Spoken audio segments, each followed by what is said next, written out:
Uh, Fuck. Why is this not working? Oh, 1 second. Oh, okay. All right, hold on, everyone. Though there's probably no one there. 1 second. 1 second. While I get this, hold on. Fucking camera.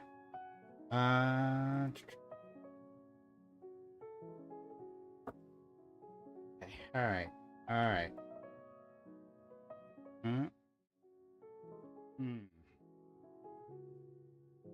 That should have worked. There we go. There we go. All right. Oh, I know. But I don't think anyone's here, so no one saw it. All right. Let's we'll get started. Reverie roundtable. And here we go.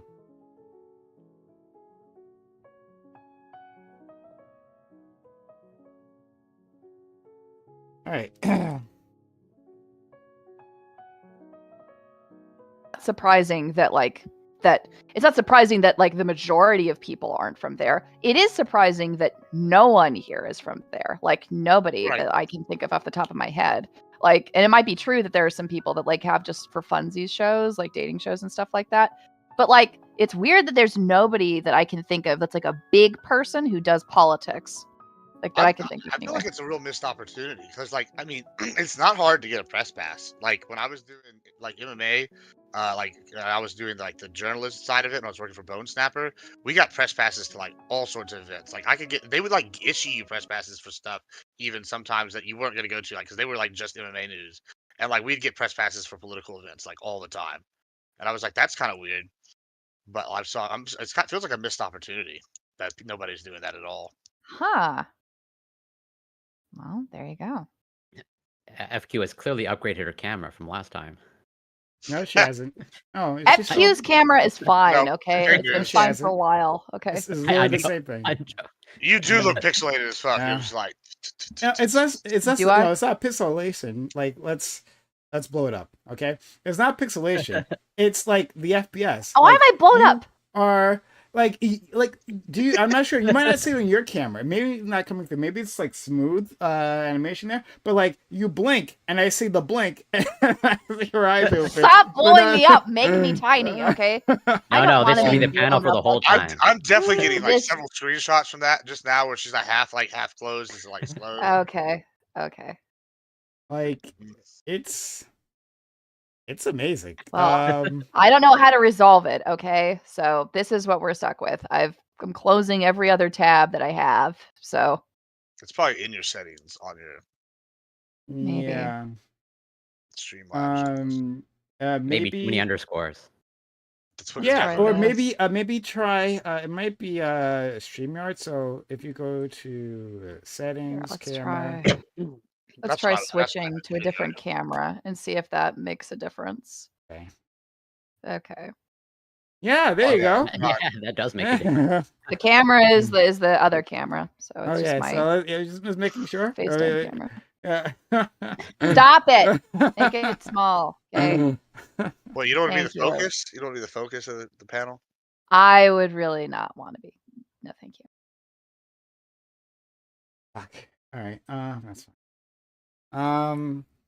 Is this a new product you're pushing, Gibbs? Well, I gotta Gibbs, say, what are you doing? What is that thing? I've seen those in the store. Oh yeah, the jade rollers. There's no good reason to own one. I gotta be honest. I was real skeptical when someone told me to buy this and try it out. It was like $8, and I was like, "Bro, my two best purchases in the last like year that I enjoy. I've got the most enjoyment out of them. Have been this stupid thing and that stupid fucking violin that I got. Both of them were $8, and this is amazing. It feels like a massage for your face every time I do it. I guess I didn't know I had so much tension right here, and like I don't know if it actually gets rid of the bags, but dear Lord, it feels amazing.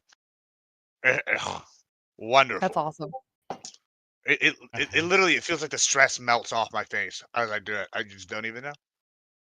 The stress melts off. You're rolling a jade rock, assuming it's real jade. It has to be jade for sure. Yeah, it has to be real, authentic jade. None of that fake crap. For $8, I guess, you know. And this feels like the stress is melting off your face. You're saying? I'm telling you, it feels like I hold on my stress like here in my like right here, and then I guess right here, and I mean bro, it's so relaxing. It feels so good. You hold your stress under your eyes. Yeah, I guess it's just like right here. It's probably because I broke. It's probably because it's all been shattered on this side. Yo, can I get a quick mic check? Can you guys hear me? Yeah, we can hear you. You guys can hear me good. All right, cool. Thank you. Although you seem lower quality than usual in terms of, at least to my ears. Oh, I mean, I'm in a completely new place. This is my girlfriend's house, so I'll try to fix everything up.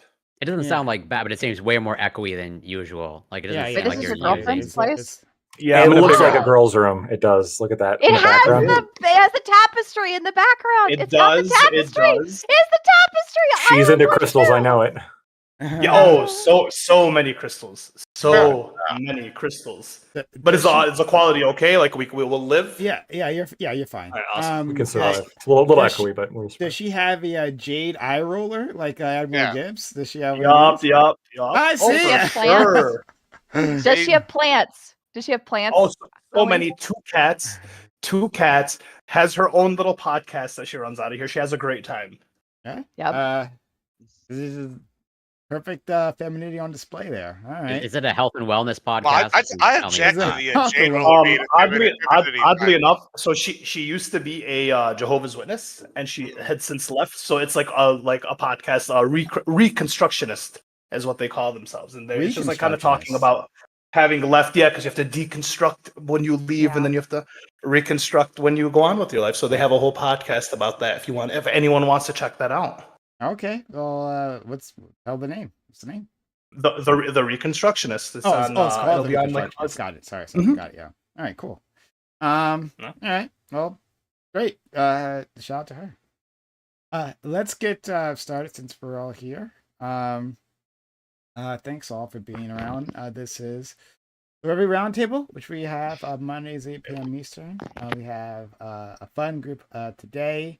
And we'll have another person join us later on, but it'll take them a while. But let's start with our friend Lactoid. Lactoid, thanks for being here. How are you, friend? Doing all right. Prime, you missed a very calm, rational discussion I had with Fnatic about the O.J. Simpson trial. So you got to reel your man in because he's fucking crazy. You can find me at Lactoid TV on Twitch, Twitter, and YouTube. I'm not kidding. He's crazy. All right, go ahead. You just found this out now. Like, sorry. So, okay. All right, hold on. Just give me a TLDR, right? But so before you told me you were convinced that OJ didn't do it, and now you went to the opposite side. And... No. So I suspected he did it, okay? And then I read the entire Wikipedia, along with the sources contained within Wikipedia. And then I was very convinced that he did it. O.J. Simpson definitely did it. But Fnatic doesn't think so. And we had we're supposed to go for 2 hours. Only went 1 hour. He cut it off, unfortunately. Surprising. Shocked. Yeah, and I'm on Twitter calling him out, and he's not answering me. So it went well. What did you do that made him call it off? I asked some pretty simple questions, right? Some scientific questions that were not answered. Oh, okay, so Prime, I'm serious. It was crazy. It was. I gotta check it out. You gotta hit me with a VOD, because I want to actually watch this. Because I talked with Fnatic, and Fnatic have been pushing me. Maybe this is. But the thing is, I'm not like super familiar with like the details of the trial, right? But he raised enough questions. Like, okay, maybe he didn't do it. But all right, it's all bullshit. It's all bullshit. Trust me, it's not. Okay. All right, we'll see. All right, but I know you're a white person. White people want OJ. They want this man dead. Most black people think he's guilty now. It's not even like a race thing anymore. Like we're all together, kumbaya. OJ saying, fucking did it. He fucking killed her. He did it. I'm just saying you're motivated. But anyway, next we have our friend Counter Points, who we really get to see, but he's here today, and I'm really happy. How are you, friend? Oh, I'm ecstatic to be here. For those of you who might not know who I am, my name is Connor. I run a YouTube channel named Counterpoints. Basically, I break down Warhammer 40,000 and other science fiction universes. I just released a video that I'm really excited about. I took a 12-gauge semi-automatic shotgun. I put 3D printed furniture on top of it. I made it into the Warhammer 40K's bolter. And then I used that in order to blow stuff up for a video for your enjoyment.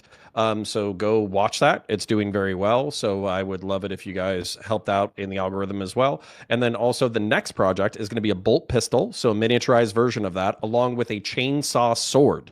And then after that, we'll be doing a flamethrower. So all in all, yeah, I own a flamethrower. So my life is going excellent, actually. Go well. Did you see there's that there's a company that's selling one of those like electric like Boston Dynamic type dogs, right? With a flamethrower on the back? With a flamethrower on the back. Yeah. Yeah. And then there was also one that they put into like a fursuit so it looked like a dog. And I was like, do you become friends with it so you can commit war crimes together, or do you kill it? I don't know. We'll answer these questions on the channel though. So they're planning on I'm not sure how far this will get. But they're planning on using those electric dogs and like I think maybe putting fur on them. I'm not positive on that part. But running them around airports, like the airport fields, to scare away wildlife, because that's a big issue. You know, them getting on the tracks and stuff. Yeah. And they don't get tired like normal dogs. Yeah, that's cool. Yeah, but not with the flamethrower, which you know. You want to hear a fun fact real quick? So flamethrowers are not considered firearms, so felons can own them. You can also get them online. They shoot napalm 110 feet. Easy to they can also own bows and arrows and black powder pistols and rifles. In some states, yes. Yep. Yeah. So if you're order your bows and arrows and flamethrowers from Counterpoint. There we go. That'll be on my merch store soon enough. If you're a felon, get the flamethrowers. Trust me. It's a bit ironic that a flamethrower is not a firearm. You would think, right? Like, can you also own like with those exceptions you were talking about? Is like a blunderbuss included in that? Yeah, in some states you can, because it's black powder. It's not a controlled item. As a result, you can own it. Oh my god, that's right. That's so fun. I just want to have a blunderbuss because it's such a fun name.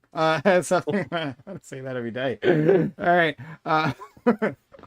Thank you for that. And next we go to our friend Corey Campbell. Corey, how are you, friend?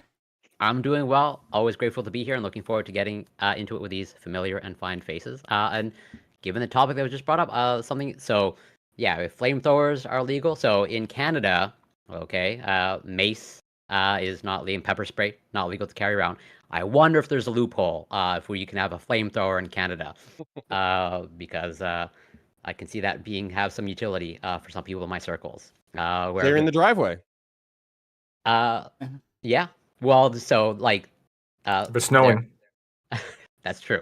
But for some people in my social circle, like they want to carry mace for their own safety, but it's illegal here. I wonder if a flamethrower is a loophole. Obviously, there's some convenience issues there, but still, I'm curious what the law actually says. But yeah, you can find me on Twitch, twitch.com84, Twitter, X, Instagram, it's Corey Campbell. And yeah, looking forward to it.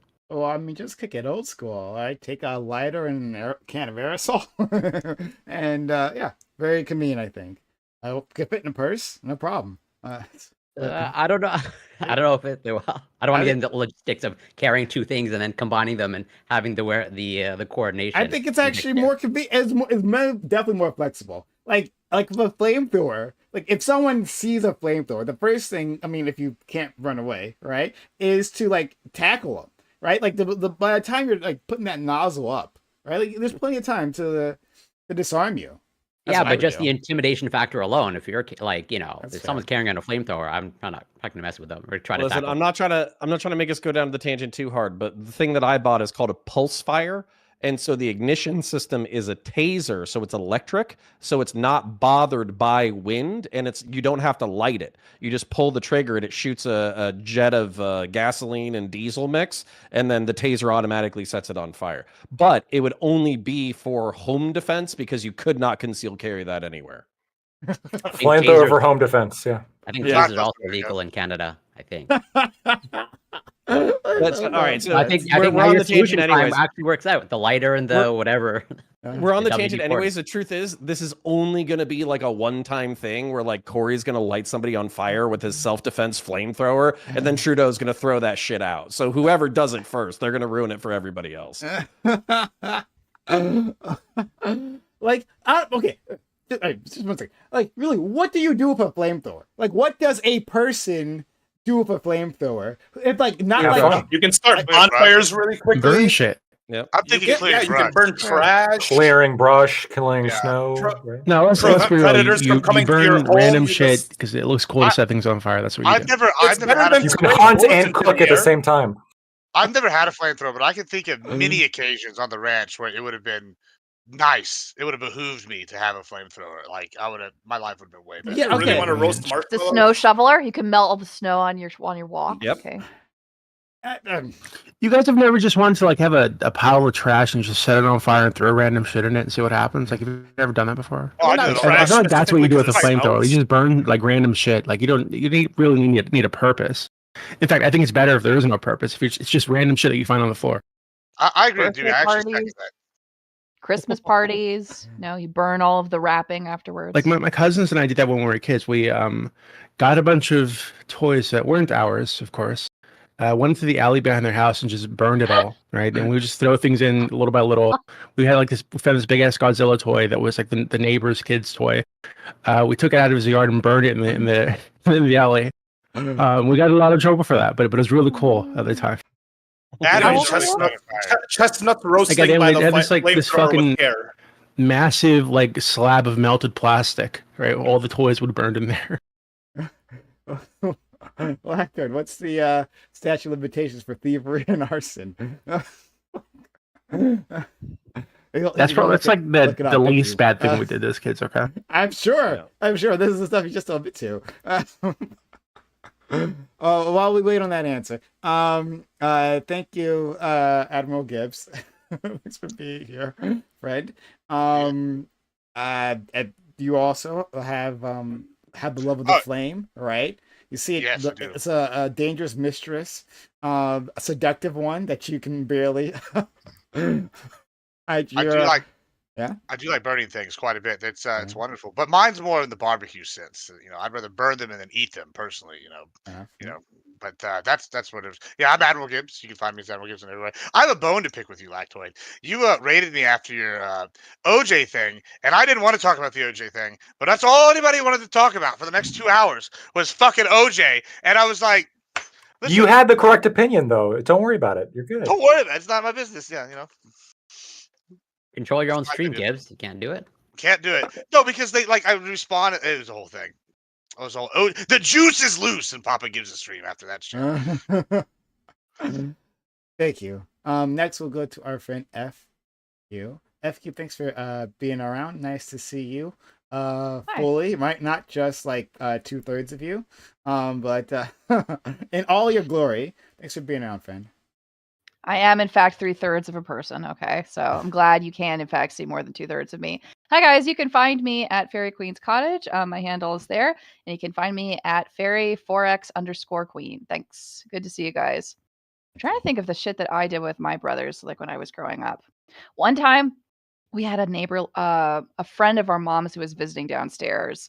And for some reason, I thought it would be a really fun idea to scare the living daylights out of her. So I got my brother, we got my dad's jeans. I put my brother's head through the jeans, and I put both of his arms through the pant holes. I put socks on both of his hands, shoes on both of his hands.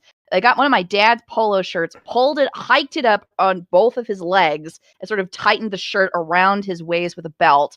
Put like a balloon, I think, like in like where the head was supposed to be. And then I went to the stairs and I had him walk slowly down the stairs dressed like this. It did not have the effect we were looking for, unfortunately. She thought it was hilarious. She was not scared, and she continued to stay.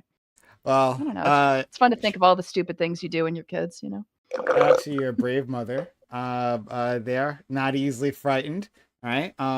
Also could wrestle an intruder to the ground. I'm sure if you needed to. But thanks for that. Let's go to our friend Doobie. Doobie, looks like I'm the only one who was like a good kid here. Right? You all were delinquents. And Yeah. Not me. I don't trust you. But I feel like that's when it's okay to do random shit like this. Because I mean, as an adult, you do some of the stuff you do as a kid, and you go to prison. But like, a kid, it's like it's a kid, so you get it. I feel like everybody needs to kind of go through that period. Like we used to leave shit in the road and like pieces of metal on the road, wait for cars to run it over. Like we used to do all kinds of crazy shit. And if I did it as, I'd be charged with like attempted murder or some shit. It's not a good time. So yeah, I encourage you all to do that as children. I was Don't throw rocks over an overpass, though. Don't do that. If please, yeah, please don't. Oh my god, it's so dangerous. Like no joke.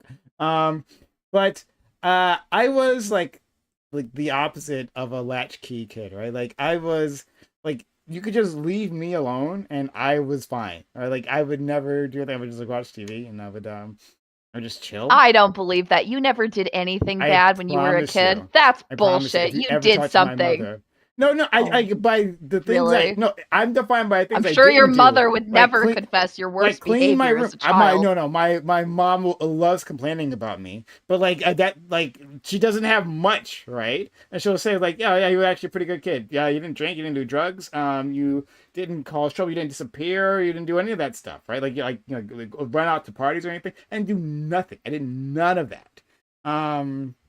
Okay, but did you have like very stern political conversations with your parents as a teenager? Did you ever have those kinds of fights like with them, like in terms of getting into trouble?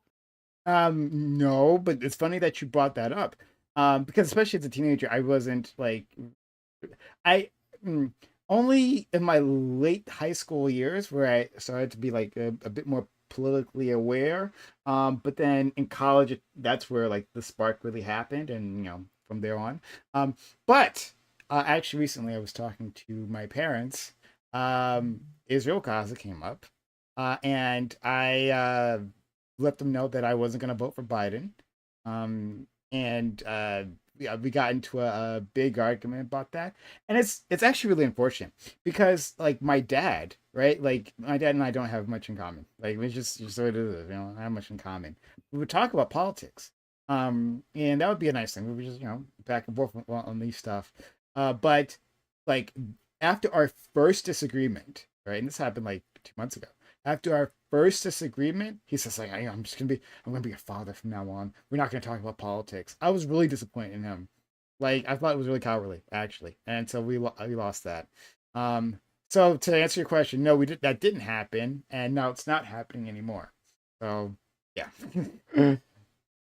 But anyway, let's go to our friend Ali. Ali, thanks for being here. No thanks for rubbing it in my face that you have a beautiful girlfriend. But we're just gonna have to accept that. You're a handsome guy, so it makes sense. I gloat when I can. Thanks for having me. I'm so glad that she, allowed me to be here, as they say. I think it's cool that I have a girl that lets me do this weird argument shit and it allows accepts my hobbies as they are. However, I can't hear myself on these fucking Bluetooth headphones, so if I'm cutting off people, I apologize. I can't hear myself. They're such good headphones too. I'm jealous of everyone that has them.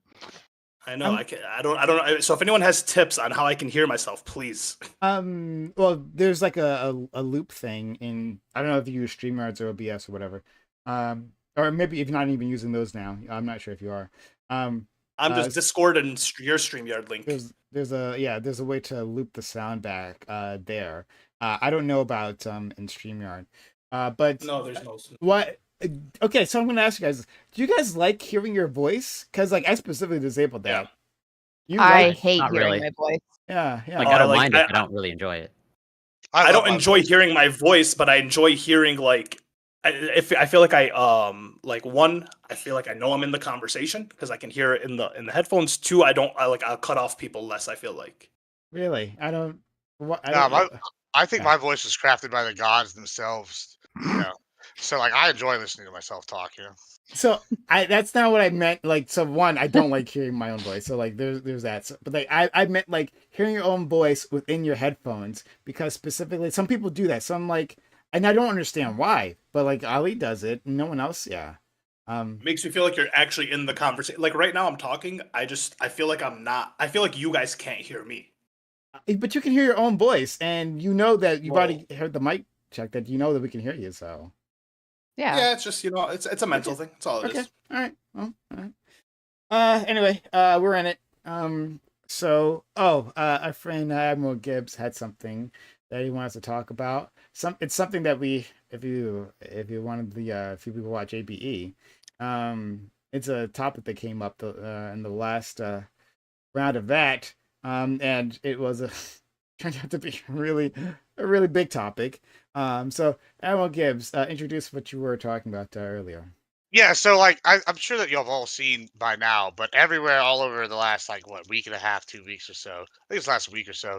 I've seen if you're alone in a forest and you're a woman, are you gonna choose a unknown man to be with you or a random ass grizzly bear? And I'm like, oh, and all the women are like, at least I know with the bear, I can know what's safe and all this stuff, and I know where I stand, and it's not because something I wore, etc., etc. It's a meme going around, and so I posed the question: do y'all now understand how conservatives feel whenever we were talking about the trans individuals being in the restrooms when people were saying that they're men and whatnot, and the dangers of them not wanting them to be around their daughters?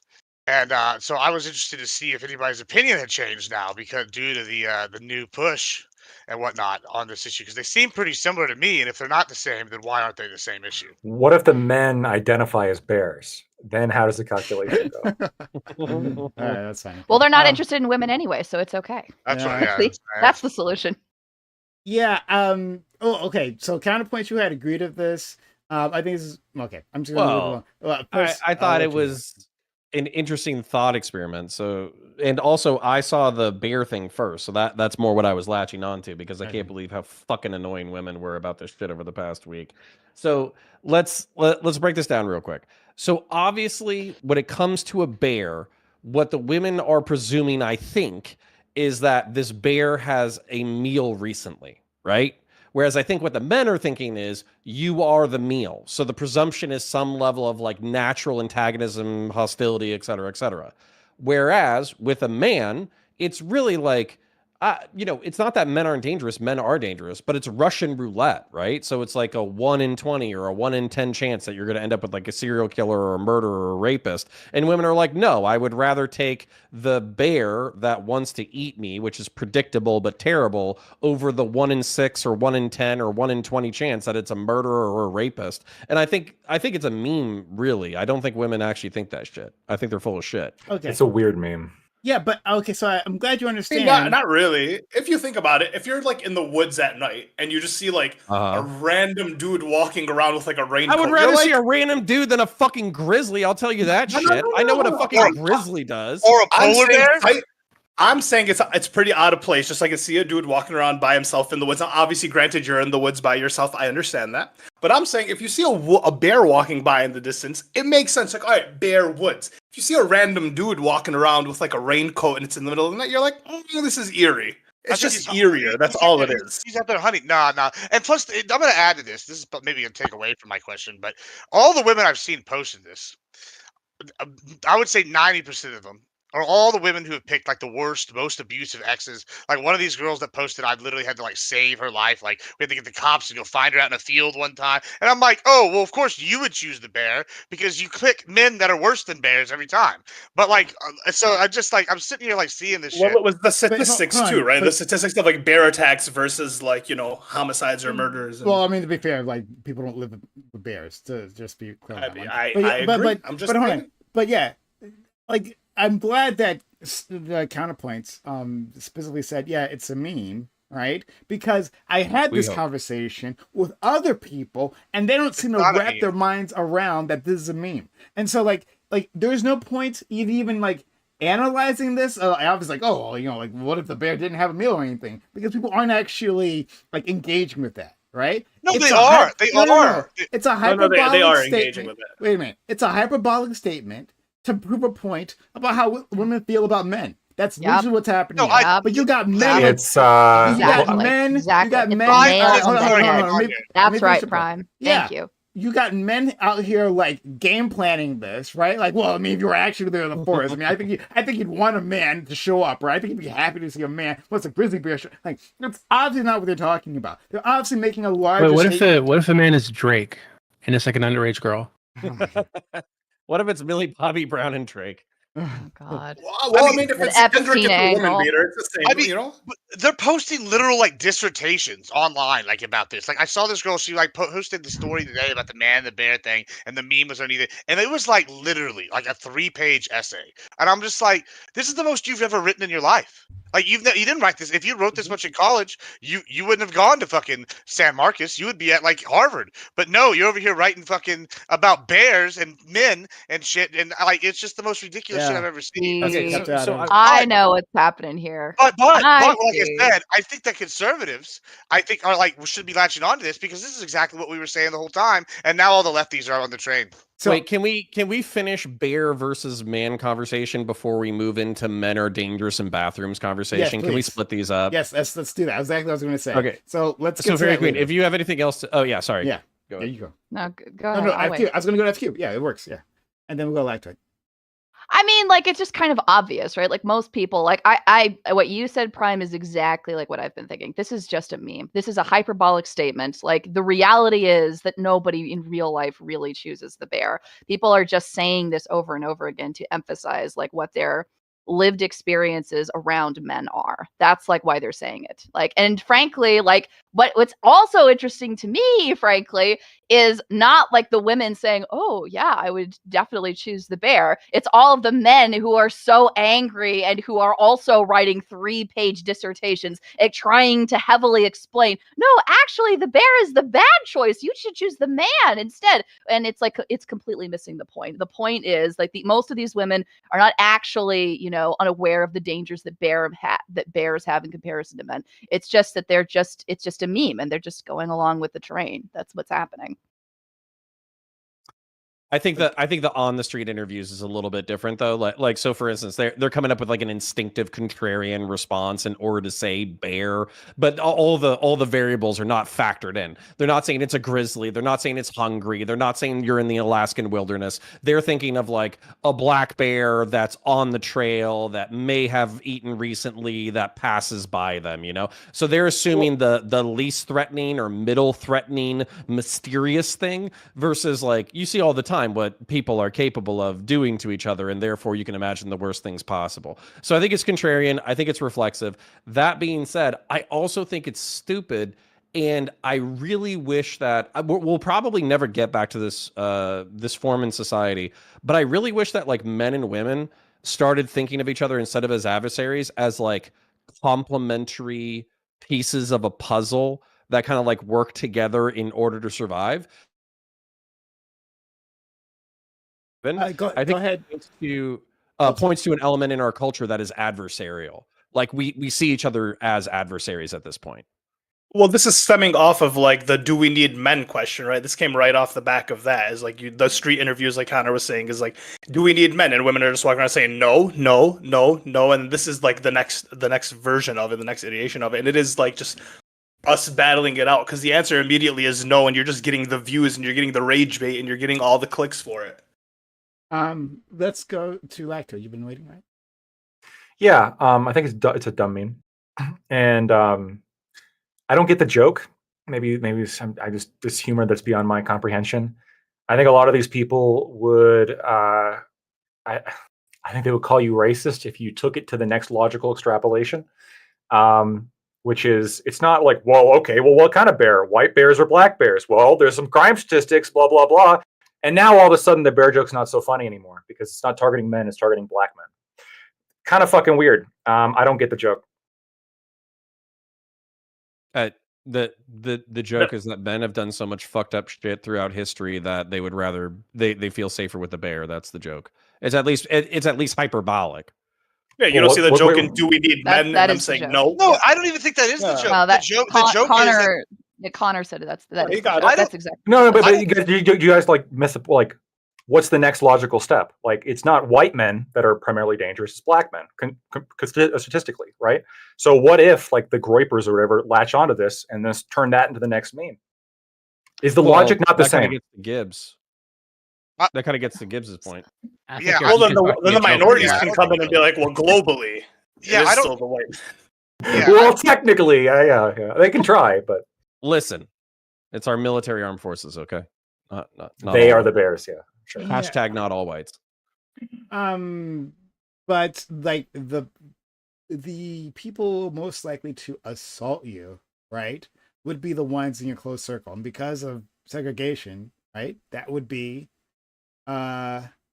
But this is a great point, and this is probably why there's more attacks from men than there are from bears, because you're around men more than you are around bears. Well, It is yeah, true. but yeah, sure, yes, that Just like you're going to be around white people more if you're I white. don't think it is. Yeah, the safer exactly. aspect. Great. So white men assault white women. So whatever, right? But beyond that, the point is like it's not a real statement to analyze, right? So I don't know why you even are. Oh.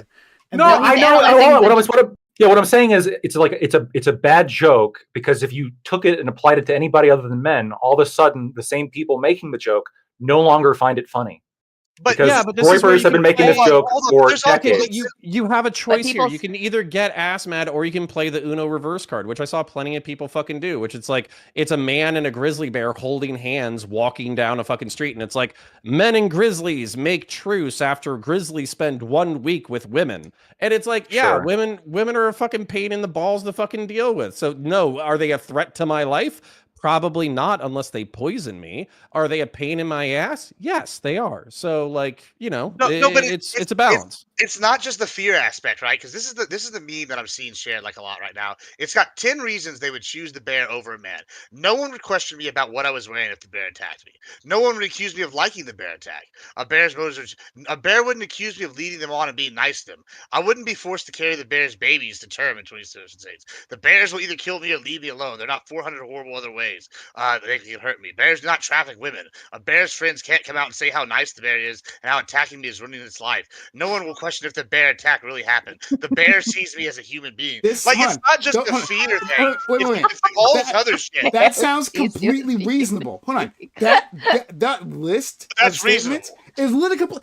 Hold on. There's a sexual dynamic there. You're not actually That was there. intaking what she's trying to see or trying to I say, understand. right? I just Like use what that is as fun. what is she trying to say? She's saying that like a bear and this is what I talked about like when the statement "believe women" was about, right?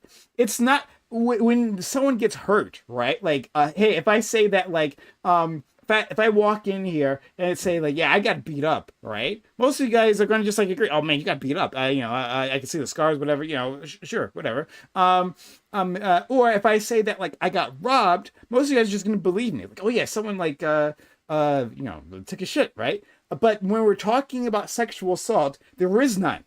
Right, so she's saying that like I could actually suffer a bear attack, and then society will believe me, they'll back me up, they'll have sympathy for me. But like if I'm sexually assaulted, are they going to question my motives, question my sexual history, question everything about me, right? Make me have to be the villain for that accusation, right? So it's just the way we treat these two things are completely different. That's what she's saying. Mm-hmm. So yes, I completely agree with what she was writing. Y'all don't want And my you convinced me. this. Sweden I've should been stop watching taking too much refugees. Fed Logic. Wait, And wait, just what? to respond to like something that was said earlier, I mean, yes, you could say this about Black people, but like people say the same thing again, going back to what Gibbs said earlier about like trans like women, like in like cis women's like originally understood spaces. That like you could say, I've heard people make that claim that like trying to exclude trans women from historically understood spaces that were supposed to be for biological women is racist towards Black people in the same way. And that like yeah, people but the people try to making that joke are the ones who were saying that before. Yeah, but I am saying that I think like for you to make that assertion, that like for you to say that having a knee-jerk fear of men just carte blanche is like basically it's the same logic as being racist. That's a way of telling women that they have no business of being afraid of men, and they do have a good reason to be afraid of men. And you Yes. coming and saying and implying to women that their innate fear of men and what will happen to them if they're alone when nobody else is there with a man that they do not know, and saying that that's the same logic as like being racist to Black people. Like that's drawing a connection there. That is, to me, it just feels like a cudgel against women who say that they don't like creeps in their space. And that's what they're saying with the bear analogy. They're saying it has to do with who's a valid target or not, right? The same logic can very much be used for like if you're in Scandinavia and there's a refugee from North Africa, you are more justified being more afraid statistically than you are if it's like a white Swede. And if you're in America, same concept. And so if we're just looking at the stats, right, I don't understand why Like, Okay, yeah, so- I get that I think that women anybody really should be able to have a right to be afraid of men or black people or anybody who they perceive to be a threat. I'm not in the business of like regulating people's like threat perception. But what I am a little bit just confused about is the same people who are so comfortable dumping on men with this joke that I don't get, just like are the same ones that before were like don't joke about the trans women in the bathroom. Don't joke about like immigrants in Europe causing rape. I mean, if we look at the stats, it's mostly like dramatically disproportionately immigrants who are raping in Europe, and then in America too, like racial differences in crime. It's just I don't get it. Like if it was like Nick Fuentes Groypers who were making this joke, I would get it so much more. Okay, so let me ask you this then. Okay, so suppose like I change the joke and now it's you can choose to be alone in the woods with a woman or with a bear. Would all of you immediately choose the woman? I'm assuming yes, everybody would choose the woman, right? If we're being serious. Do you think it's the same as Yeah. being Is stuck in is the she on her woods alone period? with a Is it like that time of the month, or is she? Do you think Yeah, it's, do you think that level? But do you think Doobie, that's they the would same? get angry if I made that joke. You know they would. Am I Come on. responsible for setting up So camp, what? or is she going to help out? Yeah, like what's going on here? Yeah, is she a Does princess she smell like or is she an a old country fish gal? tank? I Or is just she, don't like the double taking a standard. shower That's recently? sure. Okay, yeah, but dude, do you think- Lactoid, do you- I feel do like you you're really moral think- frogging a little bit on this because, like, at the same time, you brought up all the statistical things that would make the analogy or the joke logical, and then you're like, well, I don't like this joke because I feel like it can't be repeated. Well, why? Because it's just a wait, hold on. It's just like a dumb joke, right? If somebody came to me and were like, "Would you rather be in the woods with a black guy or a bear?" I wouldn't get the punchline. What's the punchline? The punchline would be black men are just as dangerous as bears, If not more. Hilarious. Yeah, that there was some kind of like equivalence there. But I think that this is obviously like I'm pretty sure Dane Cook wrote that as one, a I'm troll, right? As a troll, this is Probably. obviously just like some troll thing where people are being contrarian when they say the bear. Nobody actually means the bear. They're just pointing to some issue of men being dangerous, whatever the fuck, which is also kind of silly, I think. But I got whatever. people in my chat who dislike it. I think I Lactoid's just think it's making the kinda women aren't silly. funny joke. That's all he's doing right now. No, this is like I think that like the angered response to this is really like men who don't like being told or don't like hearing that women perceive them as being dangerous and take that seriously and joke about it. I don't know, like I think that's really what this is. I don't think this is about like women like making. I mean, it is in part like making a dumb joke, but it's also in part like men having a dumb response to the dumb joke, which is not I agree with that. recognizing it. That's like Yeah, that's I what's 100% agree with that. Well, this is why I brought up the original point that I made. If we want to move there now, is that like, okay, so fine, I admit men are dangerous. I don't want them around my daughter in the bathroom. Like, and then you make that argument. Now the joke's not funny anymore, Gibbs, right? Right, now the joke's No, not funny. I think the joke is stupid.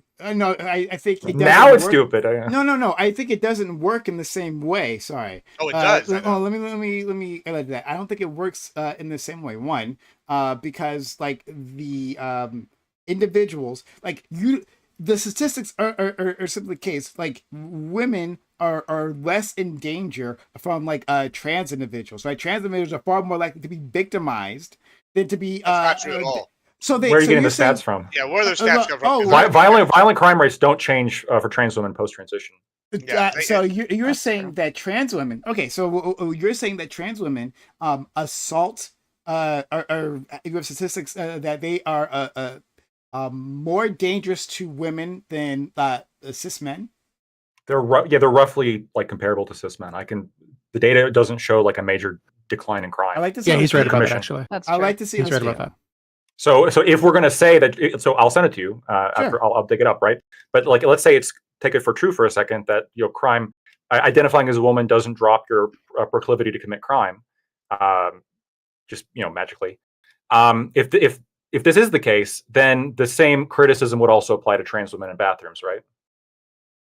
Well, so we need to tease what crimes are you referring to? Because not all Just crimes general crimes. and so like you would The same crimes that we were using. Sex crimes actually are.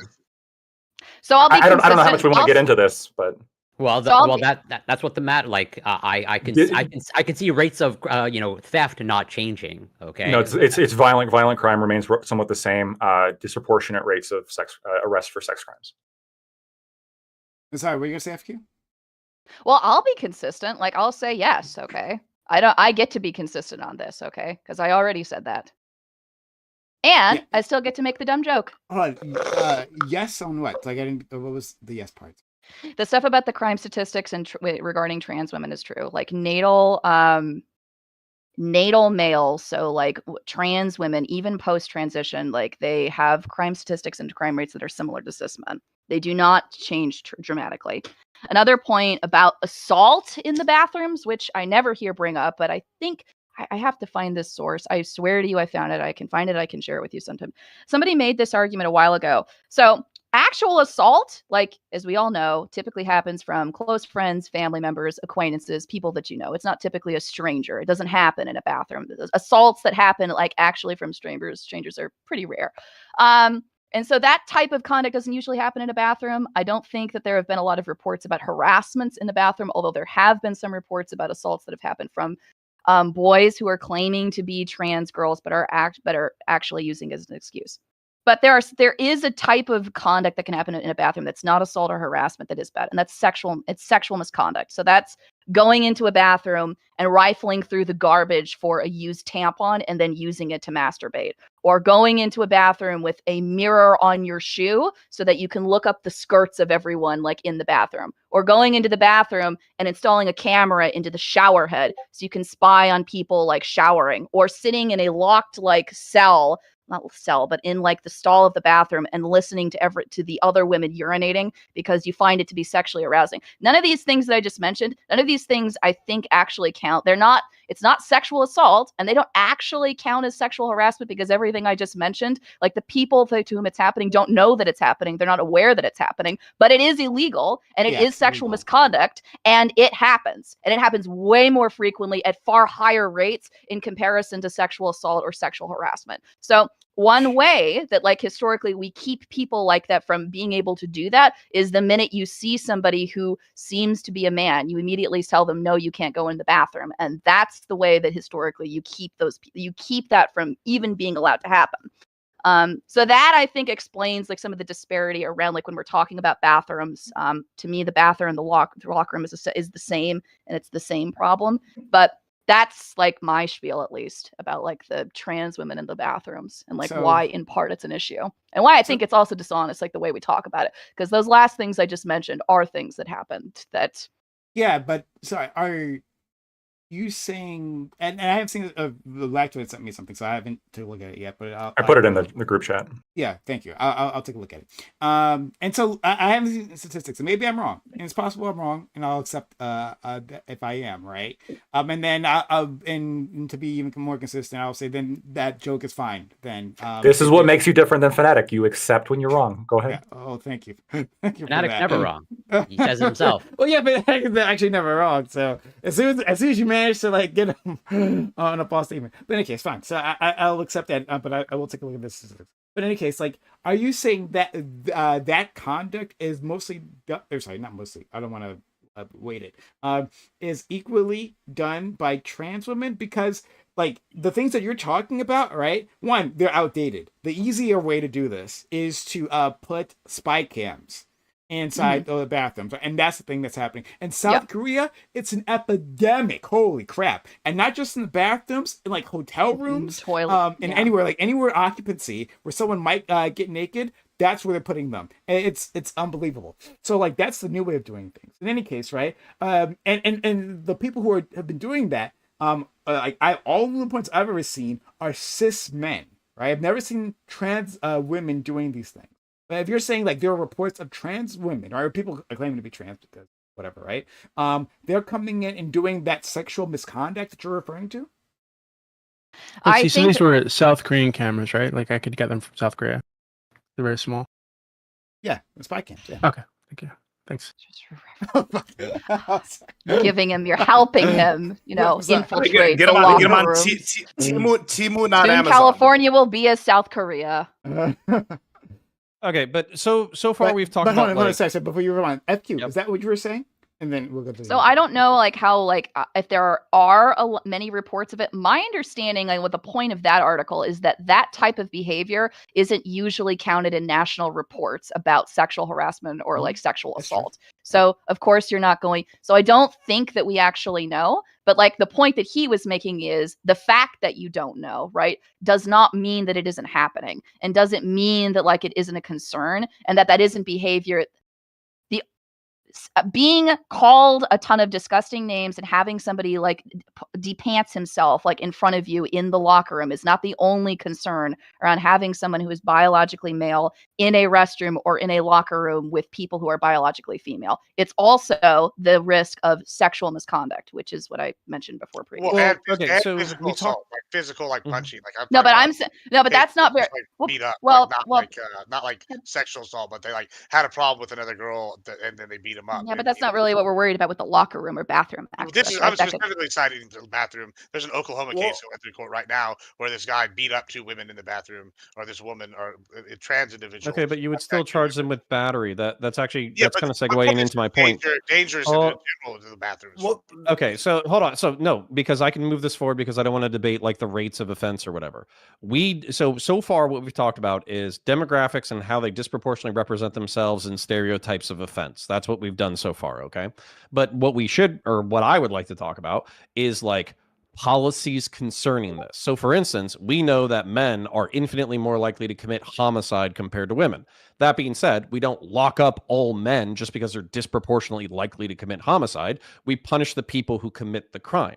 And so the argument would still be, even if you have a demographic that's disproportionately represented in a certain kind of crime, you don't punish the entire demographic. As an example, using homicide as an example in order to, kind of ram this home, like I think in the Black community, in the American general community, homicide rates are like 5 per 100,000. I think in the Black community, it's between like 20 and 30. So it's a factor of 4 or 5, but that is 30 per 100,000, meaning that 999,000 people are perfectly normal, or excuse me, 99,000 people, 900 and whatever. They are normal, rational, sober adults who handle their business and have nothing to fucking do with that shit. So how do we translate this into policy? Anybody? Is it just block males from bathrooms? Is that the policy suggestion? Because I'm assuming that's what Gibbs's policy suggestion is. I mean, if you want me to answer, I definitely think that. I think there is something to be said. Okay, I'll give you an example. So there's a club here. Should females be barred from male bathrooms? Like, so for instance, can I just really female at birth? I want to point out something real quick. So what you said is technically correct in that like a small percentage of any demographic is going to be murderers or rapists or whatever. But they're not just going to commit one offense. There's a relatively high risk that they're going to commit more than one offense. And so the actual percentage chance that you will be a victim is going to be higher than the percentage of offenders there are. And so just like getting one person, for example, like who goes around to different bathrooms and like assaults people, you might get hundreds of victims, even though it's technically only one person doing it.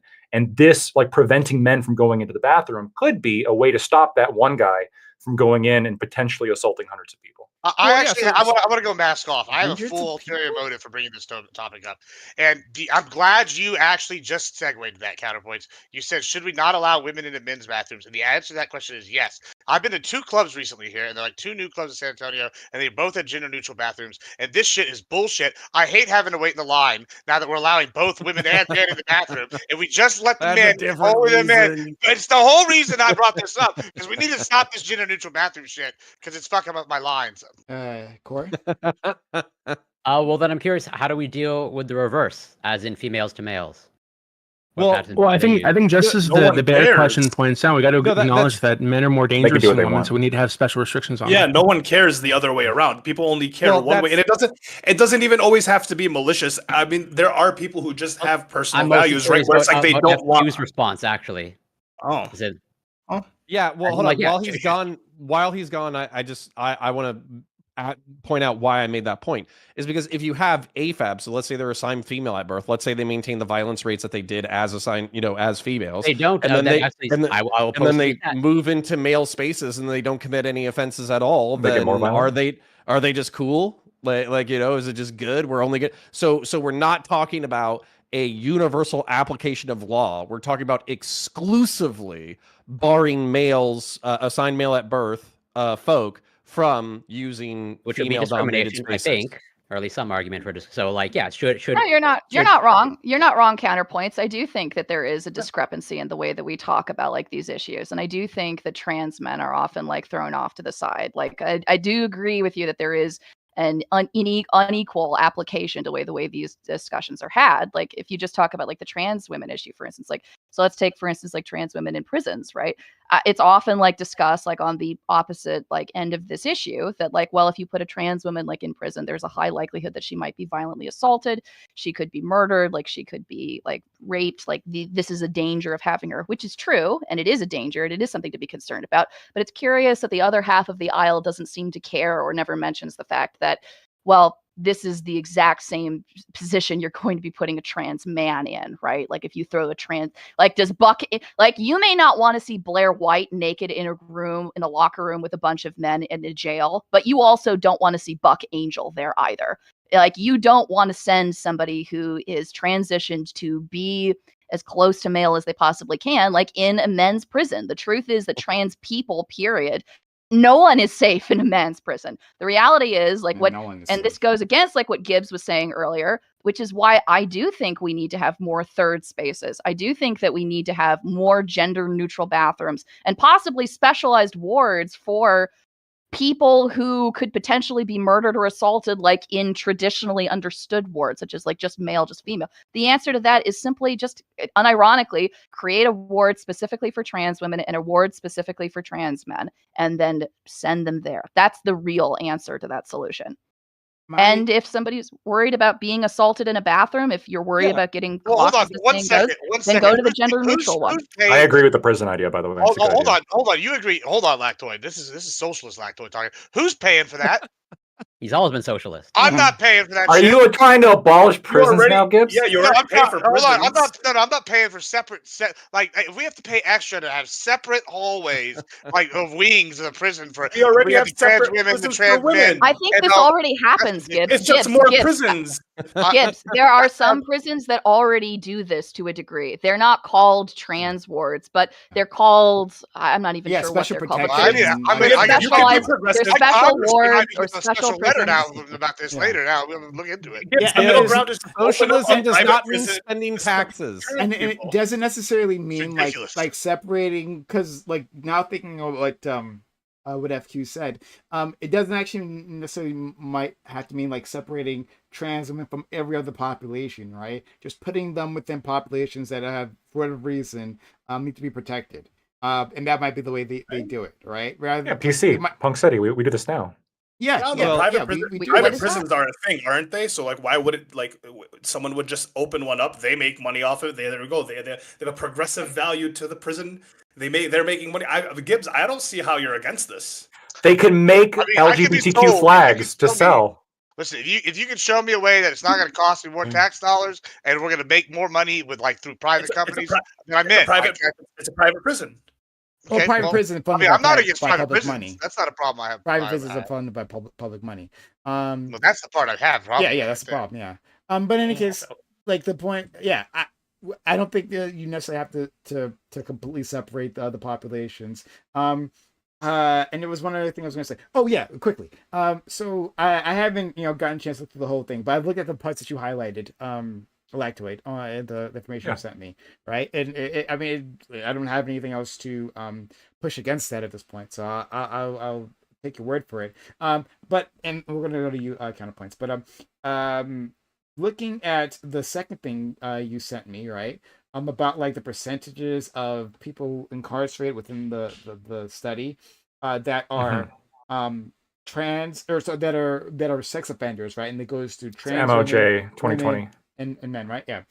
So my only thing is like, what counts as a sex offender?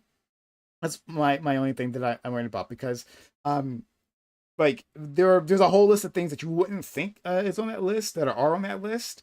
So like I want more clarification there, because what trans women do normally, because it's really surprising me to see that, because the thing that trans women are often arrested for and imprisoned for are for like engaging in prostitution or suspected to be engaging in prostitution, right? Like, so it's super surprising to me that the statistics are that skewed. So I'm really curious to dig into that. But yeah, let's go to. I'll look into that. Yeah, counterpoints. Quick tangent, even if I move us back a peg. So if I was going to write new policy in order to try to solve this issue, because we've been talking about it for like 5 years now, and I'm stopping to give a fuck about trans people, to be honest. So what I would do is I would regulate new construction where we have men's bathrooms, women's bathrooms, and then a family/gender neutral stall. It's got a shitter, it's got a pisser, it's got a sink to wash your hands in, and it's lockable. And then what I would say is that if trans folk, which we're not including like AFAB, they be, women who are, AFAB, what do you call them? What's the thing that they don't like to be called? Them bees, they bees? Anyways, the non-binary women. If they're only 0.6% of the population, they can use that stall. That's going to solve 99% of it. And then when it comes to like old construction or whatever, just if they do like a serious remodel, require it that they have to install it as a part of a remodel. But if it's like a building built in 1908 and their bathrooms are about to explode because the pipes are 150 years old, just leave them the fuck alone. They're grandfathered in, and the non-binary and trans folk, they can walk across the street in order to piss. Well, Prostitution boom. apparently is legal. Nobody gets diddled. Everybody can take a shit in peace. Oh, this is UK. So if it's UK, then the prostitution it's probably legal. Yeah, and in the States, that's what these women usually get arrested for.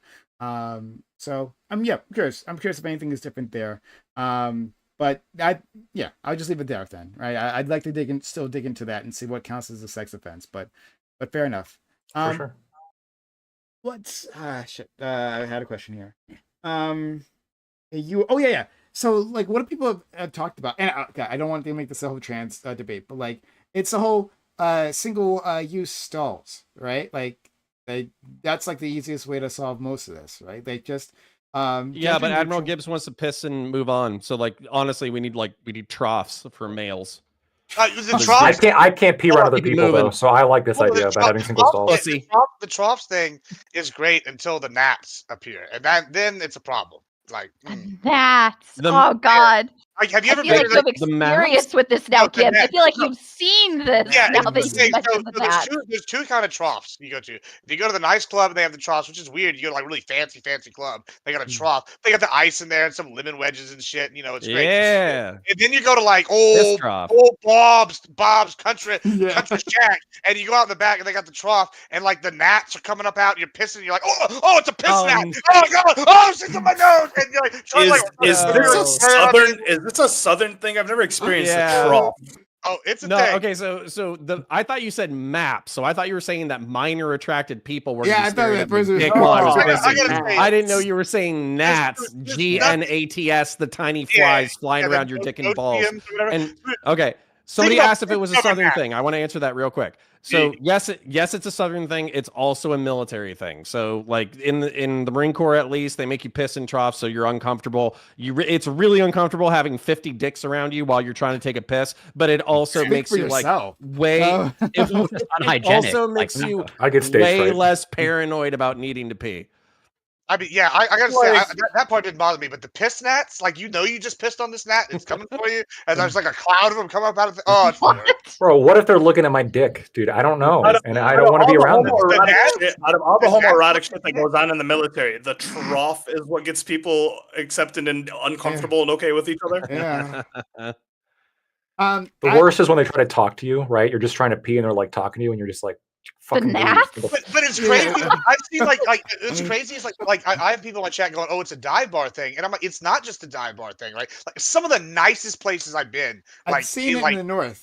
I've seen they have these troughs. I'm like, "What the fuck is this?" I've seen the bad kind too, right? I don't. It's been a long time. It's like when I was a kid, we used to go out like for these summer camps. We used to go out to like in the woods, right? Like the mountainous areas, and they have these like log cabins or whatever the fuck, I don't know. The summer cabins. And the showers were like those group showers, And I seem to remember like we had like troughs to pee in, right? I don't think I'm hallucinating this, but I think we had troughs to pee in. And which is, I mean, it was fine. I mean, like I don't think it was that big of a deal. I don't know. Like one lactoid. What if I have something to ask you? What if I some like a legal question? I need answered.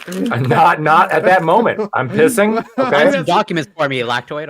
I lock up real bad. Pull it up on the phone. Here you go. You know what? I walk in and there's like a bunch of people there. I'm like, just washing my hands and leaving. Fuck that. I don't want. It's horrible. Let me tell you another country problem. Since you've over here, another country bathroom problem. Y'all ever used an outhouse?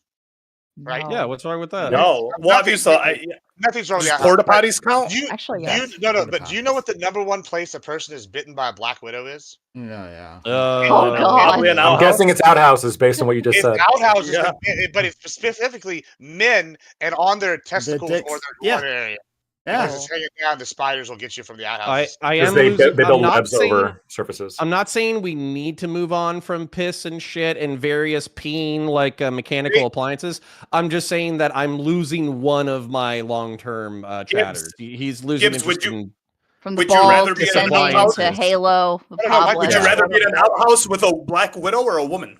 Well, me, I'm toxic. So Aren't they both the same thing? See,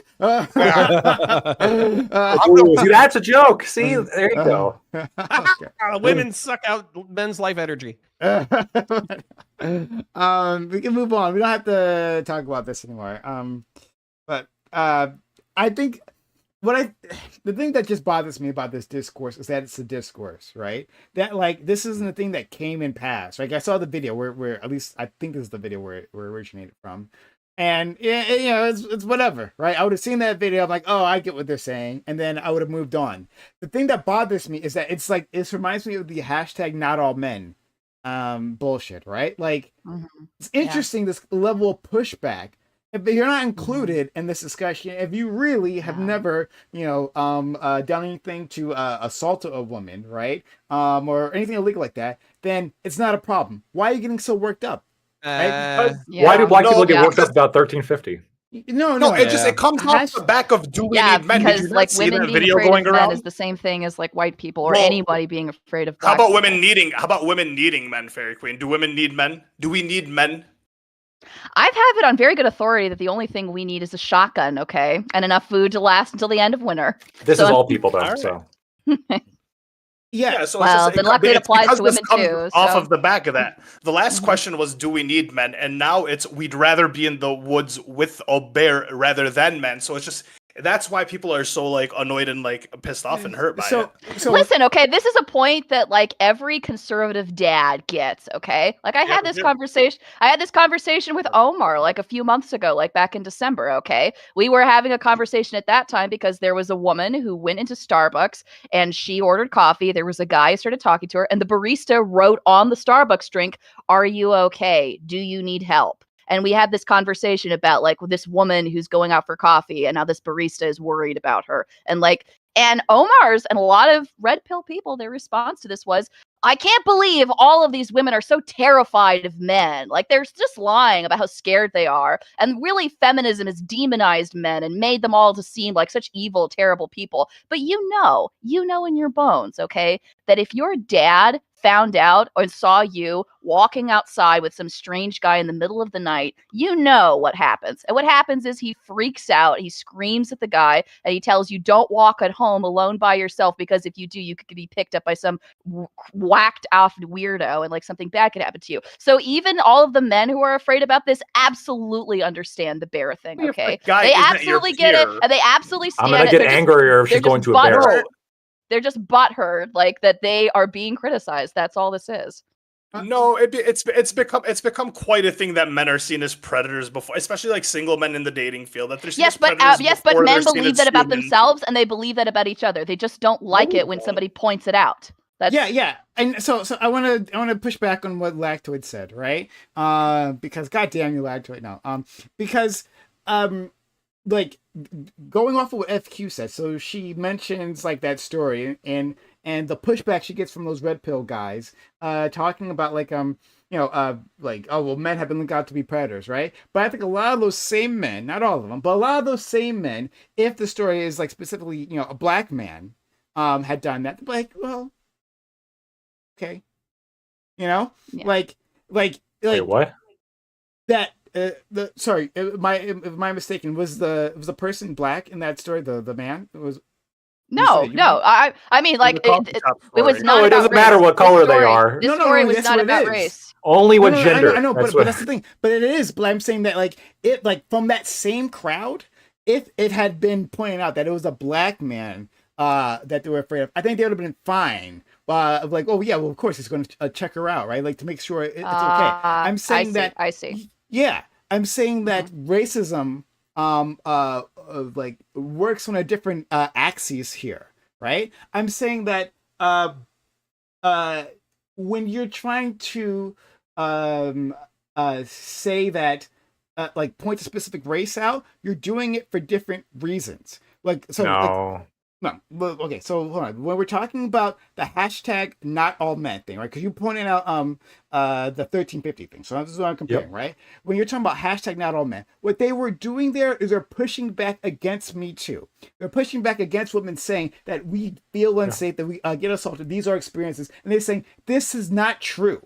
Right, this isn't happening, so they're probably invalidating their experiences. And then when it came to all Black Lives Matter, right? What came out? It was All Lives Matter or White Lives Matter, right? To try to that, and those movements weren't actually to say, right? Well, you know what? We don't talk enough about like the lost lives of white people, right? Or that all lives really do, and we should really have a more inclusive thing. Like, no, they were trying to shut down this message for Black Lives Matter, right? Yep. That's exactly what they're trying to do. Yeah. And so let's not pretend that the 1350 meme is the same thing, right? As like not all men, like, because the purposes of these two things are completely different. No, they're not. No, hold on.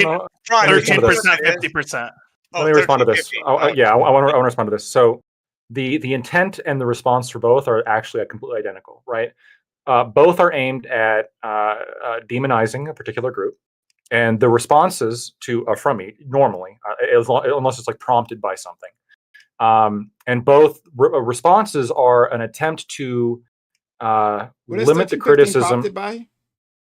Well, so for example, I can see 1350 just like bringing up violent crime for men being brought up in a real conversation about like police enforcement, for example, right? If people are talking about disproportionate incarceration of Black men, I think it's important to talk about the violent crime rates committed by Black men. If we're going to talk about incarceration of men, right? Men are dramatically at a higher rate incarcerated compared to women are. And the reason for this is we have to analyze the fact that men are much more likely to commit violent crime. Dude, the same way that we're talking about incarceration of Black men are much more likely to commit violent crime. No. And the response of not all men, or like, I guess the criticism of 1350s being racist is sort of like a not all Black men, right? Not all of us are criminals. No, it's not. Sure, there's just because you tried to make these things parallel. They are not parallel, and we can tell that because 1350 was not brought about as a response of a specific movement, right? The way that not all men was and all lives matter. Those things were a direct response from an actual movement. There was a popular from the demonization of men in the country, and then as a response to that, to say to shut up, right? That we don't want to hear your problems. Like not all men, all lives matter. That's what happened. 1350 operates completely differently, and you know it. No. So first of all, I think that not all men was primarily from men who are concerned about being demonized or lumped in with criminals, right? Again, this is the same concern that people have when people bring up 1350. There is a time and place to discuss Black crime rates. There's a time and place to discuss male crime rates. But if we're just starting with like jokes on Twitter, you can't tell me the two are not comparable, right? Like, oh, would you rather get stuck in the woods with a Black man or a bear? Because like, tell hold on, real quick. If I just said that, if I said, would you rather be stuck in the woods with a Black person or a bear? Would you be offended? And if so, why? No, sorry, that has nothing to do with what we were just saying, right? 1350 operates on a different, it's not a response. What's the purpose? What's the purpose of 1350? The 1350 is just like a racist statement. To imply that Black people are just overall more dangerous, like, and that you. What about men compared to bears? Is that implying that men are more dangerous? That men are more dangerous. Black people are more dangerous statistically too. But I'm saying that the point is that when you're bringing up a race specifically, like let's not pretend we don't have a context in this country. That like that when white violence was being outputted within this nation, it was against black individuals. And as soon as black individuals got their freedom, right, the response was, hey, watch out for black men, even though they had state violence and then quasi-state violence being enacted against them. That all these things were happening, and the response. What does it have to do with the crime rate right now? What does it mean? So what does it have to do with for warning women about criminals potentially, about potential risks to them? Because the point of the bear analogy is saying, like, aren't you afraid of men? Compare that to a bear. And if we're talking about right now, statistically speaking, black men are much more dangerous than white men. So what is the risk? Okay, sure. Then what would be the response there, right? How do we practically put that into place? Yeah, it depends what the purpose. It depends what the purpose of the argument. Like if you're talking about a response to like saying the police are racist, well, talking about black crime rates can be like actually a relevant point. But if you're just bringing up crime rates, so then perhaps the response could be not all black men. There's a lot of black men who don't commit crime. How is that? How would you tell that to an individual to use this? You bring up these crime statistics, right? And then what would you want that individual to take away from that? And what would you want them to do? And how would that impact the black people around them that will walk into the path? Like, explain that all to me. You mean just like bringing up the 1350 out of nowhere? What's that intended to do? Yeah, what's it intended to do? Yeah, that's intended to make a demographic appear more dangerous. Okay. Just like comparing them to bears. So then how do we? Because you're saying that, like, well, I mean, it's completely reasonable to be using this to try to bring this up. And there's problems with the 1350. Like, we're not even analyzing 1350. We're right now. So like we're just working with this at this point. But there's plenty to actually dig into that statistic. But just as it is, like if you're actually trying to implement If the idea is that that you're comparing that to men, right? And they say, well, it's weird to put men up as dangerous, or maybe it's honest to put men up as more dangerous. But then you should also do that with black men. Well, then when we give women advice about men, what should we say about black men? To be more scared of them. If that's what we're doing here with bears, sure. Wouldn't that be the logical next step? This has been my point the entire time, right? When people say 1350, what they're doing is they're pointing out that black men commit more crime on average, and that it's insinuating that they're more dangerous. When you say, like, would you rather be in the forest with a bear or a man? What's the purpose of it? What's the purpose? We know the purpose because several people have said this at the beginning. The purpose is to be afraid of men because they might be more dangerous than a bear. Can I hold on? No, can I steel man this because I think you're taking away the wrong thing. Okay, so if women, let's say that 10 out of 10, 9 out of 10 women on a street interview are saying the bear, right? Then that should be alarming to most men.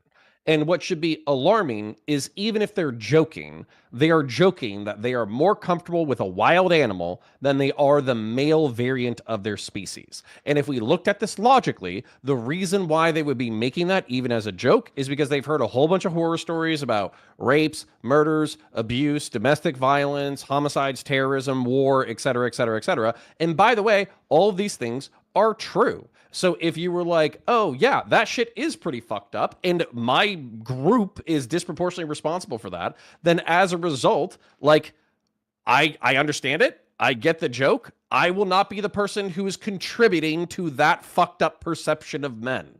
That's what you should be taking away from it. Not that they are individually indicting you with all of the sins of I feel like I'm just like not being heard. If I went up to white people and I said, would you rather be stuck in the woods with a black person or a bear? And they all kept saying black person. And let's just say I was black. I'm out. No. Let's say they all kept saying black person. Like they would rather be stuck in sorry, you're right, bear, my bad. They'll all be stuck in the woods with a bear as opposed to a black person. And let's say I was black and I was going through. Well, you and then I'm like, so absolutely, right. And then I I was saying why. And I'm like, and maybe I'm a little bit offended by this. Like, what do you mean? Like you consider bears to be less dangerous than black men? And their response is, well, I've looked at the crime stats and, I'm not necessarily saying you're part of this, but like, I'm not really referring to you. I'm obviously referring to like the black criminals, not you. And like, if you get offended by this, then obviously, then you'd be like, yeah, it's kind of fucked up. We need to fix that shit. Right, but an aspect of talking about crime statistics Okay. and the differences between race and sex is that, like, when we're talking about men committing violence as opposed to black people or black men committing violence, is that when we're talking about men committing rape or men being violent, I'm assuming that to a certain degree that is baked into the human condition. That is a part of, like, it is a toxic part, a bad part of masculinity. The fact that, like, men tend to be more aggressive, they tend to be taller, they tend to weigh more, they tend to be more likely to get into fights, they statistically are more likely to commit violent sexual assault, and it's not just because, and it is in part because of the fact that they are male, which is the reason why that happens. And that's not because of how they were raised. It's not because of income level. It's often not because of, like, a social or external reason. Like, often the reasons, like, why men are more dangerous and can be more dangerous as opposed to a woman is because these things are baked in and they are intrinsic, which is why So I what's think the point of raising comparative awareness if we can't change it? So, to protect and save your life. That's the point. The point of I- raising awareness is to spread it to other women Yes, or to that's other the people. bear joke. Yeah, the I bear joke was actually- like all about, you know, walking home safe at night, not just making fun of men. Actually, I want to engage with what you said, FQ. But, like, first, let's give Doobie. He's been waiting patiently. Then we'll go to Gibbs. But I do want to come back to what you said. I was going to drive the conversation somewhere totally different. I think that what was interesting to me about what you said earlier, right, about this violence in the black community thing. So, Prime, I don't know if you follow this at all, because I know that you're allergic to current events and anything cultural. But Drake and Kendrick have had, like, a massive, like, rap battle, diss off, whatever the fuck you call it, right, over the last like a few days. And one of the things that Drake was getting criticized for was for being a cultural appropriator, because he was saying that Drake, I guess the meme is that Canadian. he grew up He's a Disney kid. Yeah, he He's grew Canadian, up yeah. Canadian. Degrassi. He grew up Jewish, actually, in a pretty wealthy area. Went to wealthy schools. Not a hood person at all, right? Not the kind of person made fun of them. Made fun of the hood. Started from the upper middle class. Now we hear. Basically, yeah. And Kendrick was basically calling him like a cultural appropriator. Actually, there's a really funny video that I saw of Drake saying the N-word, right, with the A. I think he was trying to say it with the A. When he's like in his 20s, and he says it with a hard R, as if that's what you're supposed to say it. It's really fucking weird, right? So, like, I was wondering if you, like, what you think about that criticism, right? That you need to, because basically the idea is that he's culturally appropriating African American black culture as a Canadian half black guy, right? And I thought it was really interesting that this kind of like that this can even be like, because I've thought about this too, right?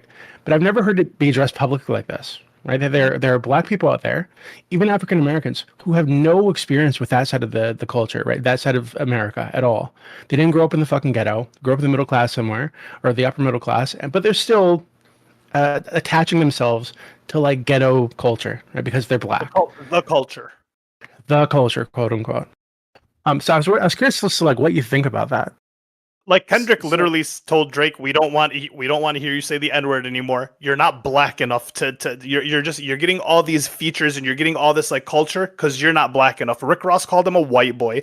They've been hitting him with, like, the BBL and the nose job jokes, right? They've been saying that he is like picking up, especially when in his younger years he was making fun of, like, Toronto culture and the way they speak, and now he's, like, adopting all these accents, and he goes to different hoods. He goes to Atlanta and he goes to Miami and he goes to, like, these different little areas, and he picks up their culture and is a culture vulture amongst them. And he's a Canadian, just like, you know, Canadian actor on Degrassi.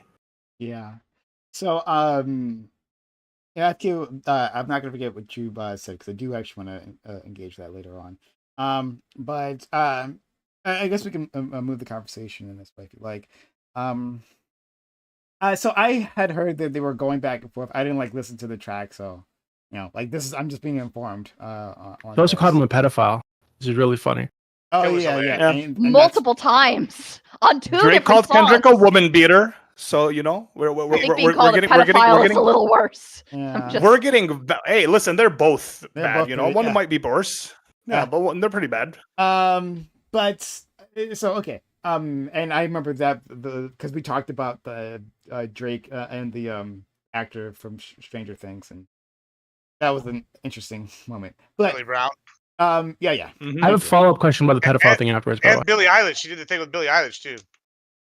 Really? No one's safe in Hollywood. Oh, there was apparently.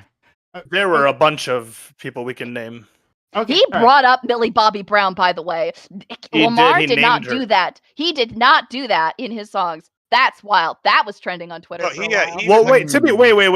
Wait. To be fair, if we're gonna do the whole thing, his wife, Kendrick's wife, has not denied anything and is followed by the same people. Has not followed.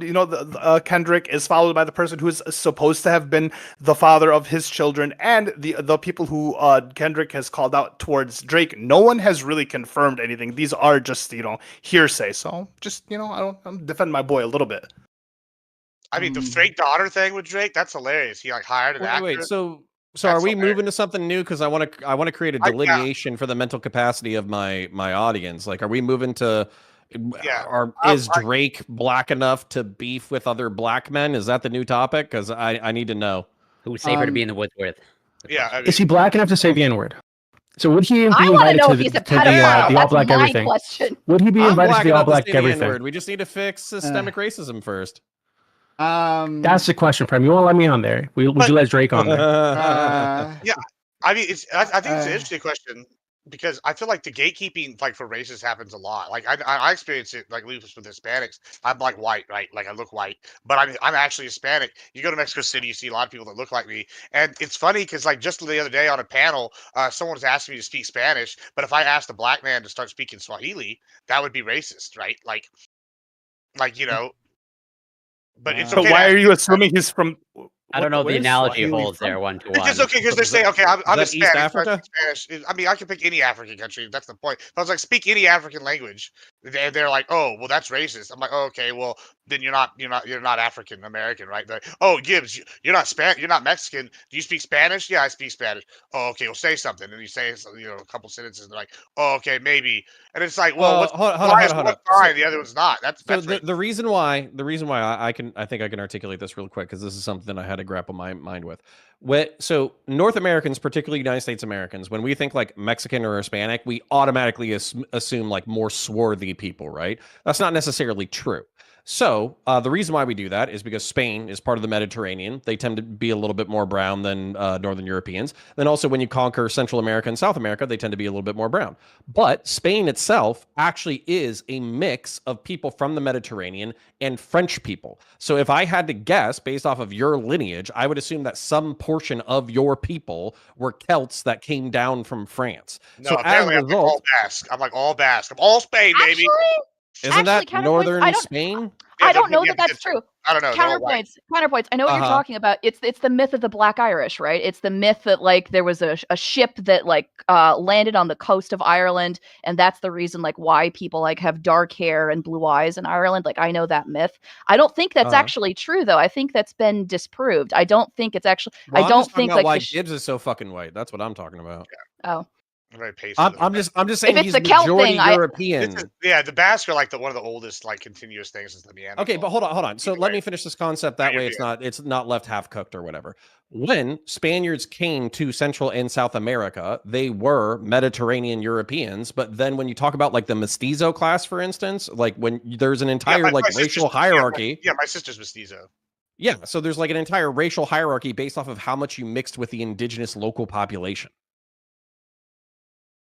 Yeah, I mean, I get it. I just it's funny because you would never ask a black guy to speak an African language. But I get asked that all the time to prove my Arabness, but I feel like Hispanics and Arabs check their own people on that because of that same reason. It's like, are you Hispanic? Well, are you? If you don't speak your own language, it would be one thing you're if just an Hispanic American. Did it to me. It would be one thing if a Hispanic person did it to me, but it's never. Yeah, I understand. So I think it's weird that if people ask. Well, you also look white as fuck. Like I wouldn't. Yeah. Well, so look. Yeah, you. But it's the same as the Drake thing, is what I'm saying. Okay, so but multiple things here, right? So, and I'm gonna get to DB's question, but the thing about like asking a black person to speak Swahili, I'm not sure if that would even be racist. Like, now I gotta ask other black people how they feel about this, right? It would just be like question mark, like in my head, like, wait, what? Why are you asking me this? Like, I would just be like confused. Like the reason why people ask you to speak Spanish is because their understanding of Latin individuals within their communities and with like how they see them on TV is that they speak Spanish, right? Like that's the thing. Like, oh, if you're Latin, well, then you speak Spanish, of course, right? Even though, like, of course, by the second or third generation, easily you could not speak Spanish. That's fine. But in any case, that's why they would do that. It's like, where would you get in your head that a Black American, right, would speak like Swahili, right? What if wait, like, Gibbs, I can bring this up is because African Americans are 95% of the time the ones who ask me that. But if I turned around and did that to them, I can the white people I can similarly link it. I can think. What if Gibbs were to ask like a really light-skinned black guy if he could say the N-word to prove his blackness, which is like Gibbs is trying. They're trying to get Gibbs to prove his Hispanic. Yeah. I get where you're going with this, right? Yeah, and we can use that bridge. Yeah, whatever equivalency is better, then we do that. I'm gonna check Don Lemon. Like, you're not really black unless you say the N-word. Do it now. So we can use that, but like which I'm just saying that statement would be really confusing to me if someone ever did that. So they're like, what? Why would you ask me that? That's like, I think he's pointing to a double standard, but I think there's historical reasons why that double standard exists. Yeah. But in any case, moving on to the question at hand. I did not grow up in the hood, right? I didn't grow up in the hood. I grew up in a working class. I looked up the average income of the neighborhood that I grew up in. And it was solidly like working class going into middle class, right? And when I was in elementary school, like I was just another kid, right? I was just another kid. But then I ended up going to this middle school that straddled the line to like the places that you might call the hood, right? And it had like a group of kids that had like a very different reaction to me going there. And people were telling me that I wasn't black enough, right? And this was a weird thing because the kids I like the year before, in 5th grade, they were always fine with me. They talked like I did, like, and it was okay. But then I go to this other school, and all of a sudden, like, my blackness is being called in question, and like really harshly and severely. And it's like, okay, well, what would give me the right to say the N-word? This is something we talked about on All Black Everything plenty times before. You should watch it, check it out. What would give me the right to say that? Should I grow up in the hood, right? Do I have to grow up? What'd you say? Owning any FUBU, that'll give you the right. Any FUBU, that'll do it. Yeah, indeed. Right? Go for it, Lactoid. Prove it. With that, I have a bunch of FUBU. I definitely can't use the N-word. Let me tell you, I have like 3 or 4 pairs of FUBU. Like, I encourage my white friends to give it a try. Even if they know you're Hispanic, Gibbs, they don't give you the pass. Still? The fuck no, I'm not getting the pass. They think, well, look at me, like that country bumpkin can't say that shit. So it's also the accent too, I think. Let me finish this. No. Would that give me the pass, right? Like, it's interesting because those kids wanted me to use the N-word, and I was like, and it wasn't even something in my vocabulary, right? They're like, well, you don't say these things, but like, I don't know, it's not my vocabulary. And also, you don't speak Ebonics, right? And I was like, I don't know, was I supposed to? So these are the things that I dealt with, like, growing up. And then getting to college, well, it was even worse interactions because I wasn't surrounded by black people anymore. I was surrounded by white people, purely. And white people didn't accept me. And they made all kinds of comments, right? Except me. They said, like, you should be blacker, right? Because we expect this sort of demeanor from you that I didn't present. And so, like, understanding my history and then putting myself here, right? Like, do you think, I'm going to turn that question back on you, Doobie, right?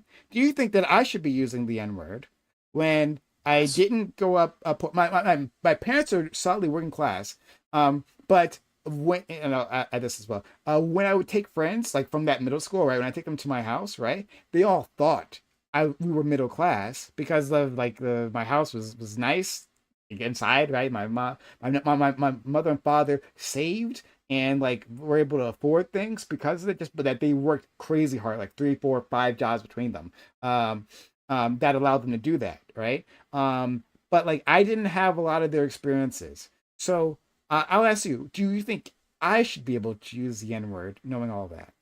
Yeah, I think everybody should be able to use N-word. I use N-word all the time. I think that Oh. Lactoid can use it. Counter can use it. Corey should say it every day, multiple times, just to himself in the mirror, right? Just wake Hey, up. that's And times fair. the But mirror. I I'm don't, not saying it. but I don't have this Only weird reason why like I'm not saying it now is racialized. because of Twitch.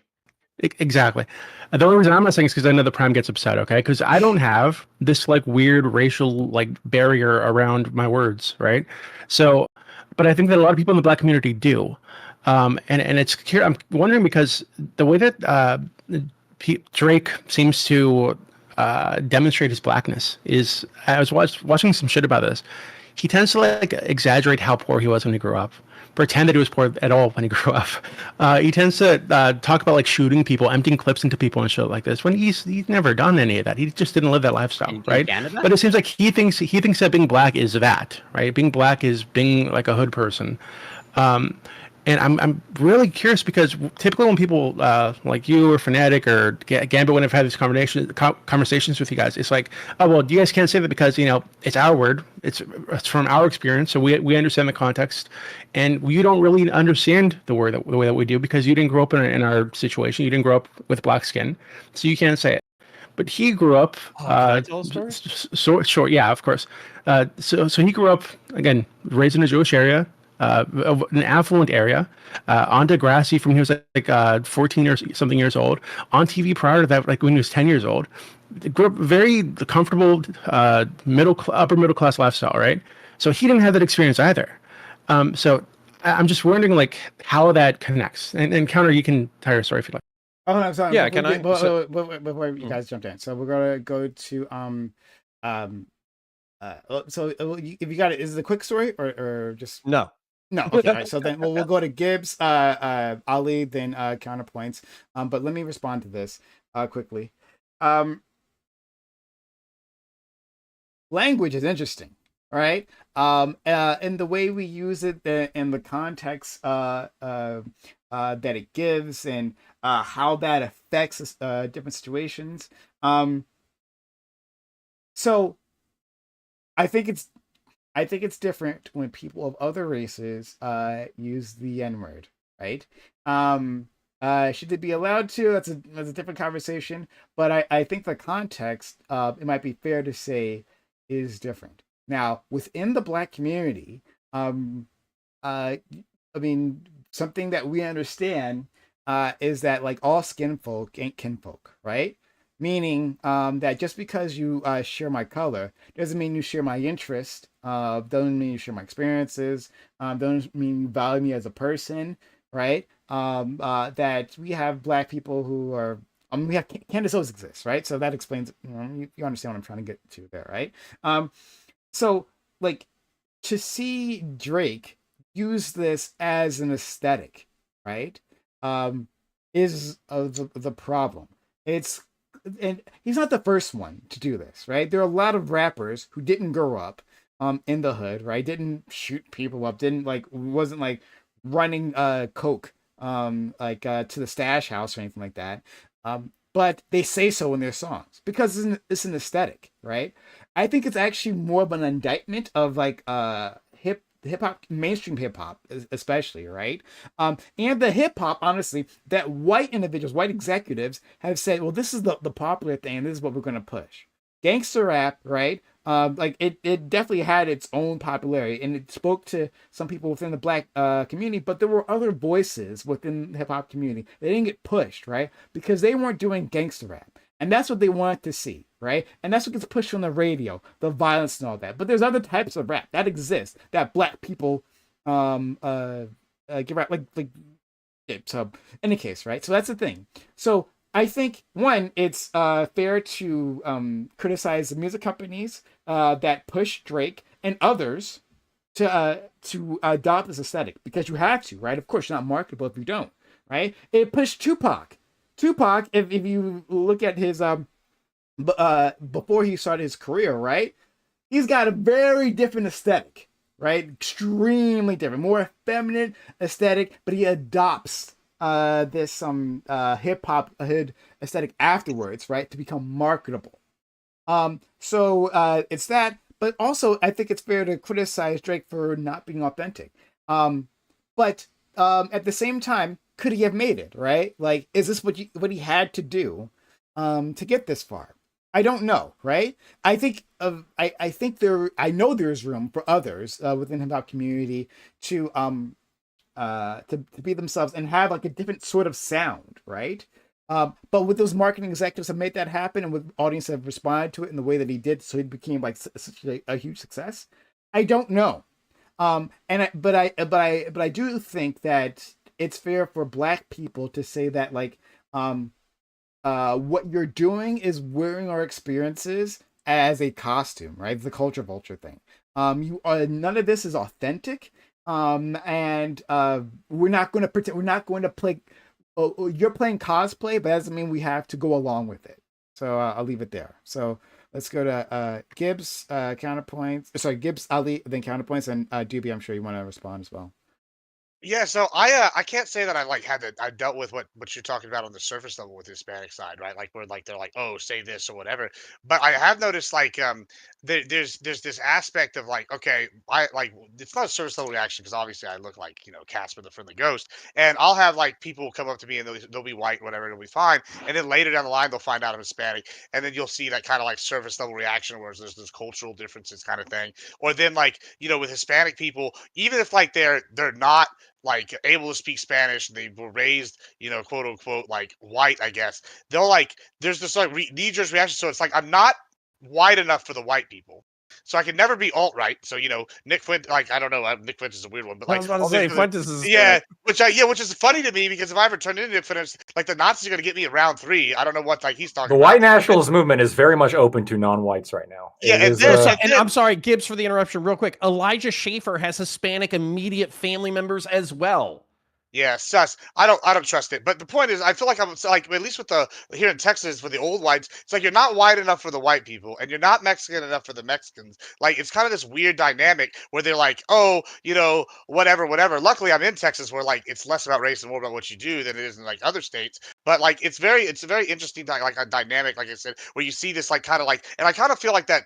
I was watching a guy talk about the Drake thing today, and it was specifically about the N-word. He's like, "Oh, I don't like the way that guy said that because he's about two shades too light, like from being away from white." And I just wanted to smack him, and I was like, "Well, that's interesting. Could I start saying like Hispanic like racial terms? Probably not. I'd probably like have people look at me real funny if at first I was walking around like like this word or that word about people like Hispanic because they're gonna be like, oh, he's fucking from Europe or some shit. And I just find that an interesting kind of like discussion, this gatekeeping of like races. When everybody wants to complain about racism, then they turn right around, they're like, well, you're not actually one of us. Like it's that I'm like, well, okay, you can't have your cake and eat it too, kind of thing. Like you want inclusion for everybody or you don't. And so like you can't, and if you want inclusion for everybody, you can't be gatekeeping your race, or like ethnicity even. I guess I don't know. I find that really strange as a concept personally.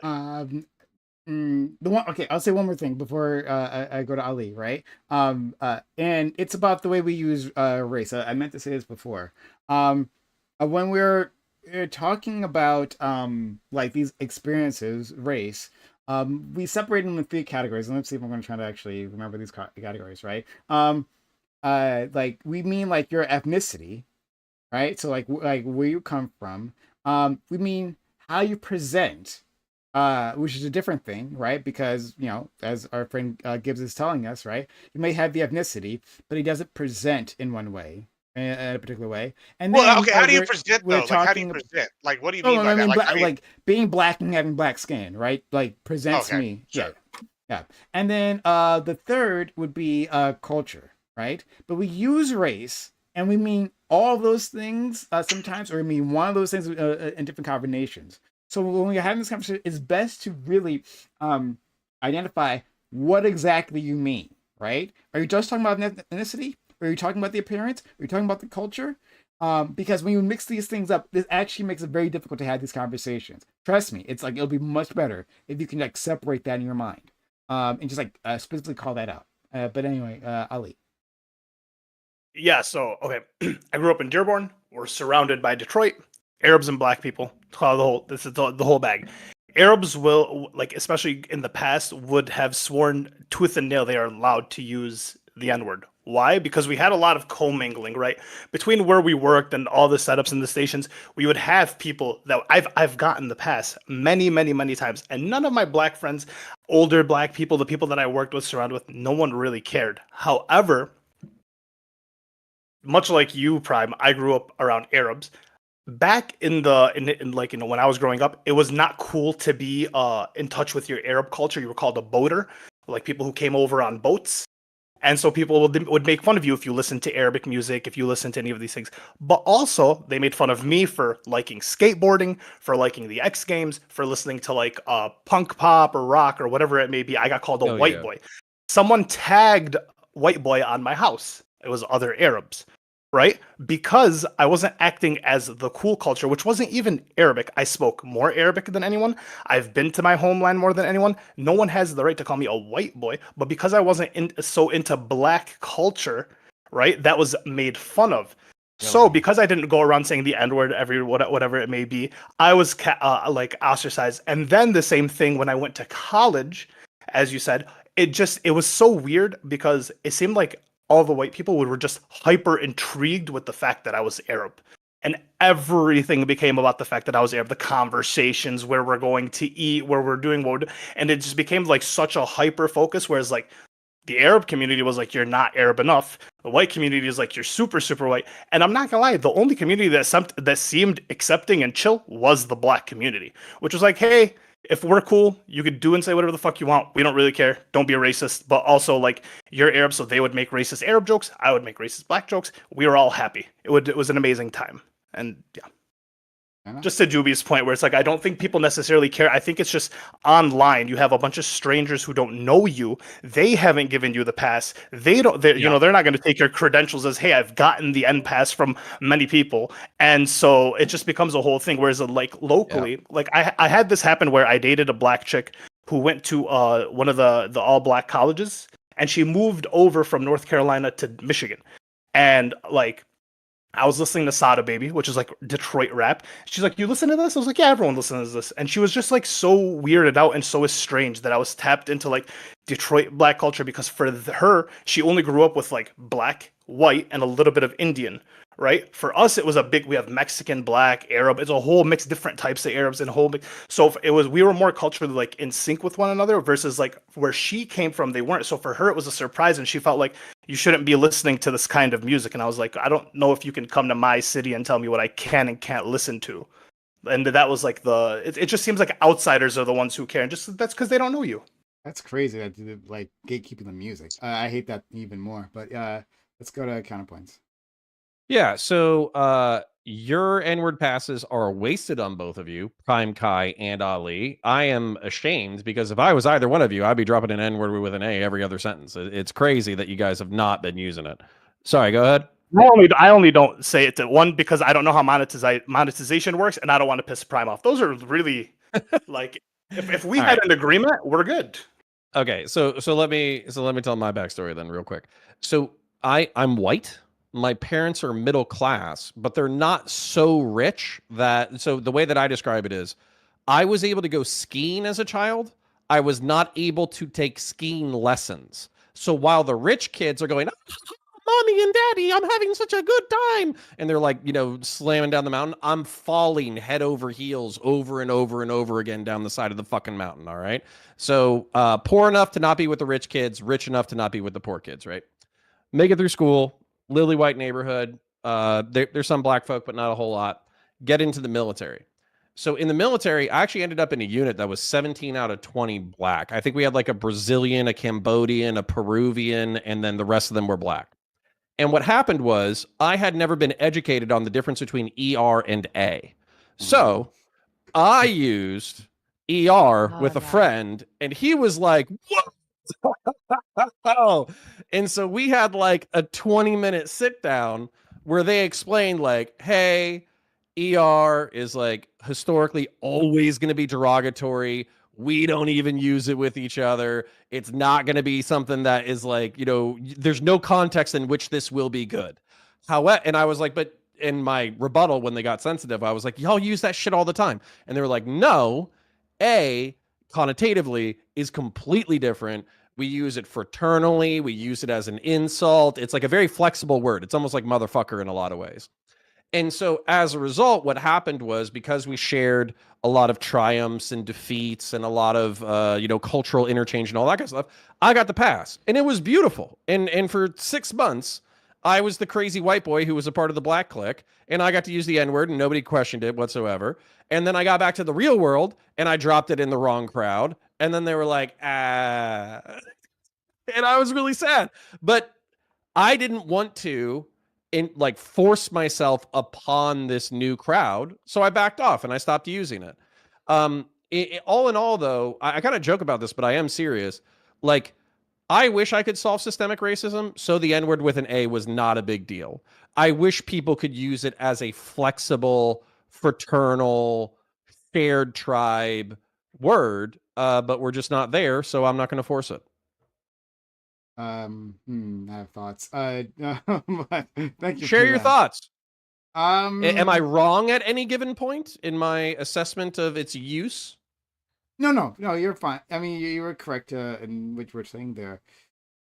And I've talked about this before, right? In college, like like I don't know, I never been. I mean, in high school, it was a more mixed experience for me. I went to a magnet school, um, and we had a lot of white individuals, and that was my.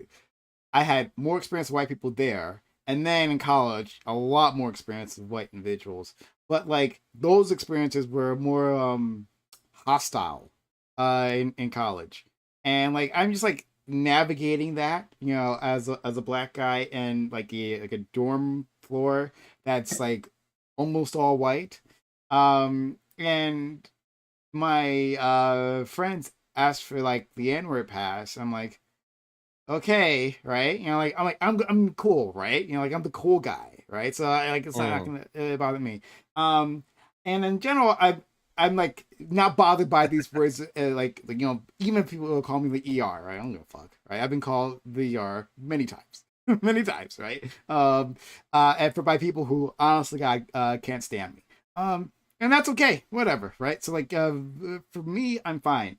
But like I ended up regretting giving those guys a pass. And I'm not saying this about you, Connor, right? But uh it became clear to me that like these guys, they just badly wanted to say it. They wanted to say it to a black guy, right? It was just a taboo thing. It was so fun for them, and they just wanted to do it. And like I feel like I allowed them. Did they use it correctly in context, or did you felt like they were being disparaging and weird about it?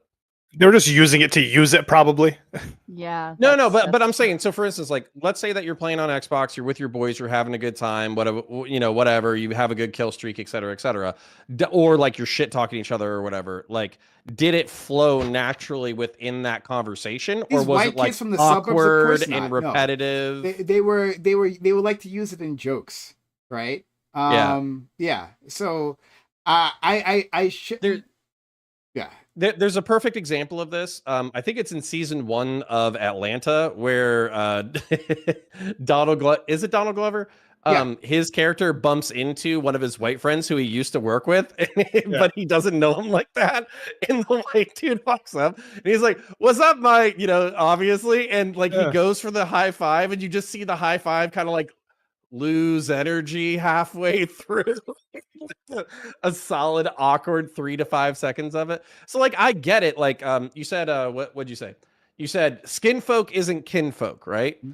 And so I think what I got, which was nice, was that temporarily I was granted entrance into the tribal group that we were a part of people who were sharing an intimate bond through like trauma and experience and all that kind of stuff. So when I lost that privilege, it did feel like a rejection, and it was kind of sad. But also, exerting my white privilege, my credits in the upper 600s. I live on the right side of town. I'm married. I have 2 kids. I'm just counting my blessings, and not being able to say the N-word is not a high priority for me. Yeah. I'll go to Doobie next, but like with Doobie, like so I'm sure. Just bring up her credit score. Would Very proud. It took a while. Is it pretty wide of you, Connor? Yeah. So, what was your credit score? I missed it. What was it? What was it? Oh, it's just high sixes, which isn't even that In good. the upper It's not- sixes. yeah, In the it's upper not six. even- It's a mid-range credit score. Wow. Listen, I'm very proud of it. Jesus How do- Christ. What do you think about that, Prime? He abandoned his black culture to embrace his credit score. True. You should go ahead to And black he's okay culture with giving it up. because I have a higher credit score anymore. than counterpoints. I have significantly higher credit score than counterpoints. But it's okay. It's all right. I'm gonna go to Doobie and maybe IFQ's gonna say something. Oh, that's gonna be great. But with Doobie though, look, I know Doobie wouldn't mind if I said the S word or the W word to describe the ethnicity, right? But I'm not gonna do that to Doobie. I'm not gonna do it to any. You should when it's funny. What the I fuck know is this the is- W word? Doobie, Well- Doobie, can you say it? I don't know. I don't know Twitch's like Actually, I guidelines. don't know. I think Just it's look like up, the look up, N-words or look the up, okay, W. I'll tell you. Look up Operation Wet, okay? And then Google will fill in the end of it. I promise. Fair. Facts. Yeah. Base. Okay. So I was gonna write in the Discord DM, but then I realized someone's gonna use that against me at some point in time. But in any case, yeah. But I'm not gonna do that. I think it's just a bad habit to do, because even if someone gives you the pass, which I hate even the idea of that, you're gonna be in another company and you're gonna be so used to putting that out there that it is what it is. But also, I don't think those words need to be in your vocabulary, right? Cringe. I don't think they. I think that's silly. I think it's silly. It's like saying, Spicy if word. you get used to saying motherfucker around your friends, you might say it around the wrong person. They'll be offended. Okay, well, that's like all curse words are like this, right? But they don't work the same way. You know that. They motherfucker doesn't use they as do. the N-word. Okay, That's what they makes do it the people who spicy. are like rational. Do all okay? slurs? But, Is it but just I feel slurs in general? But I feel like Prime. I feel like you didn't answer my question. So if Drake came around and he was like, "Hey, I want to be on your all black everything Prime," and he went on there, right? So one, would you let him on there? I was Two, like, no. Two, when he is on there, hold on. Two, when he is on there, would you throw a fit if he said the N-word? Given that he doesn't have the experience that you're talking about, he has an experience more like Connors or Lactoids. Or Primes. Wait. You don't know what my experience was like, Doobie. I know what your experience was like. Okay, Dude, You actually Hold don't. on. It would I surprise do. you. I do. No, I do. Just think I know of this everything scenario about you. real I've quick, done though, so deep everybody can searches, picture Lactoid this okay? knows where to buy FUBU, Think of this okay? He knows situation. where to get it. Think of I this went to a situation. majority minority Drake. school. Drake, Yeah, that's why the you're so racist. multi-millionaire, asked Prime to be on. It's like an insane clout opportunity, and Prime's just like, "Nah, you're not black enough to be on all black everything." The only reason Prime I would would get from say turning down Drake might be bigger than the clout No, he you is can having. get in Kendrick. that's the only thing. That I would would be only a- do it if I could record myself turning Drake down and then put that out. Specifically because he's ultimate not black distract. enough for all black everything, and Yeah. then put that out on Twitter. Yeah. Yeah, And then tags that would be- Kendrick. Oh, That, That'll be a sweet right? intro. That would be Sorry, the actually, only Prime, thing. you can make fake Prime. You can do fake DMs right now and trick the whole In fact, industry. you AI. should do that. You You should should do do that and AI then where, use like, it as Drake the is promotional begging you. tweet, for the show. That's what you Dude, should do. that should be Gotta get on the there. intro. That should be the intro to All Black Everything. Is an AI Drake begging to be on, and you're saying no. That would be really funny. Not bad. My face Not hurts bad. from smiling. Oh, that's actually a really good idea. I Hold on. might So write would that you? down. So would you allow him to say the N-word with an A around you? Would you allow him? Yeah. Would you allow this man to do it, Unchecked. given that he basically had a Jewish artsy kid upbringing? Okay, Jewish theater kid upbringing. Okay. Canadian Jewish. Jewish theater kid upbringing. I Is he know. Jewish? The Canadian And thing is how the we thing that how we he's can link most. this into the anti-Semitism bill, and it all comes from.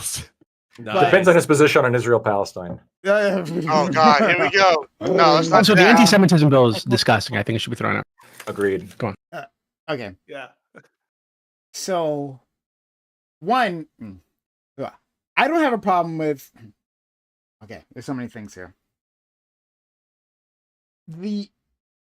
I don't think that people need to be saying any of these words, right? And just in general. But I accept that people do, right? So I don't fight my friends when they're dropping the N-bomb, right? I do that. Now, accepting that's the case, right? I personally don't have a problem with Drake, a black guy, using the N-word, right? My problem would be more on his appropriating the cultural aesthetics for his, for money, right? Okay, then that doesn't make any okay, because at that point you're just saying that, oh well, you need to have this kind of skin tone to say this word. It's not about the experiences. That's It's not not what I'm about any of the struggle. It's not about the oppression. It's just your skin needs to be the right color. Well, hold on, but I've already said that before. I've said that like the God. context between your person outside the race and someone inside the race saying are completely different. If you said those spicy words about like Latin individuals, like it's different than from me doing it, right? It simply is the case. And I wouldn't, and if I said it like, if you invited me to your family barbecue, which you should sometime, we should just like hang out. That'd be really cool. But if you invited me to your family hangout, and I said those words, it would be fair for your family to get really fucking upset at me because I'm not in your group, right? Okay, but the WB word and the S word, I mean, you could call them a paisa. That's a slur-y word that they would call each other, right? That you call like Mexican immigrants paisas. None of them would be upset about this because it's like the N-word with an A in like the black community, right? Well, like within the you subculture. you could not call someone like Hispanic. You absolutely okay. Well, in Oh, Texas, I don't know if that's going on in Swedish Texas. word. Southern California, Swedish word fucking for East shit. LA Hispanics, you could absolutely call them a paisa. They'd be fine. Okay. That's crazy. They would totally be fine. You would Okay. get punched in the face. You said that. In Texas, I don't know what the fuck's going on in Texas. Okay. There we go. But Prime, Doobie what got I'm his saying own. is- Are you black enough? Are you Mexican I enough? know. But Prime, I'm telling you, like I think that there's just the context of the word that matters, right? The way the way the word is used, and I think that if you're in an area where that word is used and the way that the N word is used, like dude or bro, whatever the fuck, you could absolutely say nobody give a fuck. And this is why I'm like, if you're just saying that, oh well, you can't. Drake can say it because he has like a blackish skin. So therefore, if he says it around people, they won't be offended, or they're less likely to be offended. Sure, but that doesn't mean that I can't say it around people that I know aren't going to be offended. There are plenty of black people that might be offended by Drake singing around them. Right? So like, I get offended when Connor says it seems like you're attaching it to the skin color rather than any kind of experience. But because And you say terrorist really aggressively. with the hard R's and S's in too. Yeah, because people don't. Okay, so ist. FQ, I haven't forgot about you, and I really want to hear what you have to say. Because people, that's not the way people usually judge this. Like, if Drake, right? If Drake wasn't Drake, if he looked the same way that he did, and he had the same experiences growing up, right? And he went around a group of black people, and he said what he said, like simply no context, then there would be no question about it, right? No one would question, and it was like whatever, right? Because they attach it to the skin color, right? As long as they can identify like that light skinned motherfucker as a black guy, right? Then they're gonna be fine with it. It is what it is, right? So that's how that. So that's Yeah, it's just like a skin color. It's literally just a skin color thing. Yo, Yes, but it's hold a on. skin color But thing. that is That's that's racist. That's terrible. No, Hispanics get away with that shit too, just because they say it mad confident, right? So what happens is Hispanic people will say the N-word with the A, mad confident, and then black people will be like, oh, he must have black friends, and so then they accept. Oh, but when I say We're confidently, all of a sudden it's a everybody problem. says it. Not In, like like, that. That is not what it's because the cultures are similar. When they talk about like some of the like you hear like Daddy Yankee or like Peso Pluma or somebody like that, they say it's because they're also probably on a track with a black person, so they're probably doing something. No, they say it because they grew up in communities where people say and talk like this. Colonizers, Hispanics colonized the fucking world more than my fucking people did. I'm fucking Celt, bro. We came over after the fact. That's because we have better food and better women. I'm sorry. Oh, God. People give us Fuck you, first of all, Gibbs. You can fuck more off. Okay, Irish that's not than me, true. Okay. I'm just saying. Okay, here's the Some thing. Irish Look. motherfucker jumped down to Spain and then jumped immediately over to Mexico without fucking anybody. You're more Irish than me, bud. Here's what's crazy about that is when I did the 23andMe thing, and I did what's the other one? I don't remember, but they both said it from Basque, which Basque is like one of the oldest like continuous lines of humans we know of, like in Europe. So not only am I sure that I'm not a Celt or Irish, I know that I'm from that area. No, so, like, hold on. But here's the thing: is like Celts were in that region and were conquered by everybody else. We went. I guess you're saying these people went north. Yeah, you're like pre-Celt. We're the conquerors. Yeah, I got it. Yeah, you're prehistorical Celt. Yeah, we colonized the UK. I understand.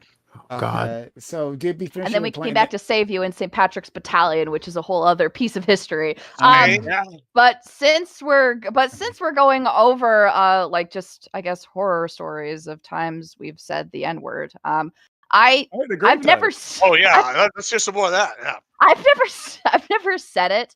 But I have written it. I wrote it down once, and I wrote it in a poem for a creative writing class when I was an undergraduate student at my university. And it was not done maliciously. It was a love poem. It was about a man who I was interested in at the time, who I was seeing. Okay, and with an A or an and E? it was not. No, it was an Arabic. Black? No, he was an Arabic man, and he and his family, they came over to the United States to.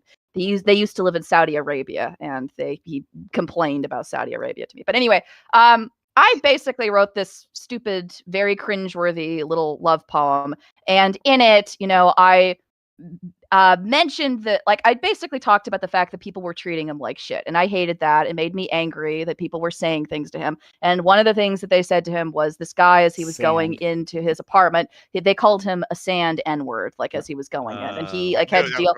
And he had a lot, and people said those sorts of things to him frequently. So I wrote this poem complaining about it. See, you made it sad. It would have been way funnier. No, it's not sad. It's horrifying because after I wrote this poem and then brought it with me to the creative writing workshop, you had to read it out loud. Oh, I didn't even read it out loud. Okay, I skipped over it, but people were pissed. People were so mad that I wrote that poem because I had that word in it. Like, it was that was one of the worst classes I have ever been in. I was sitting in this classroom and everybody in there, like they said, I know you didn't mean to say it this way. I know you didn't mean, but you have to understand that when you use this word, this is the implication, and this is, and even though it was done in like a sort of innocent, cringeworthy puppy love kind of way, which is why I included it. I literally included it to explain what happened to my boyfriend. Okay, and it turned into this really horrible experience. So very based. Interesting. But I will say, Prime, I do agree with you on the point that you made about people not always being honest about why they want to say the N-word, because I've noticed sometimes people will say that the only reason they want to be able to say it is just so that they can say the word instead of the N-word, like in quotation marks. Like, we can't even say the word here on Twitch because if we say it, then, you will get canceled and that will be bad. But also it's disrespectful, right? But no, it's not disrespectful. Well, I've heard people say that they only want to use the word in reference to the word, but I don't think that's actually true. Like, I've noticed, like, when people will say those sorts of things, and then I'll go and I'll hang out with those people, and I've noticed that, like, it's not actually true. That's the thing that they say, like, in public so that they can have the excuse to say it. But it's often the case that oftentimes I've noticed that people will make that case and then will backstage, will make comments or will make statements that are actually racist. So I'm not sure. So that's a question to deal with, is the honesty of like how this, because I think it's true. I think there are people that do just want to say it for shock value. People who want to say it just to be mean or just to get a rise out of people, right? And the reality is, because like it was that controversial of a word, right? I needed to learn that lesson, right? Because I was very, very careful about everything I brought into class, like after that. To make sure that I didn't actually accidentally piss off my professor. Okay. So that's the end of my spiel. Before we move on, right? God damn it. Is Drake a pedophile? I gotta go, right? No, I want to know that question. Is he a pedophile? Is that true? So, like, he's an pedophile, okay? He's attracted to teenage girls. That roast was pretty fire, like with the image, and he has all the red dots and the sex effect. That was a good roast. Is it true? Yeah. Is he actually? So Billie Eilish. So the question is, grooming Millie Bobby Brown. Hardcore groomer, 100%. Billie Eilish. I'm not sure if he was. I need someone to not meme at me and to tell me whether or not this is real. Okay? You do not need to be talking to a 14-year-old girl about her crushes as a 30-year-old man. That is fucking crazy. You also don't need to be adding high school basketball players on fucking Instagram. Like, there's no reason for a grown ass man. He's close to 30 at that point. No reason to be doing that. That is crazy. Wait. What? Did he do that? He added high school basketball players to his... Wait, how am I this? There's a really funny video where he has like a 17-year-old on the stage, right? And he's like hugging her, groping her, whatever. And she tells him that she's 17 years old, and he keeps doing it afterwards. He like doubles down. Okay. He's like, nice. The age of consent in Canada is 16. This is legal. Okay, so I didn't have that context, and maybe you guys will tell me more about that. I just remember like the Millie Bobby Brown text, at least the ones that I saw. Or that's the ones she shared, because she shared those texts. They weren't nearly as like bad as like people. All like, of them, or like a handful that were like the picked ones out. that I'm aware of. Put it out there, because maybe you're going to show me something that's like vile. I don't know. Like right? Prime, like there's just no, I don't. There's no reason for a 30-year-old to be talking to a 14-year-old about crushes. Like ever. Like that is the problem. The messages themselves are not necessarily the problem. I don't give a fuck about the messages. Why are you a 30-year-old millionaire who has access to 18 to 60-year-old women DMing a 14-year-old about her fucking love life? Little heart carved into the front of your insane. haircut. No. I think okay. So, all right, hold on. I don't want to get distracted yet. But I'll say this, right? The reason why that I thought that it was okay without the additional context, and that's all I had. Remember, this was simply introduced to me, and I all had the context with the text messages I saw, right? That it seems perfectly reasonable that within a professional environment and like the general fame world, that you would have contacts with people and you would talk to these people, right? Like I forget if they had worked on a project together. I forget if they did or not. But like if you're a famous person, I imagine like you just like your DMs are filled with like messages with other famous people, right? Like she can't talk to her friends in the same way about some of these things, right? Like. And so it seems perfectly reasonable you would strike a friendship as long as nothing inappropriate was said. I don't think that in and of itself that a 30-year-old talking to a 14-year-old. Yes, it is. Yes, it is. And Drake also told Billie Eilish when she said, "Hey, I'm turning 18." He goes, "Oh, I've been waiting for about 4 years." Okay, That's yeah. weird. So again, I didn't have any of that in the context. So Listen, remember, guys, this everything I sounds bad. said was in. That sounds awful, and so I'm not defending Drake. I'm just saying that within the context of like those specific text messages, in a vacuum, like I don't think like if a 30-year-old is talking to a like in fact like it makes sense that like it is a weird. teen would go to an adult like, hey man, like a person that you trust, right? And she trusted Drake. Okay, Prime, hold up. No, Prime. FQ and then me, please.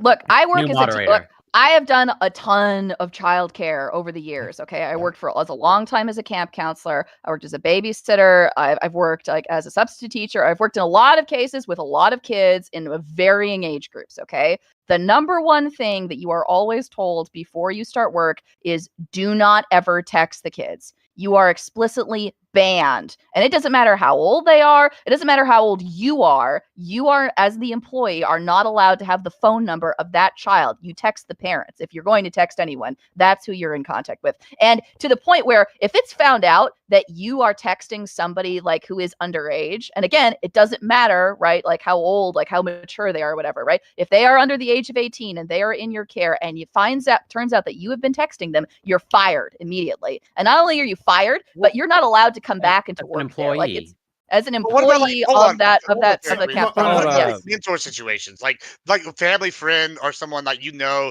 that they can go to. Like I had people that I texted when I was like 14 that were like in their 60s, and like I could be like, "Hey, basically it was like a second grandpa."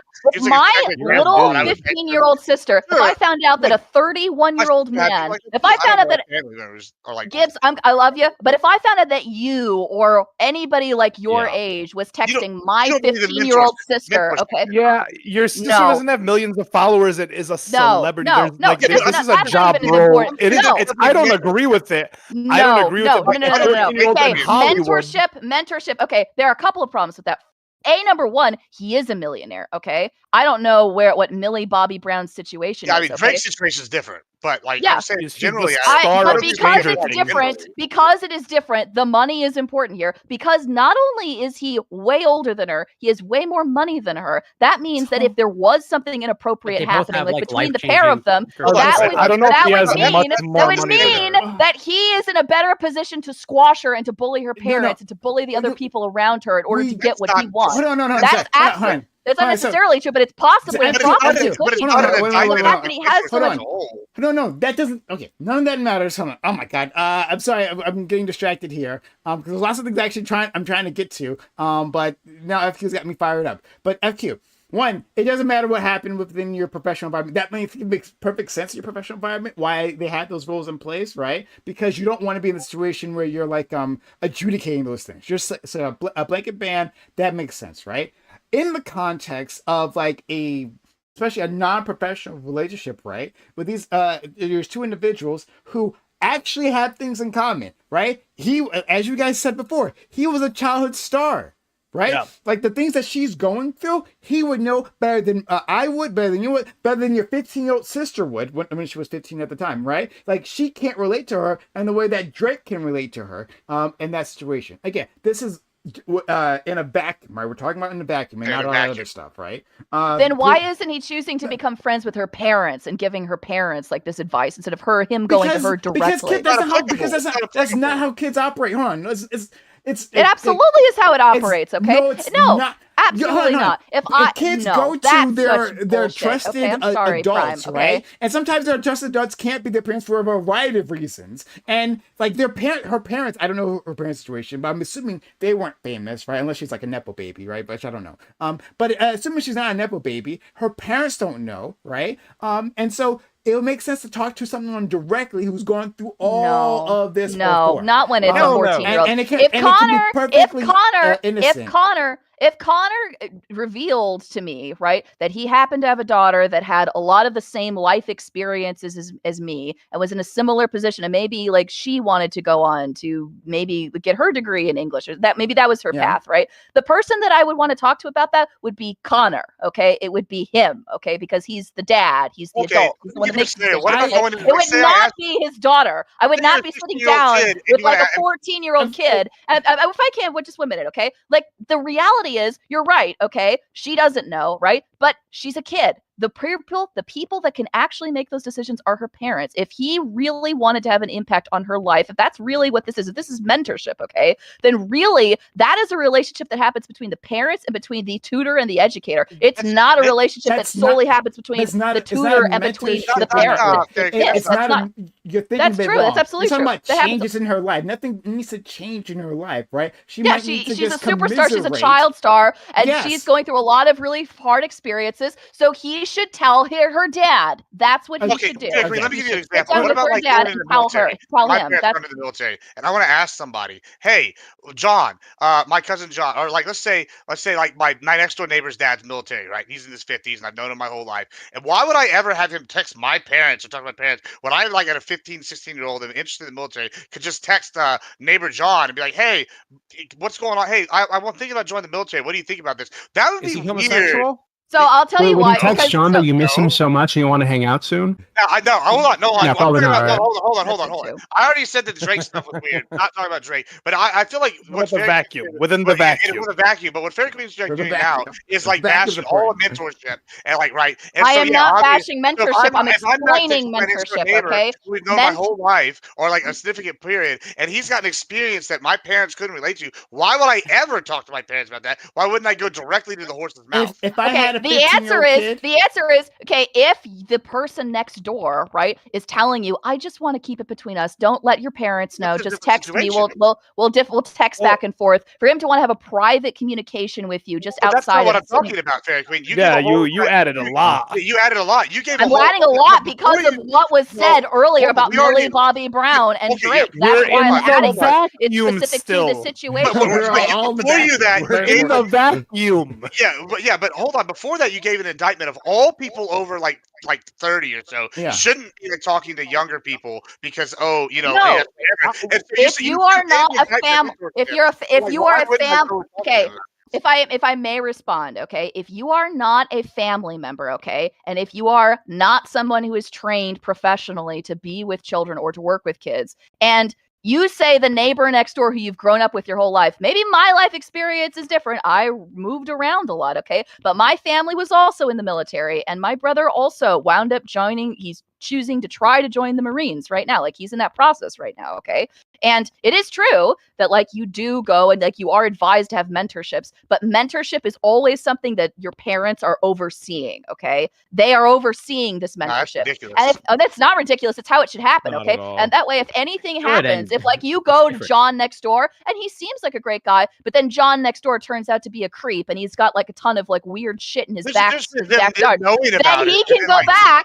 And because lines of communication are open, he can go back and tell his dad, hey, this dude John next I'm not door saying is they a shouldn't real know about weirdo. it. Can That's you not do what I'm something saying. about Yeah. it? But, like, your So, parents okay, shouldn't be so involved in I was mentorship. gonna- Well, you I'm should gonna- always assume that I'm he's gonna- a creep, Gibbs, is I'm the gonna. point. Oh, so I'm Sure. gonna move it forward. He's not a So man. one, I'll say this, right? I'll say the last thing that if counterpoint, if I had a 15-year-old kid, right, and they were going to join the military, I'm like, yeah, like talk to my friend counterpoints, right? I don't even have to be in between that, right? But that doesn't mean I can't monitor. So I'll reach me out to bridge to Fairy Queen. Yes. That doesn't mean I can't monitor that, right? Monitoring, Like I have monitoring. all Yeah, the if Counter trust started and saying to your counterpoints. kid, I miss you so much. I'm gonna be in your city next week. Maybe we Yeah. should like meet up and hang out. And Like, I that'd be would, pretty and I fucking would, weird, man. and if counterpoints said that, I'd have questions. I have questions. Okay, Yeah. and I Hold on, think hold that's on. fair. We can qualify this, but I think like y'all can pick apart FQ's like examples all you want.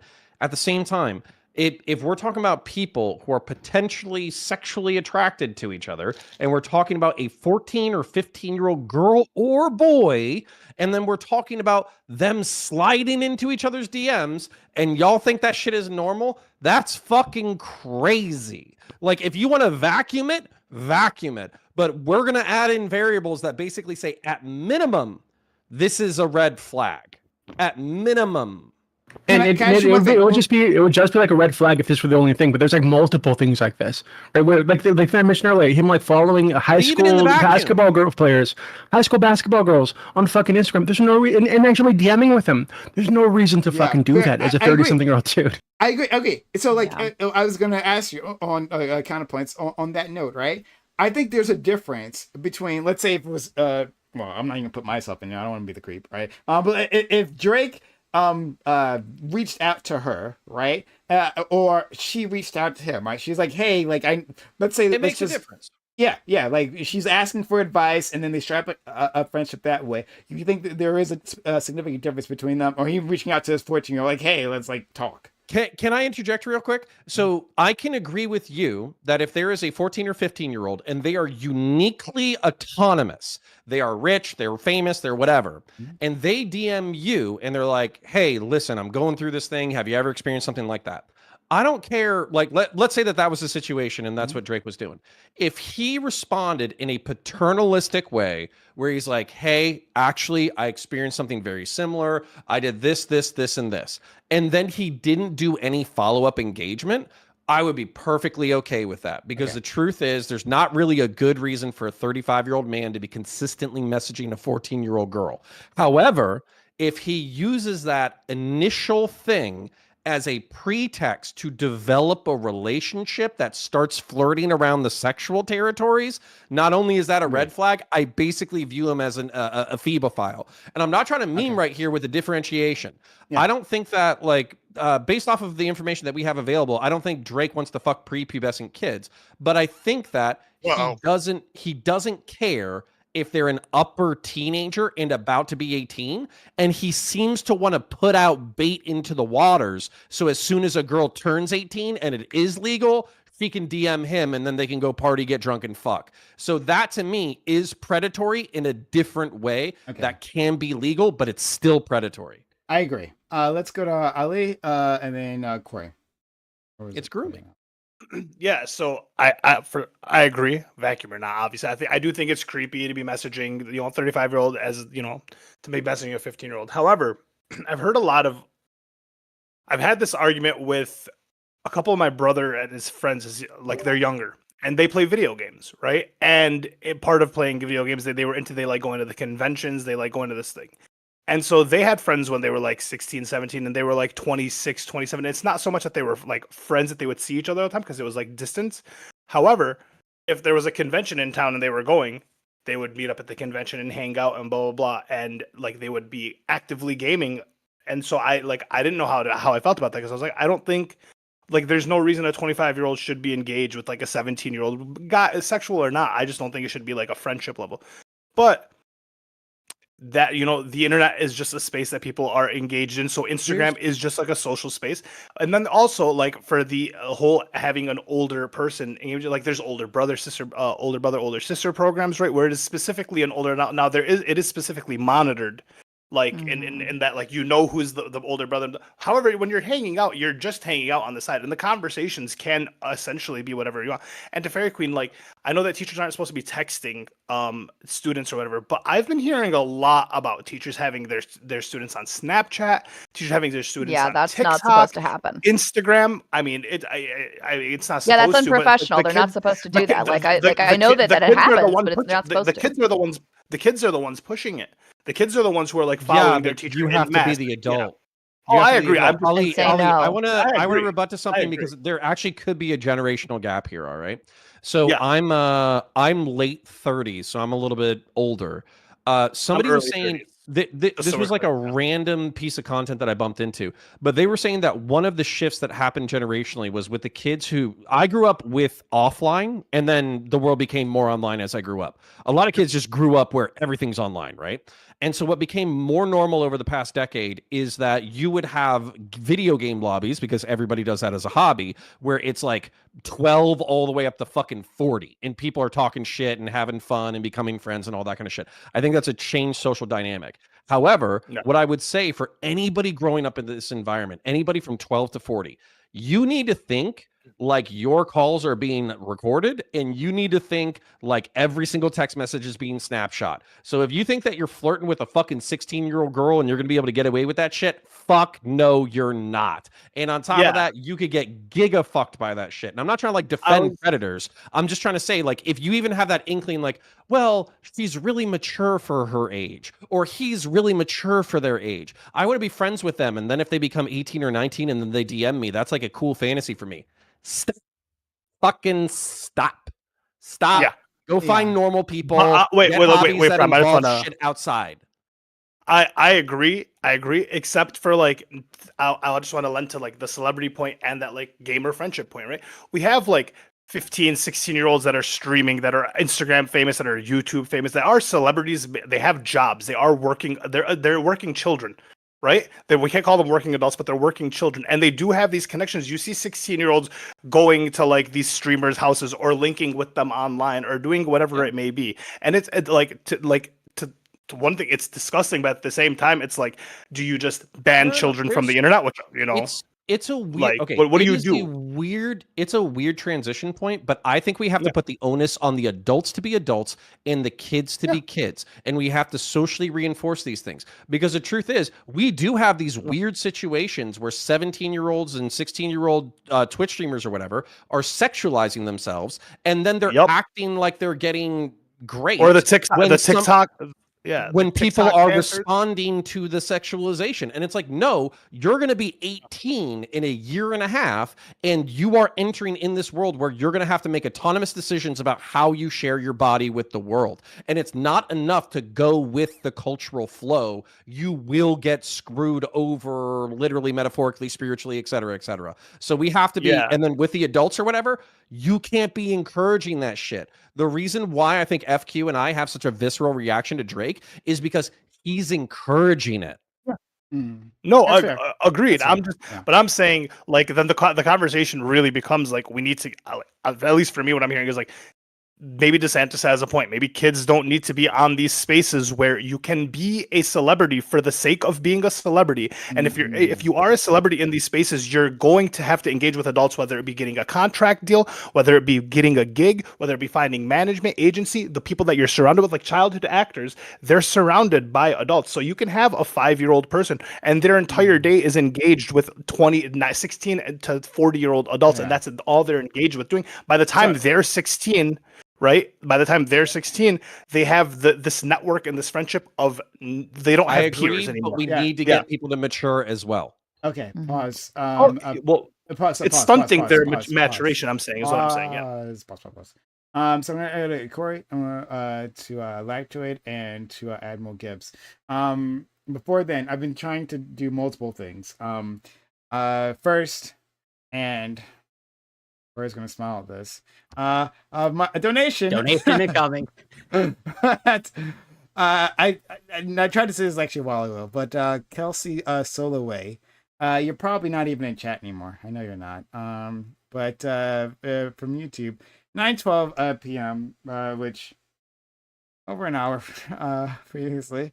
Don't smile at me, Corey. All right. I'm a happy person, always. Happy Canadian. She said transgender women and men had higher rates of violent victimizations, 86.1 and 107.5 per 1,000 people, respectively, and cisgender women and men, 23.7 and 19.8 per 1,000 people, respectively. Thank you for that, Kelsey Soloway. I'm sorry that I did not get to that before. Because you probably said that. I mean, I know you said a long time ago, but if you are there, thank you for the $10 Canadian. Oh, you're a Canadian too. Oh, wow. We love our Canadians here. This is a real smile for that. So Kelsey, if you're still there, I apologize for being me. I am awful with this. But yeah. And then I got to say thank you, Admiral Gibbs and Mock Gaming Bot for gifting us up, yeah, and Admiral Gibbs gifting us up, and Naritas for gifting 300 bits. Hey everyone, I was gonna bring this up. Oh my god, this thing won't.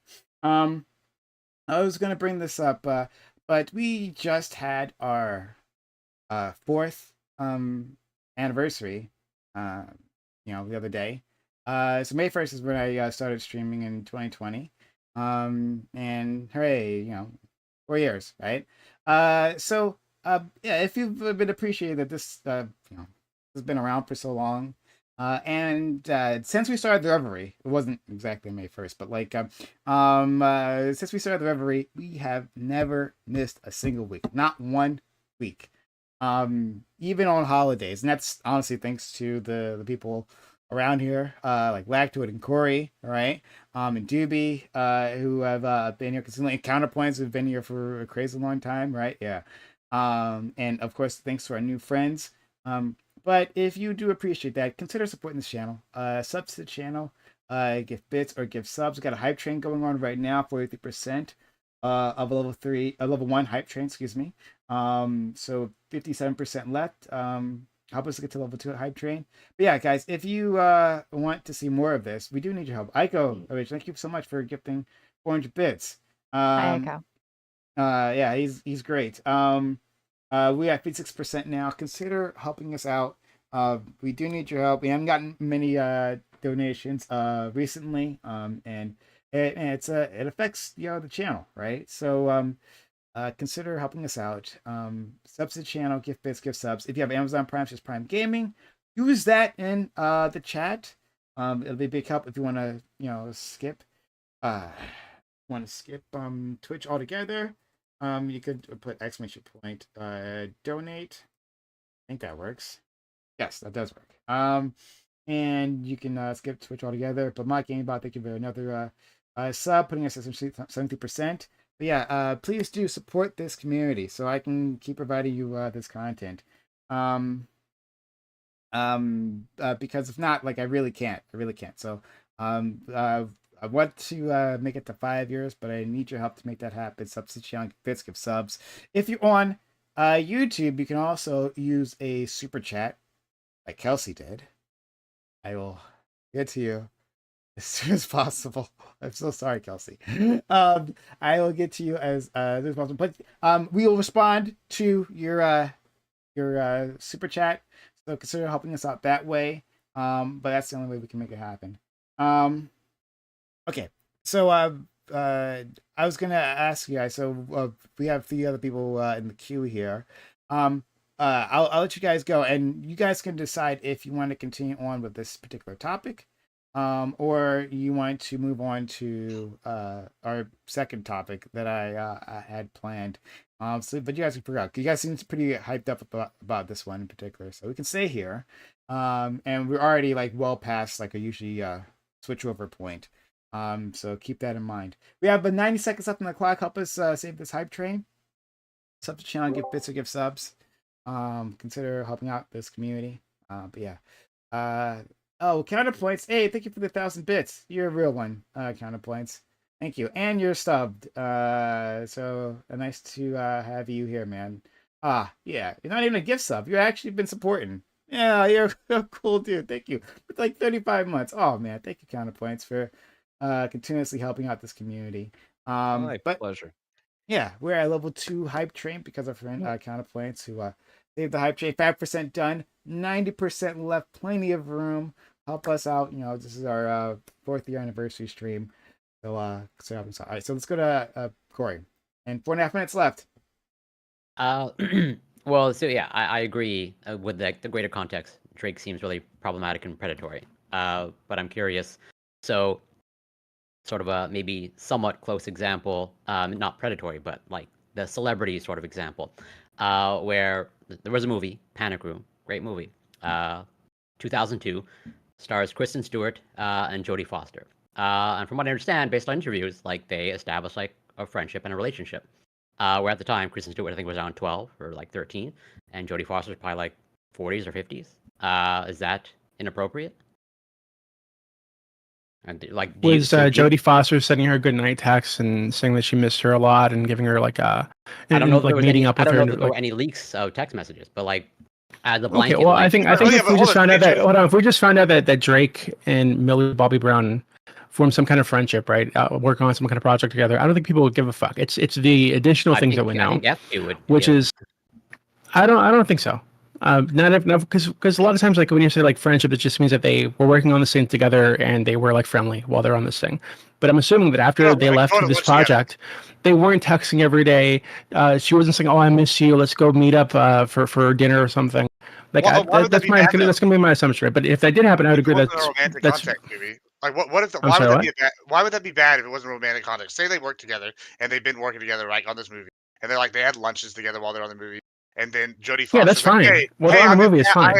So Jodie Foster, hey, I'm in town. I haven't seen. And by the way, would you like to go get food tonight or whatever? Like, and if she wanted to invite her parents, she could, or if she didn't say like she didn't invite her parents. But since this is a person with agency that has money, why would she not go to like a dinner? No, I don't think having money gives you agency if you're like 12 years old. I'm sorry, like that's if it's not. But here's the thing: I know that Drake is romantic. There's obviously a romantic sexual issue. Like, would you like argue that it's bad if it's like a mentor idea, like in Jodie Foster's case? No, I think mentors are fine. Right? I have no issue with mentors. The issue is just like the additional information that we know about the text with Drake that comes from like Millie Bobby Brown herself, and all the other shit that Drake has been involved with, like a lot of other underage girls that he's like contacting. Like there's one I don't know. I think somebody might have saw the Abin Priest video that they did, right? We know what he's doing too. Yes, he's trying to foster He's trying to foster friendships. So the day they turn 18, he can say, hey, why don't you come down to Miami, or why don't you come up to New York? Why don't you come out to Chicago? Why don't you do whatever? And then he's gonna fuck them and party with them, and they'll be like, oh wow, I fucked Drake. That's awesome. And then they'll move on. Let's just hypothetically it was like just a business connect. Like, what if it was just for business? And he was like, "Oh, we can start doing more work on Straight Team, but it's only for business." And we know it's all nefarious with the sexual side on Drake. But let's just say hypothetically, what if this guy was like, "I'm only wanting to do this because I want to like have Foster's connection with him because I think they're gonna be good business connects going forward." Would that be nefarious in that sense? Like, would you have a problem with that, Connor?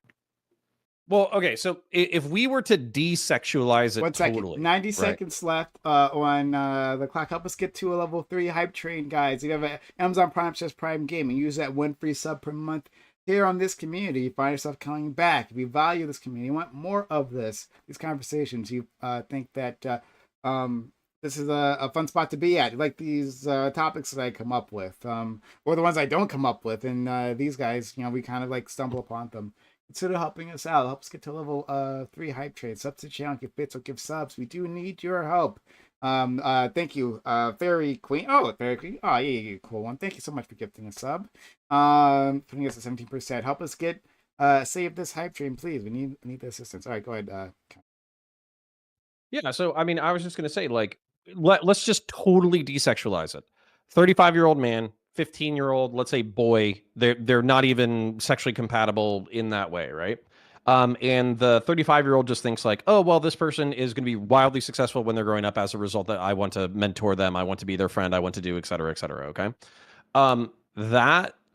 Those conversations, I think, are gonna have to be in like the awareness of parents and guardians, right? So what FQ said. So it's not like they have to read every single text message, but basically if that person doesn't approach the parent and say, hey, listen, like Donald Glover, for instance, he's like a wildly successful person. And I think Tina Fey actually mentored him.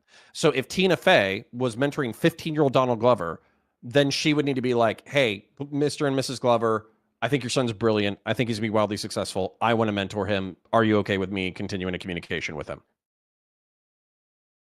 Is that to who is that to? That was to Gibbs. Yeah, I don't know. I'm just like looking back throughout history. Like we would never had Julius Caesar if we would have never like had what's his name? Crassus, yeah, but this right? is a bad example because at that time there was lots of male mentorship that involved lots of butt sex. I mean, okay, we don't know that they did that, but I mean, we do. Do we know? Okay, whatever. No, butt I'm not sex saying or Caesar thing, specifically did butt sex. Yeah, I was I'm talking just about saying that the specific. Greeks and the Romans. So I have really two issues with this. Like one, I think that y'all like there is something to be said for mentorship, like mentorship, making business connects, and like I get that the Drake situation is different because he's like a bad apple, right? Like whatever. Like let's not.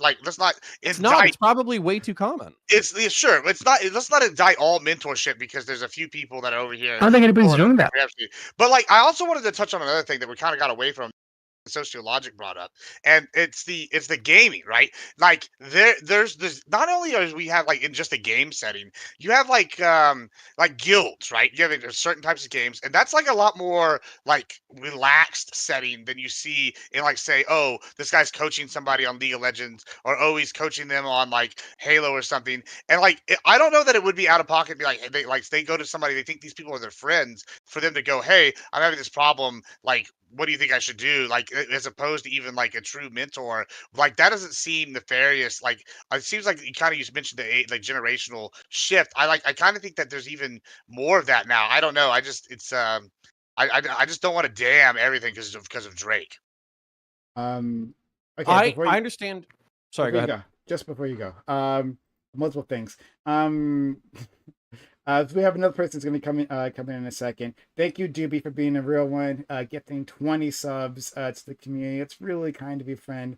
Doobie's been supporting this channel like from the very beginning. Wouldn't be here without him. So thank you to my very kind friend, Doobie. Thank you, Sociologic, for gifting a sub. Thank you, Counterpoints, for gifting 5 subs. Because of that, we're at 64% Alba level for Hype Train. With 36% left. Help us get to a level. Wait. What? Real quick, explain how to Prime sub, because I thought I was subscribed with Amazon Prime. I just subscribed for the first time ever on Twitch. I don't know how to do this shit, but so tell people how to Prime sub, because I did not know how to do that. You go to sub, then you click sub with Prime. I didn't do it. Didn't show it up on my phone, and I don't know. Just for the people who are on their phone. I don't think you can do it on your phone.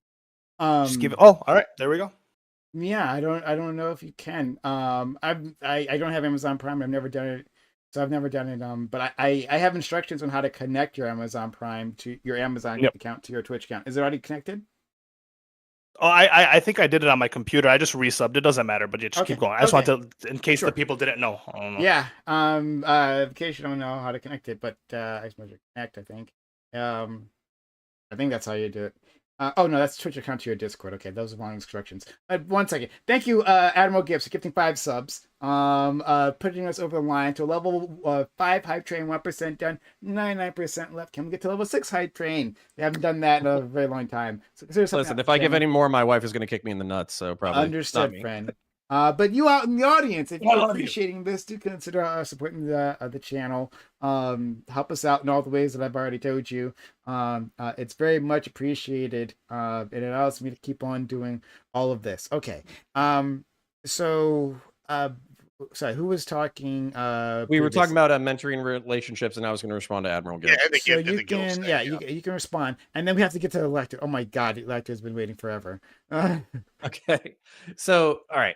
So listen, I am with you that what is happening in an increasingly litigious society that has the internet and news channels, people are afraid to lead. They are afraid to mentor. They are afraid to develop relationships, and they are afraid to teach the next generation all of the skills that they have learned. I agree with you completely. I actually think it's a very sincere problem. I meet competent, intelligent, kind, sweet people who don't think that they have anything to offer the world, and I basically have to like pull their teeth out in order to encourage them to mentor the next generation, right? But I don't think that FQ and I want to like kill that as a concept. What we want to do is we want to make sure that it's done the right way in concert with the parents. So, for instance, you say that you called like your military men. You cut out. You cut out, friend. You cut out. Like You said military mentor, then you cut out. Military mentor. Can you hear me now? Mm-hmm. Yeah. Okay. The military mentor. The only thing that I would want is, and I think most people of like tact and goodwill would do this anyways, I would want that mentor to probably just mention it in passing to your parents. Hey, Gibbs reached out to me the other day. We talked about the military, whatever. I think he's a cool kid. He's a good dude. I love him like a nephew or something like that. Just want to let you know or whatever. Or they could even talk about what they talked about in order to keep the parents in the loop. We just want to make sure you get diddled. That's all. We just want you to not get. That's fair. And Corey, did you finish your point previously? Okay. Yeah. Lactoid. I know you've been waiting. All right. Fucking forever. I'm sorry, man. I have a point on the prior point, but I'm going to tie it into this one. I swear to God. About the bear? About the N-word. So, bring it in. We're bringing it back slightly, but then I'll tie it in. So I just completely agree, and I'm surprised nobody brought up Kendrick Lamar's behavior on this. Because I completely agree with Doobie that everyone should be able to say the N-word. This idea that we treat it like Voldemort, where you can't even fucking say it, is ridiculous. The fact that Kendrick Lamar will bring up a fan and then bully her after she says the word, it's pretty ridiculous.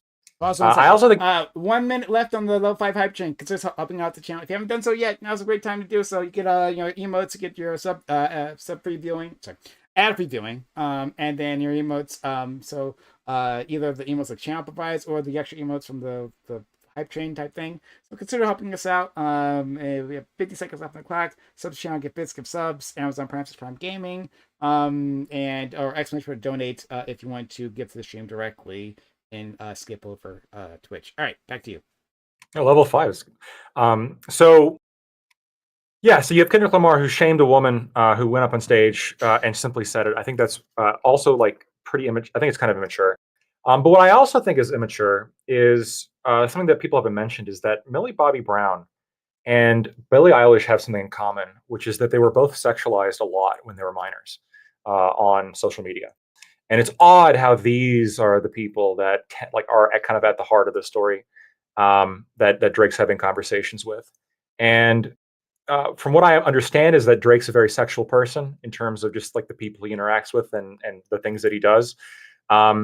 Not to say that the texts themselves are necessarily sexual, but I do agree that there's something deeply disturbing about I miss you, have a good night, etc.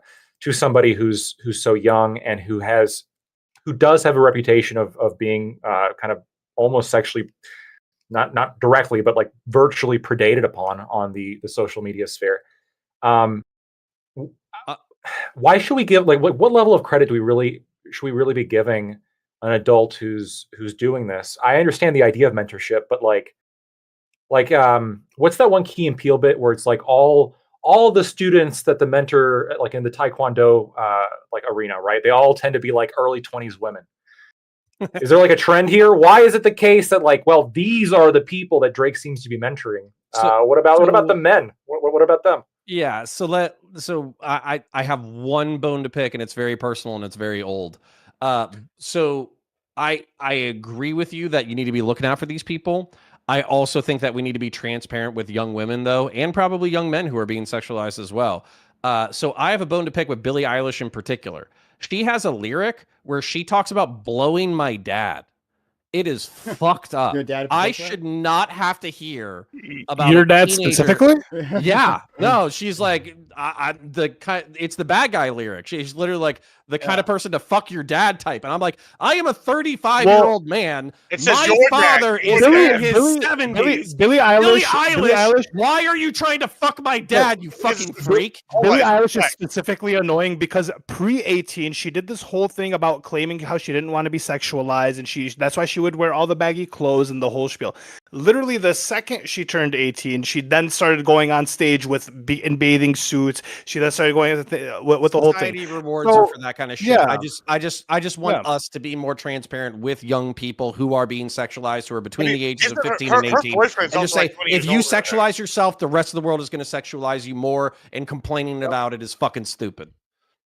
Yeah, but her boyfriend is also like 20 years older. Clearly, that's her kink. Like, the fuck. What? Her wanting to bang my dad? What the fuck? Yeah, but have you seen her, dude? He's like older than like both of us. Have you seen your dad? Listen, I'm just saying, this is like when people post on Twitter, they're like, the fact that I might even have to see a 14-year-old's opinion is a fucking like crime against humanity or some shit. That's how I feel about pop artists who are fucking 18 singing about banging my dad. It's fucked up. Don't do it. Wait a minute. Okay, hold on. You never said like anything like that. That's bullshit, Connor. Yeah, or singing about their pussies. Hold on, you've talked about your friend's mom. Like, oh man, Yeah, you absolutely have. I'd smash that. Like, don't I was act like shit talking. I didn't actually fuck my friend's mom. Okay. Look My at friend's mom standards. looked like a foot. I didn't want to fuck my friend's One of my mom. friends' mom looked like Jennifer Aniston. I would have jumped on that in a heartbeat. What are you talking about, man? Like, you're absolutely. trolling. Well, like, if you made 100%. a song talking about fucking your friend's mom, then I would call you a shitty friend. Well, okay, but that's a kink. Like, why are you gonna kink shame her? She wasn't talking about any. As far as I don't know Billie Eilish, and I never even heard this Talking song about before. my dad. But like, she wasn't talking about your dad, and she wasn't about any dad in particular. But like, what? Oh, I can push back on this, and I can show how sexist you are, right?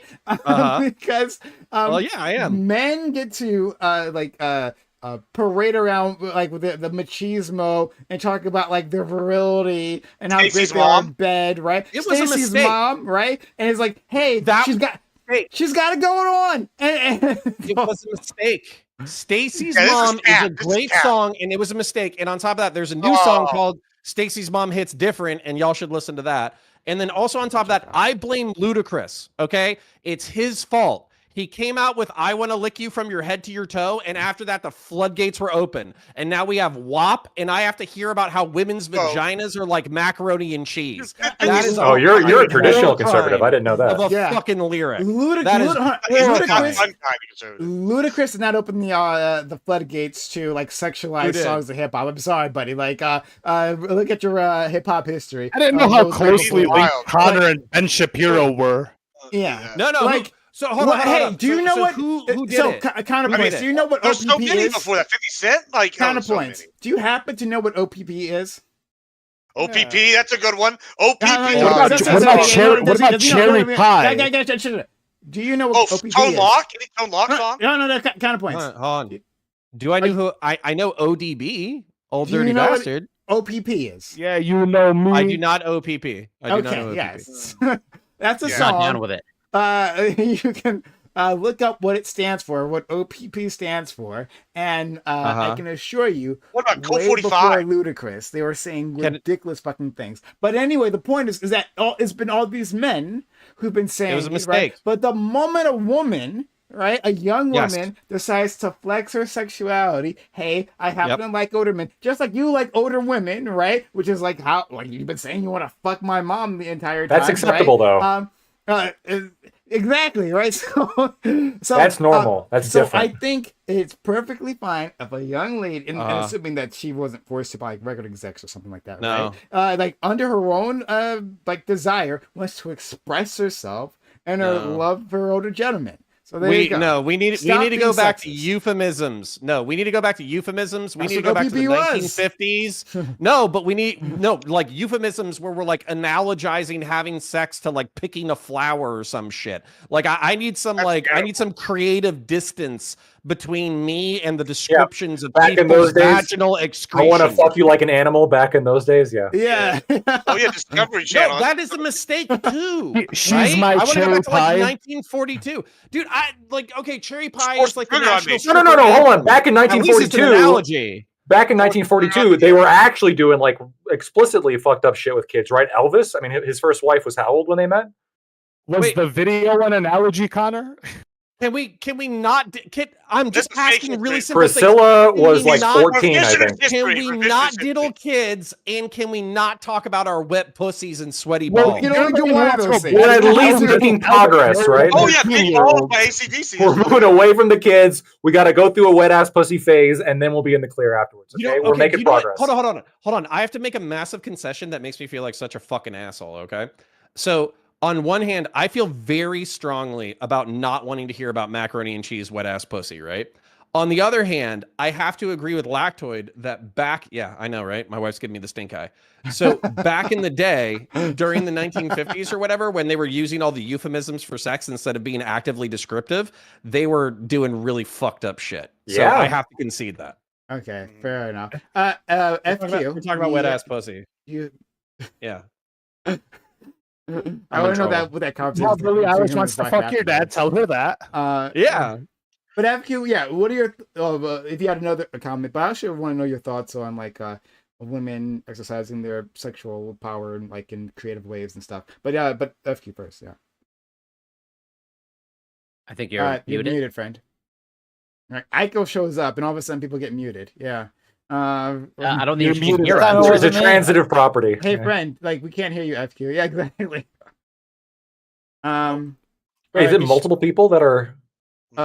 I'm not. Wait, can you guys hear me? Can you hear me? Hear you. Now we can hear you. Yeah. Okay, I'm sorry. I muted myself temporarily. I had a couple of things to say. Well, number one, so the boyfriend is not 20 years older. The boyfriend is 10 years older, and he's 31 and she's 21. I don't know when they met. I'm hoping that they met like in their 20s and not like when she was just within the past 18 or year. just- Last year. Let's hope. Okay, I'm sorry. so like I missed it. What you just said. I was reading the comment section. Repeat that. And they're married, I think. they're married. Hopefully Billie they didn't Eilish meet is when- married. Hopefully they no, didn't meet when he was like 25. Billy or Bobby something. Brown. Sorry, who could you repeat it? Because I missed it. I was reading the comment section. I apologize. Billie Eilish is like 10 years younger, not 20 years younger. And her boyfriend is 31. She is 21. And according to what I just heard from some other people, they met in the past year. So they met so it's not like there's a grooming story, right? It's not like he was 31 and she was 14 and they met and they spoke and they shared all these text messages. And then she turned 18. And then all of a sudden, that's not the story of like this person, right? The story is that this person is 21 and is choosing to date somebody who's 10 years older than they are, which is not that unusual for women in their early 20s. It's not unusual for young women to date men who are like within 10 years like older than they are. That's not that unusual. As far as like them like being like sexualized, I mean like the reason like why they become sexualized and why even if they initially say no, I think it is because of a lot of outside pressure. It's because there's a lot of pressure from a lot of people. It's not just because it's what they individually want. They're responding to how other people are treating them in order to make money, right? Like this is the story of Britney Spears. Like Britney Spears was the same way. She was an extremely talented singer. She was an extremely talented dancer. So why was she constantly sexual all the time? Well, it was because that's what made her money. It was because that was her brand. It was because people were pushing her constantly to portray this image and this version of herself to make them money in the background. Competing with other women who were doing the same thing. I will make a bet without any proof of this. My bet is that the Billie Eilish, like Millie Bobby Brown, both of these people probably have teams of people behind them, and they all probably know that if these women, young girls, go out and they expose themselves or they do something that's highly sexual, it could benefit not only her career, but it could benefit their careers on the side as they and that's what I think is really happening and why that happens, despite like it's not what they want. It's not as bad as what Madonna's doing. So, which relates back to the. Oh my god! I don't know what Madonna's doing. I can't. He was 41 years younger than she was. I think he was 23, and she was in her 60s. Oh, that's gross. Well, or Jada Pinkett Smith. Oh, yeah, that's a good one. That's fucked up. That's a good one. She knew him when he was a kid. And he was her kid's friend. Oh, I actually did hear about this. So clearly, men don't have the same standard because no one's giving August a hard time for smashing his homie's mom. I'm just saying they should be giving her a hard time for that, but nobody is. Okay, I want to make a point though about the market forces and all that kind of stuff. Human beings are fundamentally interested in two things. They're interested in sex and they're interested in death. Okay, that's it. Life and death, sex and death. Those are the only two things that we're fucking interested in. So what Barbecue I would ribs. say is we need to. That's Combine death. them. So that's actually death and life mixed together. It's the rejuvenation of a wholesome meal, and it's also the death of something that you had to kill in order to get it. So yeah, it's still sex and death. Anyways, so when it comes to, but I think that like young people need to be counseled for this. So for instance, like Taylor Swift, she has a whole bunch of songs that are about sex, that are about romance, that are about relationships, etc. But she's still able to maintain like a relatively wholesome image despite having more fucking boyfriends than probably any of these fucking hoes singing about their pussies. And the reason why is because she basically designed and chose her image by being euphemistic and by being tailored and also by saying no some of the time. Wait, do you think her reputation is wholesome? You cut out again. Hold on, sorry. You cut out again. So she said no sometime, and then you cut out again. Oh yeah. Well, I was saying that we need to teach young people the power of being able to say no in an intelligent way, where they can still make a fuckload of money, but not necessarily destroy society. Yeah, hold on, no. But so, like, Taylor Swift stands on the back of Britney Spears and Christina Aguilera, right? And the things that they did. And the way society has evolved since then. Now people are all tearful about the way they treated Britney Spears, right? All the things they said about her and all that, right? After the documentaries. And then it turns out she actually was crazy. And whoops. But they made her crazy. Well, society literally made her crazy, right? Like, that's like schizophrenia. I'm just saying that that conservatorship that may have been a good idea. I don't know. Society that makes women made crazy. her nuts. And so they actually terrorized this woman, and she fell apart. And I don't blame her with the pressure that she was. And she didn't. Not like she had family to fall back on. Her family was awful too, right? And then her boyfriends, her love interest betrayed her, humiliated her in public, right? Like she had nothing going for her beyond the money. Her children away from her too. Yeah, and imagine they took her children away from her beyond the money that she couldn't even control. She had nothing. So the fact that this woman fell apart, it makes perfect sense to me. So we, as society, did that to her. We're responsible for that one. So anyway, looking at Taylor Swift, she stands on the back on that, right? Because that people are more intelligent and women are more savvy going to this market. She knows that story, right, of Britney Spears, right? And she has the ability to now, because she has market power too, because that's part of it, right? Because she actually has she can set boundaries that weren't previously possible. Yeah, she gets to do things that others couldn't do, right? Ask Pink. Pink grew up in that era as well, right? And Pink will tell you that she was forced to do all kinds of things that she didn't want to do at the time. Mm-hmm. And it wasn't until later when she was older and had, more agency, more power, and she had proven herself in the market, because that part is important. If you're not a proven market, a market winner, then they have a strong hand to shape you however they want to, right? Mm-hmm. So let's not forget that. Who's they, Prime? Oh my God! They're agents. They're managers. They're their PR representative. That's who. Who benefits from making Billy Bobby Brown go out in a bikini in front of everyone? The answer is her agent. That's her parents. The people in the background who benefit from her engaging in that behavior are the people who are encouraging her to do it, because they financially benefit from it. That's why. We are all selling, and this is the intelligent conversation that I would want to be had with young people.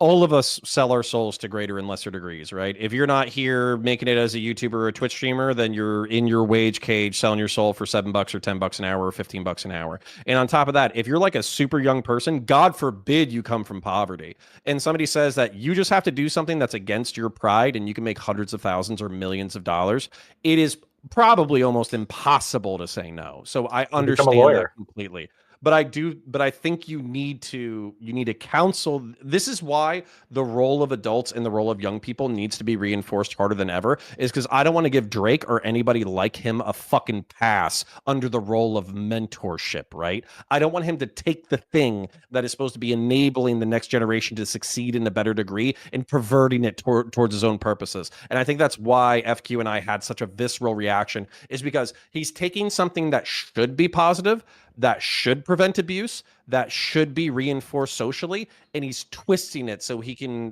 get young women. And I think that's what makes it particularly disgusting. I want to say, yeah, I agree with that, and that is very, very concerning, right? The problem is, right, and this is one, and I don't really know if there's a solution, but this is the problem I have with this, right? I agree with all what y'all are saying, like we like don't want people using mentorship as like, a way to get to like people predatory behavior. The issue is it becomes this thing where everybody's so scared, nobody mentors anybody, and you have a generation of kids that don't have any leaders, and the ones they do are nefarious ones because they're willing to go and do it anyway. And so you're taking out the good ones because the good ones are afraid to be interact in that situation because you're assuming and you're like basically saying these like blanket claims like there's no reason. Like as they're saying, no reason a 35-year-old should text a 15-year-old for any reason. Like, and it's like, well, okay, whenever you say that, you've now blanket statement that like any kind of situation puts this in possibly a nefarious light, even if it's a good like attitude mentorship. And now you're getting rid of all the good ones. And that so what there's a way to do it right, and this is what I would also Yeah, but the tell way to do it right anybody is different who's for a everybody. teacher. It's Well, also no, it's great. not. No, it's Yes, not. it is absolutely. No, there's going to be standards on how you should mentor young people. It's not. It's not. It's not Yeah, but who's truly making these subjective. standards? Like who's Hold making on. these standards? Are you making these standards? Yeah. Don't diddle kids. That's my first standard. Sure, Do you want that's to one break my standard? Okay, that's a good standard. Okay, Yeah. yeah. Don't lie to the parents. That's a second standard. Do you disagree with my standard? Yes, I do disagree with that one. Like, if their parents are saying something, they're asking something private, and the parents want to know, and they're saying here, they keep asking, and it could be a lot of different things. Then maybe, yeah, in there's certain situations, it would be okay to lie to the parents. The Yeah. only way I would, okay, I've done mentorship professions before, and I've also done mentorship counseling, outside of work as well. The only way that I would conceal something from a parent is if the parent was abusive, and if it was relevant. And by the way, if it was relevant to the abuse. So for instance, if a kid is supposed to eat vegetables at school and he doesn't eat vegetables, I'm still going to tell the abusive parent that he didn't eat his fucking vegetables. If the kid is saying, "Hey, my dad whooped my ass with a fucking belt and then like poured like lemon juice into my wounds," then yeah, I'll conceal that from a fucking parent. But these are two different things, and you have to know the difference between the two. I think there's a wide range because they didn't eat the vegetables. Yeah. I mean, well, then you arrest the parent.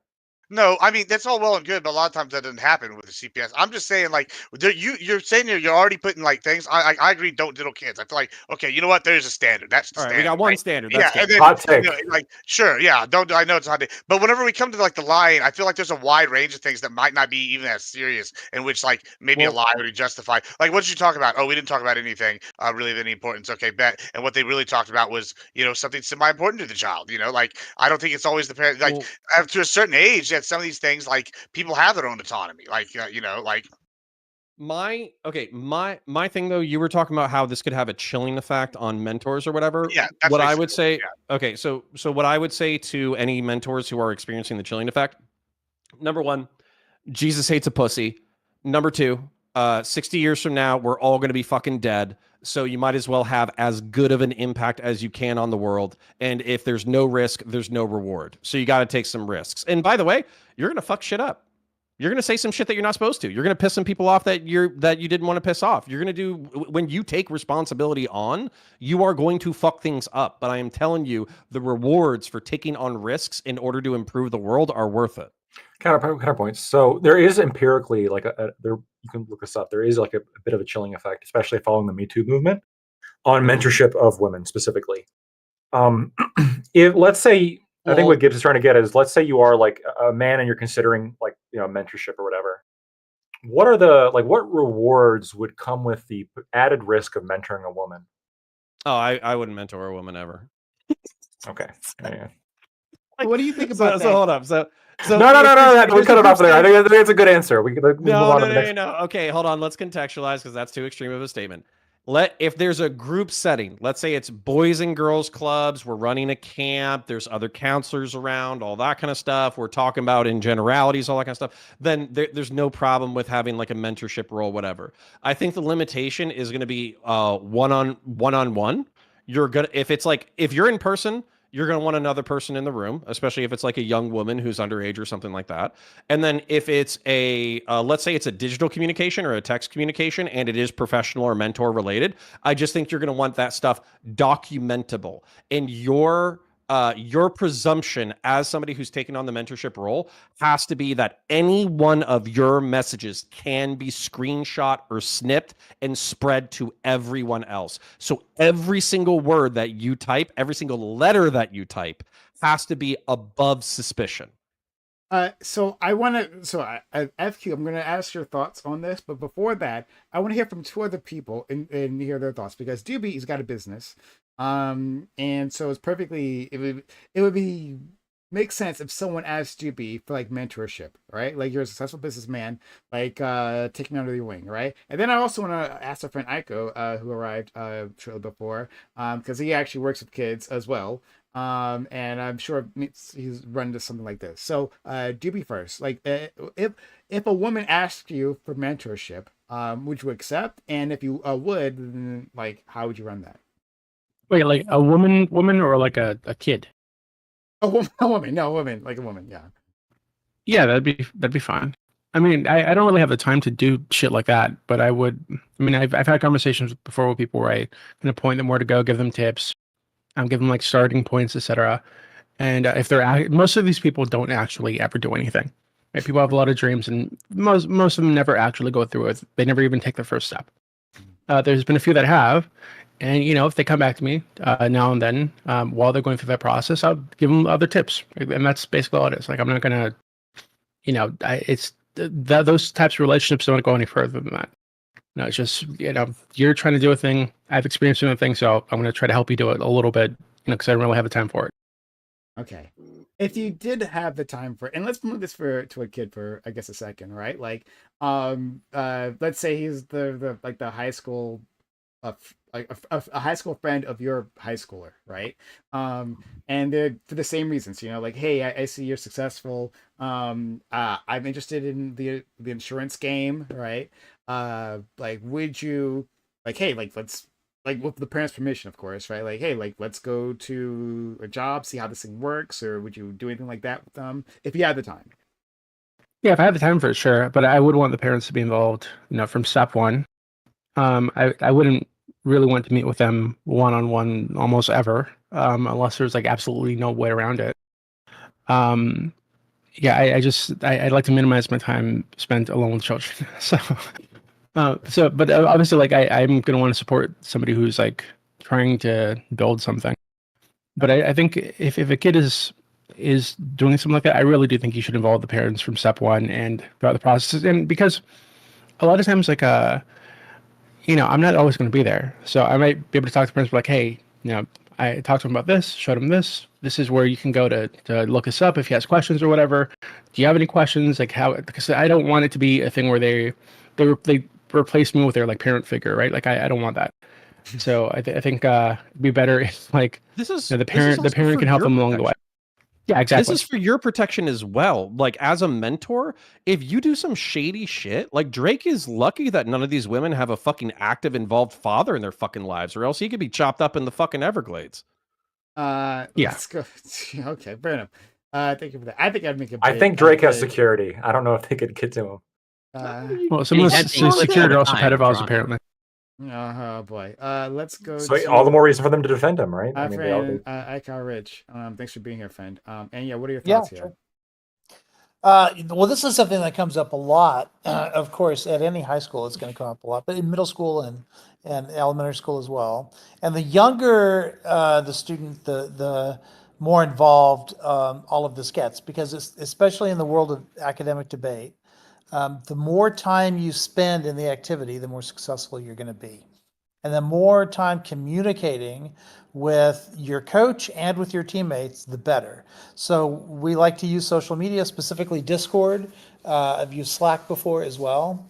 And what I like to do is, one of the reasons why I like communicating in this way is because the last thing you'd want is like a student's direct email address or telephone number or something like that. What you want is a third-party application that the parents have access to, that the other students have access to, and that your administration has access to, so that so that you can communicate with that student during broad ranges of time throughout the week, but that it's also super transparent, especially to put into rooms where nothing can be deleted. So that when you're communicating, every single part. Like the first thing I do is talk to the parents, loop them in, tell them where they're going to be on Slack or Discord or whatever it is that we're using at that time, and then I encourage the parents to chime in and make comments in those conversations as well.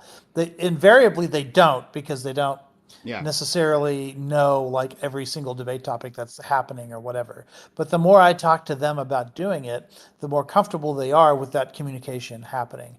And I also encourage peer coaching. So I'd say 80% of the time at this point, they're talking to their teammates and solving problems with like that rather than me doing it. So not only am I, a lot of teachers will tell you they don't want to be in a classroom with a student by themselves. They'd rather, and if they do, the door is going to be open or whatever.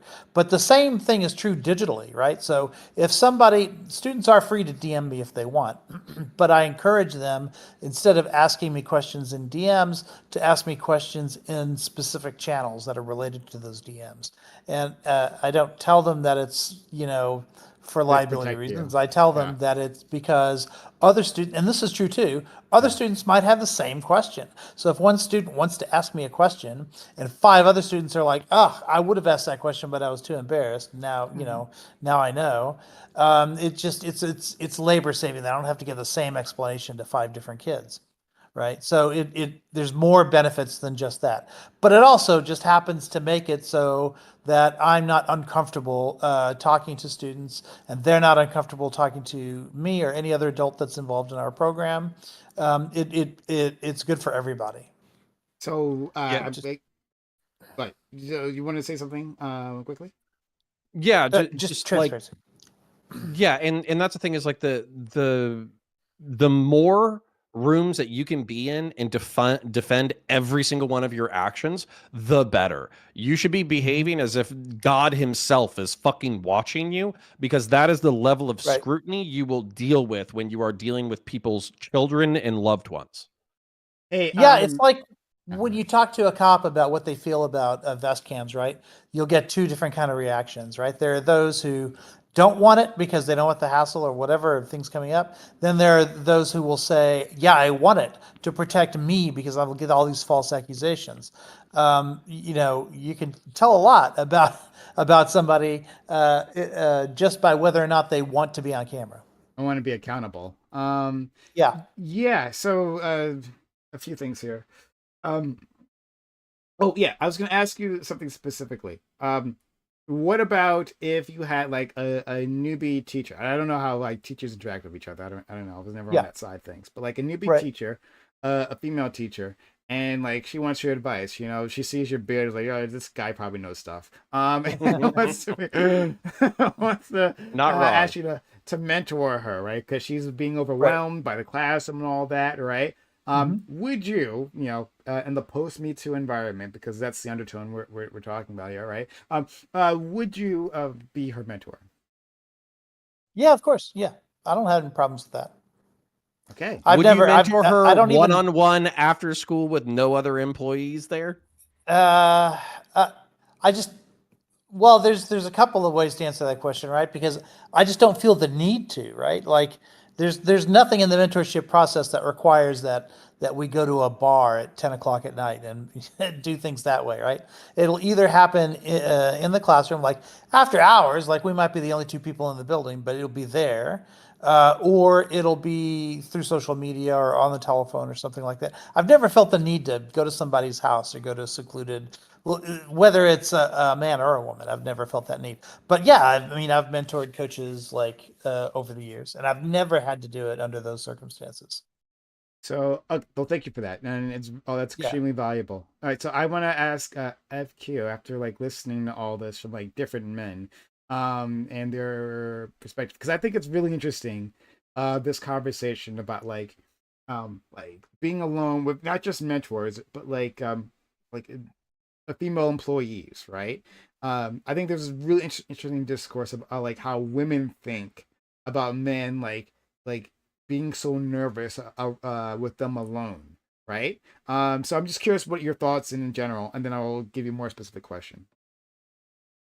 I mean, like, so ICAL like mentioned, like, so like when I have had to conference, like sometimes I conference with students over their papers, and the way that I handle it is I either like I only meet them out in a public space, like in a Starbucks, like in a coffee shop, like somewhere outside, so that everyone can see us, so that like it's very public and out in the open. Or if it does have to be a private 101, I usually will say, then let's this talk like through Zoom. So I'll send them a Zoom link and I'll do it that way. And the reason I do it that way is I don't record our conversations, but the fact that I am speaking to them through a computer means that I have the option to record them discreetly. So if something happens like during the call that I feel concerned about, or if this is a student who I know like has a habit or has a history of being weird, then I will record the conversation so that like if there is ever like a concern like later on, I'll just give them the recording and I'll say, well, if you think it was creepy, you watch this and you tell me. That's usually like how I'll handle it. So if I'm concerned, like I'll ask to do like a Google Meet or a Zoom Meet so I can record it. That's usually what I'll do. As far as men being scared to mentor women, I know that some men have said that. Have I experienced that? I have experienced like asking somebody to be my mentor and them turning me down, but I don't think honestly it was because they were afraid to be alone in a room with me. I think it was more that they didn't believe that like I had finished my book, like my thesis, like as quickly as I had. And it's not normal apparently for people to have their books already written and ready to go like before your final year. And so when I had that finished and I asked him for his advice because he was a published novelist, he said, I think you should just focus on your little novel for a while. And he said something kind of disrespectful and condescending about my work.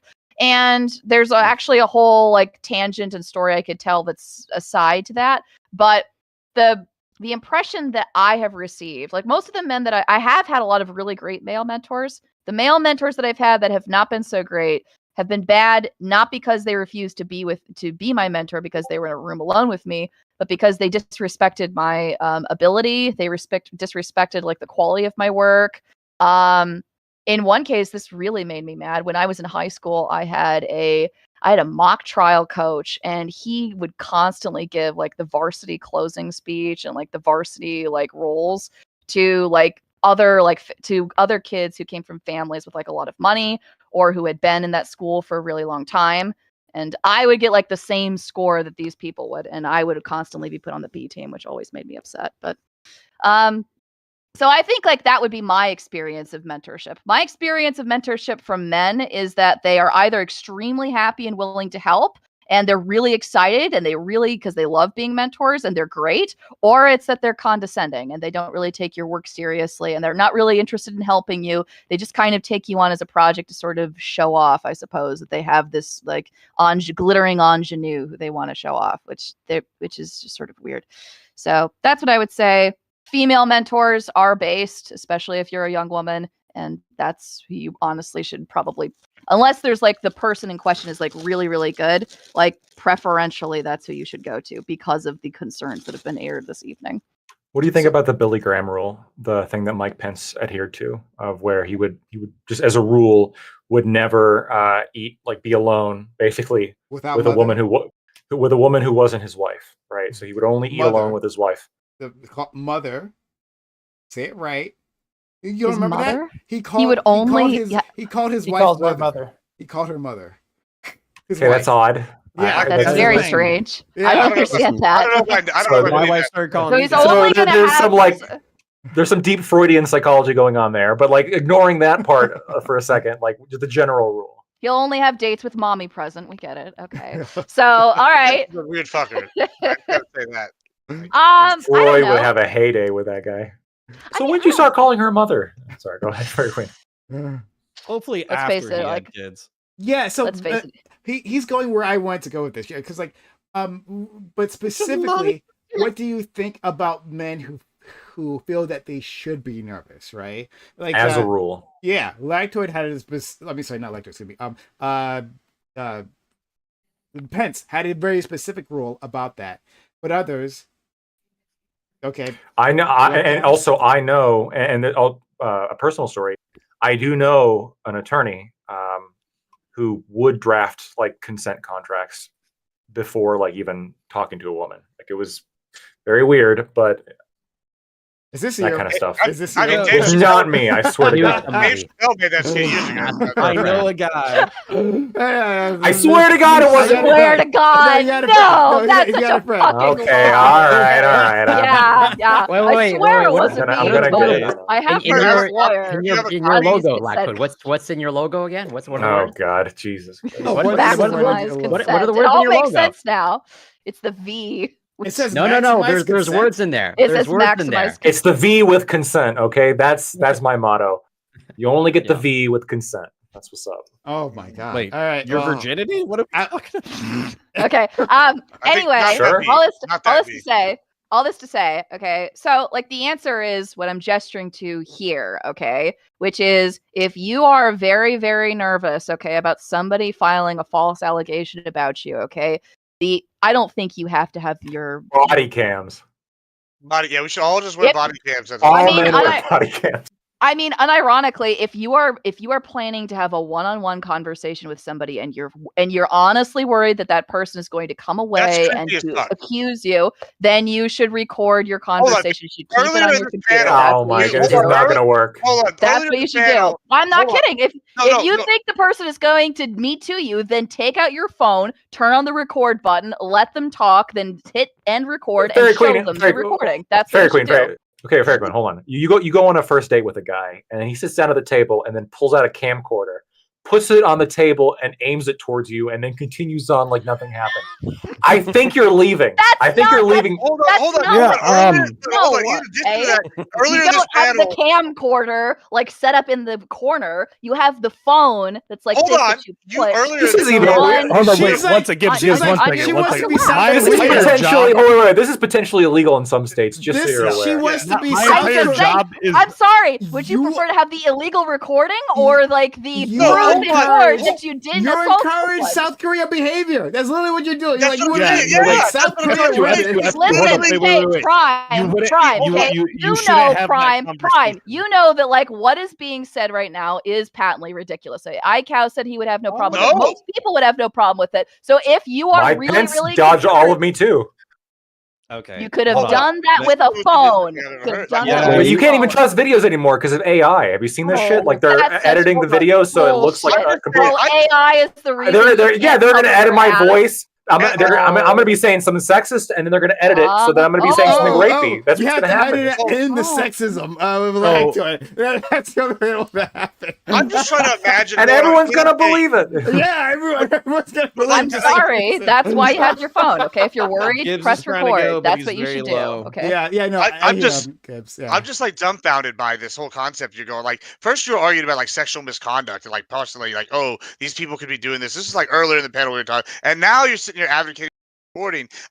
When you're saying this, I'm just trying to imagine going on any date and having your phone recording and then I don't that think not. she said Let phone. me She was talking say about very, mentorship. very Either one. You like, explicitly. any Let me one say of them. very explicitly what this was in reference to. Lactoid asked about the Billy Graham rule about Mike Pence having his wife at every single personal meeting that he And I'm has to trying to have imagine with like what what way woman, you right? can have this And- camera here. It's not recording in some kind of like way that could be to like. Say you have like a mentorship, and I have a woman come in, and my phone is like set up to record her. Some people can be like, oh, well, he's recording her for sexual reasons, so he can look at her later. Like that's already one right there. Like, and it's No, like it's just not. any Dude, yes, it okay? absolutely is. And I'm Like- telling you, this advice is reciprocal, okay? If you are going Yes. out in public and somebody is being a creep to you, you hold the power to save yourself and to prove that what happened was true in your hands. This is the thing that you need. This is Can hands between hands. This is honestly a big part of mentorship is like Trust. a level of trust, but also like talking to somebody in a way that you wouldn't want recorded, not necessarily because it's creepy, but because you're going to be saying shit about the industry that's true that could piss off your superiors, right? So if I'm having a conversation with like a new person at a firm, let's say, I'm going to be speaking in a way to help this person not get in trouble. But if the firm's partners heard me, I would get in trouble. And if I'm concerned that I'm on camera now, I'm not gonna be as helpful. I'm not gonna be as forthright. I'm not gonna try to build that kind of Listen, relationship because it's on camera. We're okay. Right, We're all professional adults here. We all know what FQ is saying, and I think what I'm trying to say, which is, let's say that you're dealing with somebody shady or shitty. You audio record or you video record because the liability that you're going to incur is going to be worse than the situation where hypothetically the people hear that you're shit talking the company or whatever. That's if you're dealing with a shady or shitty person. If you're dealing with a normal person who seems like they fucking touch grass, you can probably go on a solo one-on-one mentorship conversation.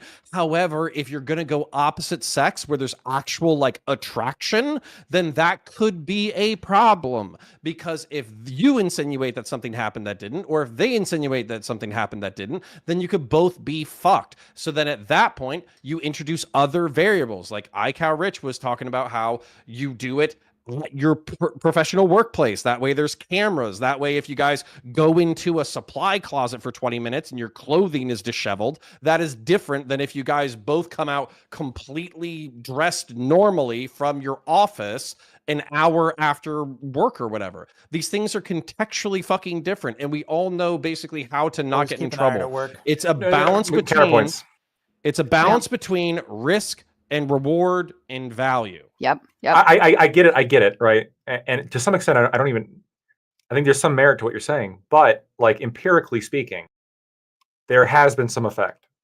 Maybe you can say it's worth it, but there has been some effect. Where there are men.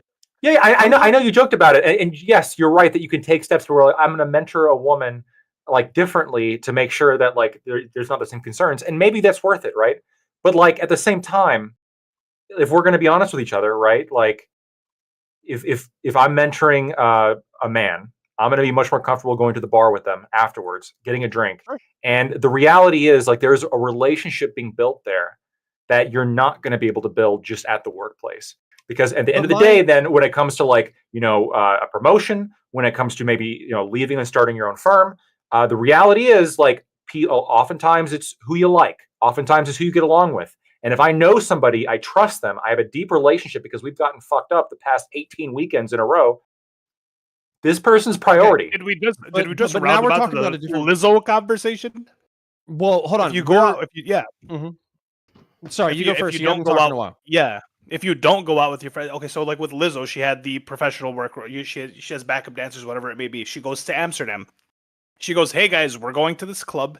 At this club, there's going to be wild shit going on." The people who don't want to go to the club are now getting less jobs. They're getting less hired. The people that are going to the club and having fun with the boss and fraternizing with the boss and doing that are now more jobs they're getting. They're doing more travel. They're doing the whole spiel.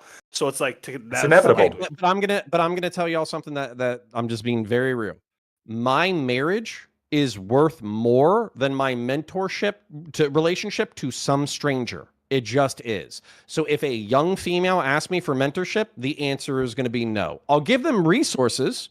I'll tell them how to get where they want to go, but I will not be having one-on-one personal conversations or going to the bar with them.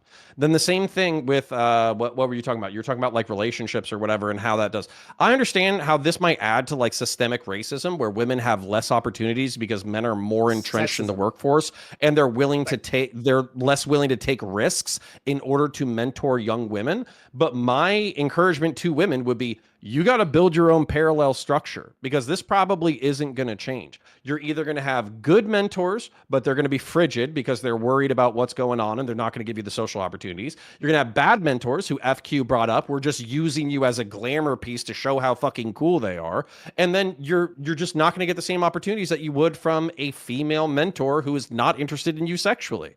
So you're going to have to build those networks up, which you're about 1,000 years behind as far as male social networking goes. So you're right.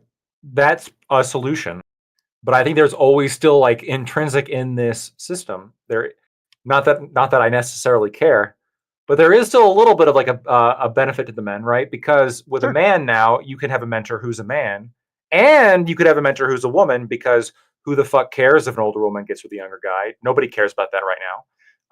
But if you're a woman, you are. Yes, but if you're a woman, you're limited to woman mentors, essentially, potentially. No, okay. Nepotism and sexism are probably always going to be a thing, and I think we just have to deal with the world as it is. Because I think any legal prescription that we had against this behavior, the cure would be worse than the disease. I So there is a story, and I won't hold you guys for long because we are over time, and I imagine some people might need to go. Okay, all right, like Doobie, Doobie, if you gotta bounce, Yeah, I thanks do. thanks for being here, friend. I really appreciate See you later. Take care, Have a Doobie. good Bye. one. Good to see you guys. Bye. Good to see you. Peace out, man. Um, so I had heard this story, and I've related it a few times about this. She, went to some sort of company, some sort of professional company, white collar worker, and she was like quickly found out that like she felt lonely, right? Like everyone was kind to her, no one was mean in her retelling of this, right? She got along with people there, but like the men were like super respectful, right? And so they didn't want to like they didn't want to make her uncomfortable or whatever. And so that limited their interactions with her. And so while they were professional and all that, right, they wouldn't invite her to their social gatherings. They would just like, she'd be left alone. And it sucks. Like no one would like joke with her, right? She wasn't like she had professional relationships, but they went literally no further than that, in the way they usually do in a workplace. And this is the thing that I just wanted to examine, right? Like, is that anxiety that those men felt? Let's imagine they did feel anxiety, right? They wanted to be good guys. Assume that too. Like they just want to be like great to each other, great to her. Uh, does it make sense to have that level of caution, right? Like, Yep. can we not? Yeah. It makes does. sense. There's the I risk just wanna of, there's bring the up- risk of a lawsuit, right? I mean, you want to avoid financial liability. I just want to bring up one point. I've been a massage therapist for 10 years. That is a heavily female-dominated industry, okay? They do not have the same problem. I've worked in at least 10 spas, okay? Women in this industry, at least we do not have the same problem. They will make all the jokes.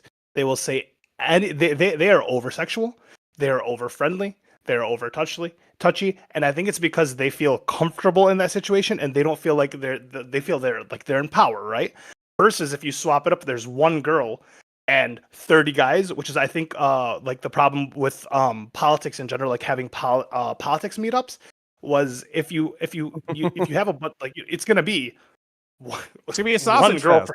it's gonna be one girl for every 100 guys, and they're gonna feel uncomfortable. So if you flip it, right, they don't. So I do think it's fair that men feel uncomfortable in these kinds of situations because that it's just that vibe is in the air, especially if it's a male dominated field. But then if you flip it, if it's a female dominated field, all of that goes to shit, like literally zero. So my response is that like it feels like that we can just like standardize this, right? Like when going into a new situation, right? Like I don't know, like counterpart. Let's say we're all in the workplace. All of us are in the same workplace, right? I don't know counterpoints. I'm just like coming into this space. I don't know his limits, right? And so like what I do with everyone when I'm meeting them is like, I'm respectful at first, right? Well, always. But then like I like make jokes and like I test the boundaries, right? I listen to what everyone else is saying, right? And try to figure out, what are the boundaries? Different friend groups allow different types of behavior, right? And so that's what I would do. I would do that for each and every one of you, And if like Corey has limits, like if he seems to be uncomfortable with certain subjects, well, I'm going to bring that up, right? Not because Corey is a dude. I'm afraid of like that he's going to file a complaint against me, a sexual harassment complaint, just because like I want to be respectful. And so I would do the same with FQ, right? Like I would just like, hey, like work it out, and maybe she is like the dirtiest of us all, right? And she makes like the most awful jokes, the most vulgar jokes, right? She might definitely not. But anyway, but she might. Fuck you all. Prime, it's not so easy. Like, so I do a lot of like employment litigation, and a lot of times like these sexual harassment lawsuits come from situations like industries that tend to be male dominated and tend to also have a sort of like rude culture about them. I'm thinking construction firms, I'm thinking car dealerships, I'm thinking these kind of industries where they will be saying like the most horrific shit to each other. They do. And then like a woman will be there, they'll overhear it, and they'll get upset, or they will say similar things to the women. And it does often. I mean, I don't know the rates off the top of my head, but I can tell you that this is something that I defend. But that, Like, There's also people who play along and then they get upset later. So, yeah, you know? Like you cross a line later down the road. Okay, that's something. Hold on, but that's something, and I acknowledge that one. That because sometimes people can change their minds on things, and it's like I don't know, man. Like you should like let them know. Yo, that happened to situation has Super Mega. changed. But like, I like, fuck. What was I gonna say? I think that like in that situation you're talking about, all right, where like it's like. Okay, I'll bring up something else that happened in college, right? With the same group of guys, you know, I give the N-word pass. I've told this story before, right? You might have heard this Lactoid. That we had one guy on our dorm floor, right? He was called KJ, right? You remember this story, right? Yeah. He was called KJ, and what that stood for, I didn't name him this, was King Jew, right? he was I don't know, he was Jewish individual. I went up to him and I'm like, "Are you sure it's okay to call you this, right?" Because I would never, right? And he's like, "Yeah, I love it. Like, you know, like just like I picked this name, and I'm not sure if he picked the name. Maybe someone else gave it to him, but like it's perfectly okay."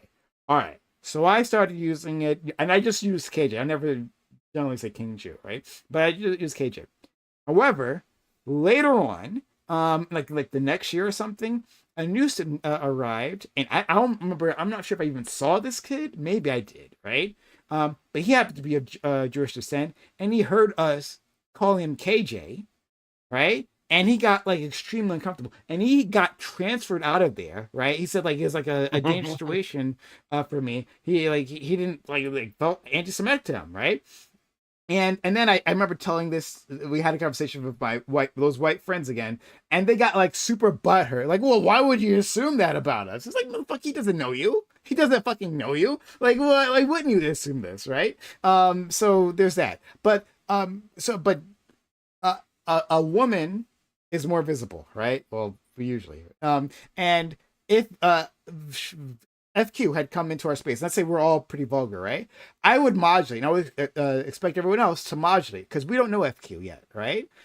We don't know like how she feels about these things, and we'll figure it out. We'll talk to her, right? And maybe we can just ask her directly, "Hey, do you feel comfortable to make these jokes?" Right? That might be a thing, like the most no pressure environment, and then we can go from there. Now, if she changes her mind, or her or anyone else changes their mind halfway, that's a different thing. So that's fair, I think. I feel so powerful. Are you all terrified to be in my presence right now? Be honest. Only one-on-one. Prime, there's the established expectation that like you can joke this way with men in a way that you can't necessarily joke with women. I understand like the KJ story, right? Like if I was recorded saying this stuff that I said to my Korean friends growing up, it would have been really bad for sure.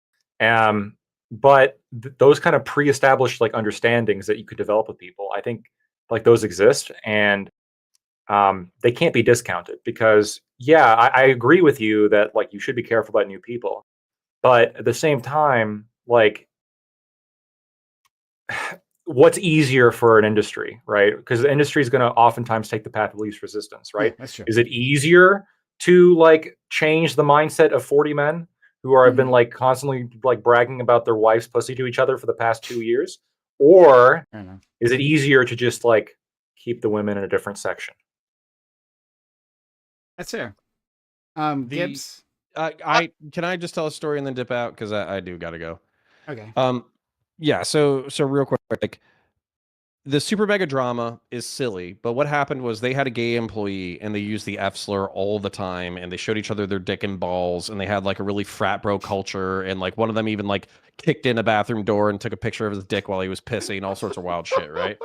And so what happened was this gay employee, his name was Leighton, he was like, "Oh yeah, it's funny, whatever, we do this, we do that, it's so funny, I love being a part of the gang, etc., etc."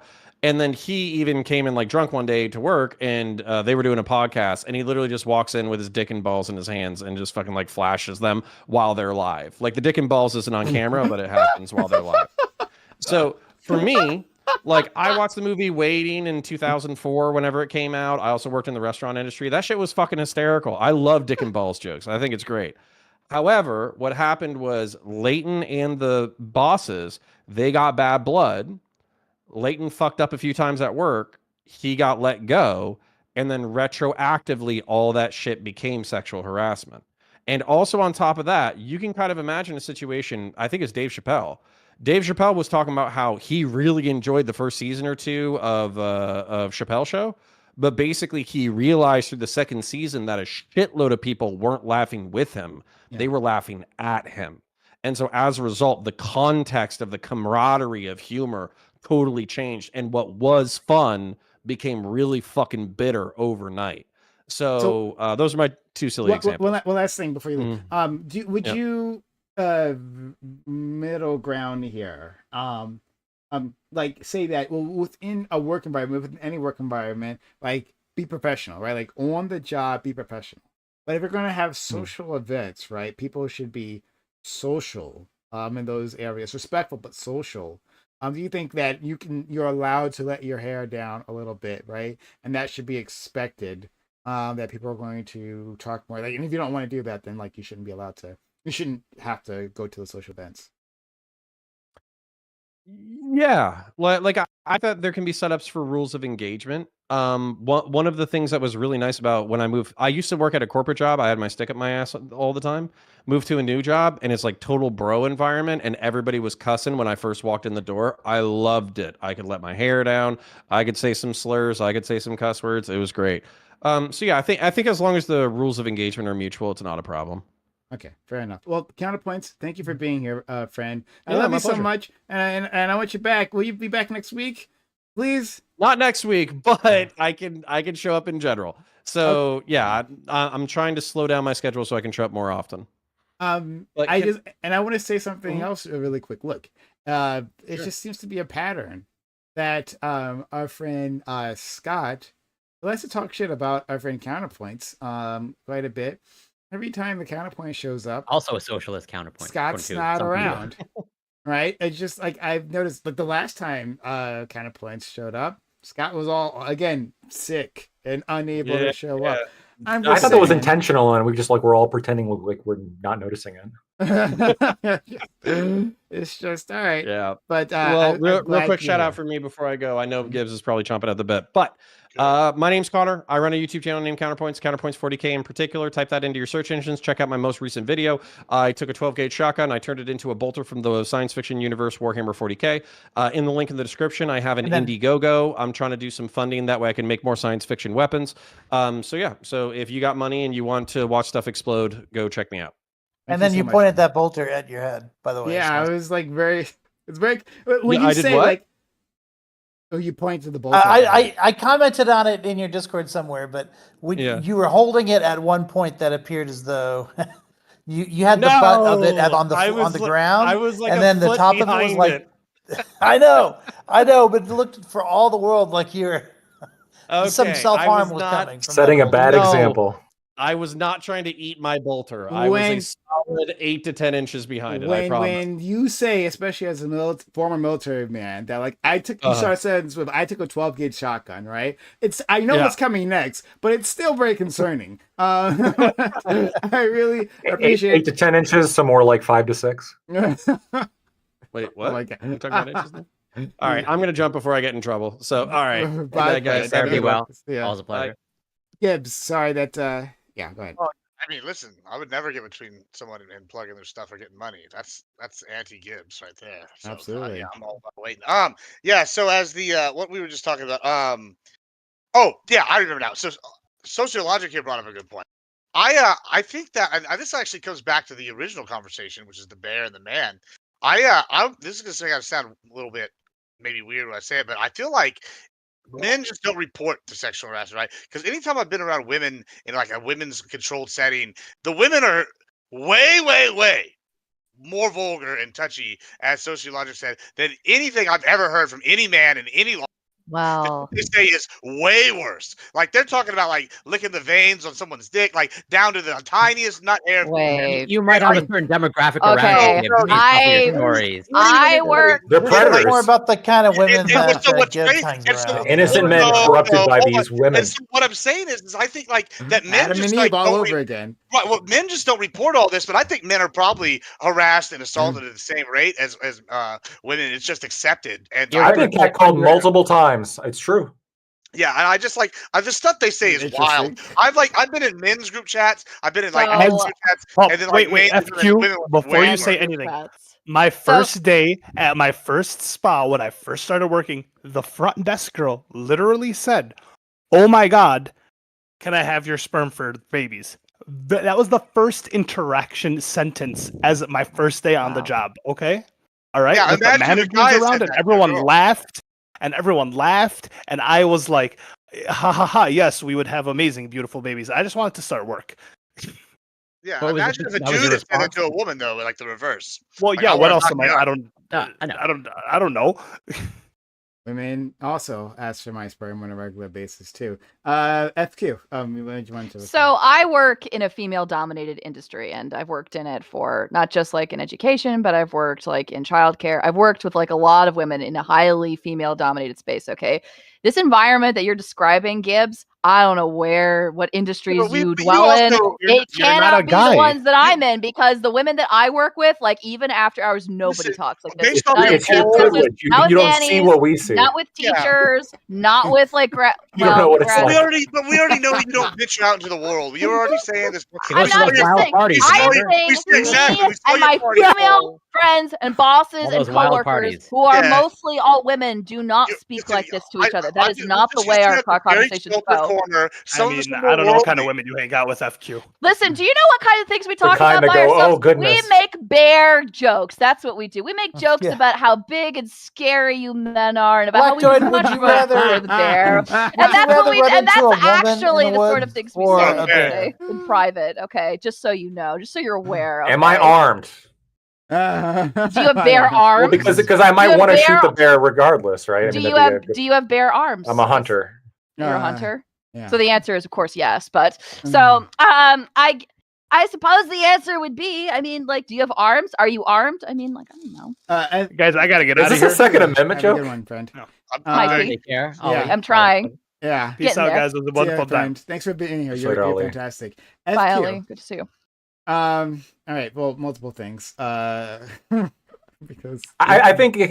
Can I say one thing? I wanted to say, like, I think the reason why none of us take it seriously when women like talk that way is like, if we're being honest for a second, like I've had women say a lot of like aggressive shit.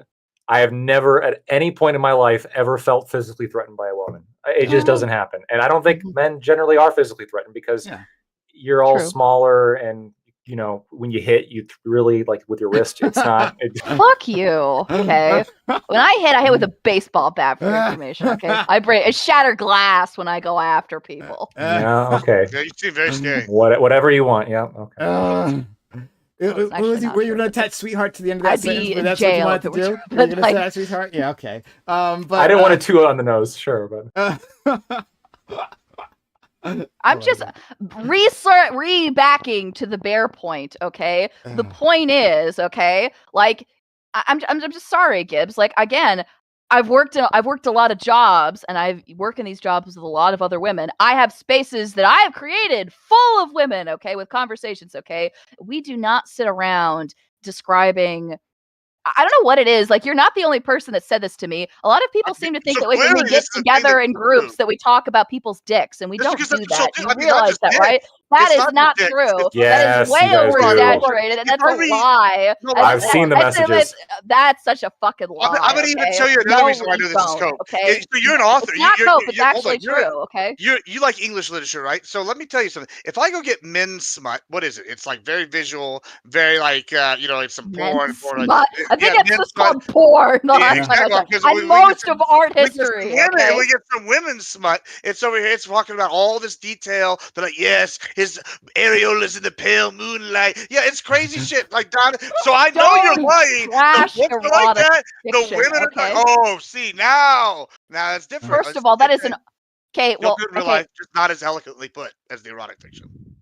Okay, well, I was going to say, like, just on to the point about erotic fiction. I think you're trying to get at the idea. Look at all the nasty shit you people write, right? Like this is what you're really like when I hold it up to the mirror. Okay, yeah, all the gory details. You know, fun fact: there's a book. It's called "Tell Me What You Want." It talks about like human sexuality, and one like interesting fact, like it is true that like women statistically are more likely to be into BDSM. But here's the piece of it that's also interesting, which is that both men and women are more likely to say that they want to be submissive. Both men and women. Women more so than men, but men more so than like most men who say that they're into some kind of form of BDSM. Men.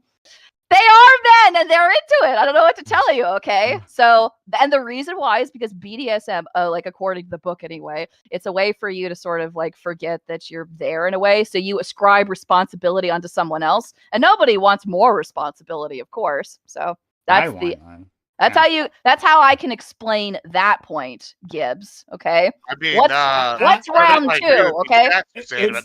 I will send you the book. It's very interesting. Okay. Lots of cool deeds. I think it's possible, FQ, that maybe, right, when you're around, right, people are like, okay, well, FQ, she's... Thank you. That's very respectful. The party's over. The party's over? That when you're around in these groups of women... That's what it sounds like. Yeah. Am I a party pooper? Is that what you're trying to communicate to me? I like to have fun, too. I like to be crazy, right? Yeah. I hate like, this. Sometimes This is what it is. And there's nothing I can fucking do about it, by the way. It doesn't matter how many cool things you do, as it turns out. Nobody ever fucking believes you, and you get zero street cred for it, okay? Like, sometimes you got outed on Twitter. You got outed on Twitter. Yeah. I did not get outed on Twitter. Yes, you did. This is a bunch of bullshit, okay? I'm sorry. No. I looked at fairy _ queen, and I looked at the specific text, the poll that you asked. And everyone was clowning you. Everyone apparently you're not hip. I want to say one thing. Like, you're trying to stir the pot, okay? There's actually proof to what Prime and Lactoid are saying. What, like, Lactoid here, one of the times. How does one become hip, Gibbs? That's the fact that you ask it that way. I'm not asking about that. Lactoid came with me one time. He goes, I've heard that Gibbs is a very fun person to be about. He knows the parties. Whenever I think you, no one ever has once gone, you know who we want at the party is Fairy, because when you're going to get there, you're going to be like, hey, they're having sex on the couch. Oh my God. Versus me, I'm going to be like, yeah, get the champagne, let's go! Listen, first of all, for your information, I host very nice, warm, and pleasant gatherings, okay? We come over, we watch... It's a tea party. Fuck you, okay? Drink a little Chardonnay, it's fun. Like, okay, it's fun, it's warm, we sit by, we watch Sex in the City, it's Seinfeld, okay? Oh my God. What do you mean, oh my God, that's fun? You don't think that's fun? Club, why do you think that's not fun? A spicy book club, you know, right? Like, okay, first of all, there's nothing wrong with being in a book club or hosting a book club or wanting to be a part of it. Sure you think that, yeah. You all apparently do think that. I'm sorry, in a book club, you're allergic to reading. So I'm in a book club as well. I problem. guarantee you the book club that I go to is not the same kind of book club that you go to. Yeah. What is that? I don't even know what that means. Exactly. Like, what is LSD. Books of what is?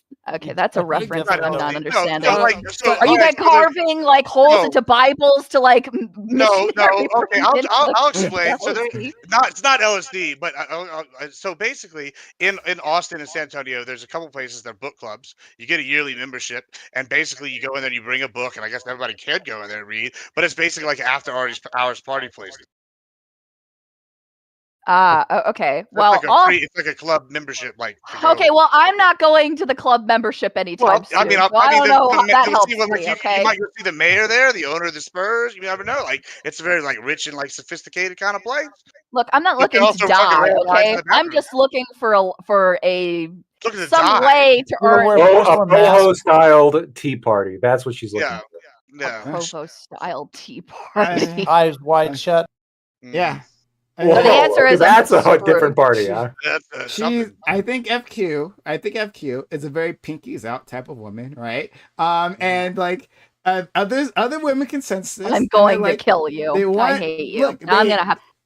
They want to be my respectful, hands. like I said before, right? They test boundaries, right? Pinkies out. They bring out they talk about maybe their boyfriends and like, hey man, like how long is your boyfriend? And you're like, oh, you put a face and like, oh, sorry, never mind, right? And then that's it. They never bring it up, right? And so from your perspective, women never talk about these things, but when FQ, I've worked a lot of jobs. No, they don't. They don't. And you've been FQ the entire time, correct? Exactly. Have you been FQ? Listen, okay. This is it's a bunch of men who are afraid that women are talking about their dicks behind their backs. That's what this. We already is. know women It's just do it. anxiety. We already know they do it. We don't do it like that, and we don't do it. Okay, like it's just I hope they are talking about my I- dick behind my back. That's good. I- I'd rather be hated than loved. You know, like- all of them do it. Yeah. If you ever like find group, like if you ever like look at a group chat like between women, like it's they just nothing. don't. This is nothing but dicks. It's all. Wait. Oh, it's What's all- on in Sex in the okay, City? now you're being What sarcastic. conversations happen in Great. Sex in There's the like a City? little, little Yeah. Sex in the City, then dicks.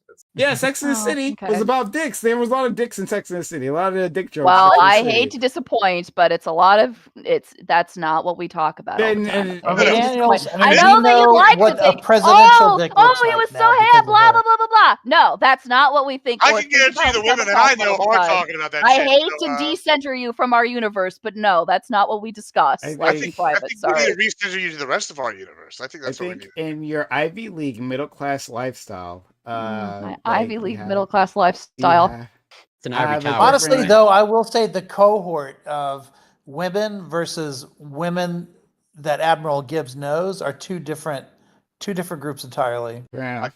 Fair I enough. object to that. They're Um, very nice ladies. Very That's been the sophisticated. best criticism I've heard thus far. It's probably true. the thing I wanted to ask you, right, to pull it back to the Wait, conversation. which way? Hold on, Lacto. Which one would you rather party with? Let me ask you that. Which one of those groups of ladies are you gonna try to go party with? So I think anybody around you is going to be like more fun to party with, but Hmm. like I would be worried about my car. I'd be worried about like if clothes being burned. I'd be worried But about that's okay. Those are being fun hidden. things. I would be worried about getting hit in the head with a shoe. There's plenty of things that I would be very worried about. But you have to do something to make them want to do that to you. Do you? Or not do something. or not do something. Yeah. Here's Lacto So is you not don't worried give them that about. pee. Maybe you get your Lacto car. Do is you? not Or do you worried just like look at like the wrong way at like another Nah. girl, and then before you Lacto know has it, made you got a it clear. shoe flying at your head? Lacto has made it clear that but he's the not handkerchief worried stuff's about really good women's after. orgasms, right? He's been very clear on that part. Oh, have you Wait, not what? heard this, FQ? What is this? He doesn't care about women's orgasms, right? He cares about himself. It's in bed. That's very selfish. Yeah, And yeah, I he's a know. little Why is that Very selfish? selfish. He That's doesn't so know the selfish. lore, yeah. And very sad. No, somebody else's orgasm is not my responsibility. Firstly, second of all, it can be like Wow. a happy side effect. Like I'm not gonna like cry. But you if don't it give a happens. shit at the end of the day. Like it doesn't matter to you one way or the It's other. not my responsibility. is No, what it I'm does. trying You to don't give a shit. That's what that means. You don't give a shit. Interesting. He thinks caring Very about that interesting. would make him submissive. Look, It makes I you give more you a submissive kiss, than the honey. alternative. I'll give you a kiss, honey. What's your problem? Okay, now just roll over and let me go to sleep. That's the thought process, right? Yeah. I'm done with you now. Roll over. Move over. Actually, I need a shower. Okay, I need to get all object- cleaned up for Hold work. on, the next Lactoid. day, By the okay? way, you have Thanks, that wrong. honey. You were great. It would be more submissive not to. Nah, 'Cause I then you have respect the her to win power anything. over them. That's Wait, the what'd thing. you say, Gibbs? I said, Doctor, you got it wrong. That you're looking at the submissive thing all wrong on the you're not caring. You're definitely more submissive if you don't care if they have it. If you do care, you're more dominant because you're sitting there. Wow, I made this woman. Yeah, I have the you- ability. this No, is how you- This is how you No. conquer her, right? You Is get this This is is No. cope. This Because is I'll cope, tell you what, Gibbs. Gibbs, the most dominant thing you could do is after you have sex and you don't make her orgasm, you take her, you put her in your car, you give her, of course, some good chloroform beforehand, and then you throw her body off into the sea. That's the dominant thing you do. Don't give a shit, right? Like, and Let me now you're defend told myself her for a she second. served her purpose. I Goodbye. disavow all of that. I disavow. I don't Okay, commit. a lot of I don't do guys. anything illegal. Because it violates That's a their lot of consent, work. right? No, it's a lot of work. I was just gonna say, it's buy an racist. Uber. Okay, let me If it put it wasn't- this way. if it wasn't Let me put Grand it this Theft way. Auto, he'd do it. Imagine for a minute that you had a lever on your bed, boy. okay? That if you pulled the lever, it would make your partner immediately sink down into a slide, and they just slide away immediately out of That's where your home Lactoid's, into some other makeshift urinal location, will be and you in his- never in his see them bed. again. What if I went right No, that's not dominant. So Yes, the it is. point, Goodbye. the You're disagreement. establishing dominance. That's what you're No, doing. the disagreement that we have, Gibbs, is that like I think it's clearly cope. This idea of like you're doing something to service somebody else, and then you're the one who's like deriving pleasure from the fact that Yeah, you're servicing. No, this is Sam Jackson's character from Django Servicing. Unchained, right? Like the idea of like all the pleasure you get is in somebody else's satisfaction. It's not dominant. It's actually Would you like say Leonardo peak submissiveness, right? So, Django, would you say Leonardo DiCaprio's character was a submissive character? No. Yeah, no, but he was getting pleasure from watching and being dominant over all these people that he had under his control. Correct? Yeah, but he wasn't giving them pleasure. Yeah, but he was still dominating, had their body under control. You can still have a similar derision from this. Like, Wait. I had power over this. Wait. I made. Wait, him I don't disagree. I don't Is disagree it- that power is dominance, but like when you're utilizing your power for the benefit of somebody else, this is a submissive act. Yeah, but either Do way, you think that giving somebody no. birthday presents is a submissive act? Of course he does. To some extent, yeah. I mean, Do it'd you be think like somebody you'd be can more what about Christmas you'd be more presents? dominant. You'd be more dominant Okay. if you just showed up and you were like, "I'm the So that's a gift. Deal yes. with it." Christmas what if you presents, buy- what birthday if you buy a bigger presents, gift that's than the person you don't submissive. like? Okay. Okay. Is there anything nice at all that you can do for somebody else that is dominant, that is not submissive? Well, sometimes like tough love is nice to somebody, right? Like look, Ah. it's a cold world. Sometimes you're responsible for your own orgasm. It's not my Mhm. It's a cold job. world, isn't It's it? not my job. Wait a Yes, minute, it's not my wait a minute. job. I got cold an world. idea It's a like to it. cold Like world. It's cold outside. let's pretend you're rich, right? Well, you are. You're a big city lawyer. And and like this person, right? This other individual is not very much not, right? And then you give them some cash and with the air that like I am doing you a service, right? And then basically you're flexing your power, your wealth over them by like here, like get yourself something to eat, right? Would that be dominant? Mm-hmm. I don't think so necessarily. I think that like demonstrating your wealth can be dominant, but like if the way you demonstrate your wealth is by like giving it away, like again, it's like a weird counterintuitive. Like there's an element of dominance, but there's also like an element of submissiveness. So, like right. you're throwing Yeah. away your fortune. You're just on somebody else. wrong on this, though. Like, I I mean, don't- there's a was- reason why Why it's am- not a BDSM. Why? Why would you say, Yeah. like, in DOMs and subs, right? Why would the dominant person be the one, like, dominating these people and giving the pleasure and the pain? Like, that's the So, whole point. Like, that's the my dominant- definition. My definition of dominance is it's a combination of control, where the locus of control is, and also who the focal point of pleasure is. So even if you have complete control, if you're doing everything just to serve somebody else, you're really nothing more than like a servant, right? An in control servant. But what right? if you're getting pleasure like Sam Jackson's character in Django Unchained, right? He had complete control over that plantation whenever Candy was out. But still, he was one of the most submissive characters because everything he did. In fact, there was an entire scene where he described about like you can mentally enslave somebody. This was the kind of the key plot in Reek from Game of Thrones, right? You can break somebody down and control them mentally. You can give them as much control as you want because you know that they are under you, right? They will do everything. Right. They will utilize that control to your benefit. And so the question is, whose benefit am I utilizing like my sexual prowess, mine or somebody else's? Yours. Well, if it's for yours, then that's dominant. But if it's for somebody else's, then that's more Yeah, submissive. but by giving them the orgasm, you can get some sort of pleasure from that. Like even whether it's directly sexual gratification from you orgasming as well, or Foreign some other concept to lactose. Yeah. What if? reciprocity. Okay, hold on. Let's say Lactose Let's say Reek from Game of Thrones got pleasure in serving what's his face. Well, then he'd be a Would that- sub.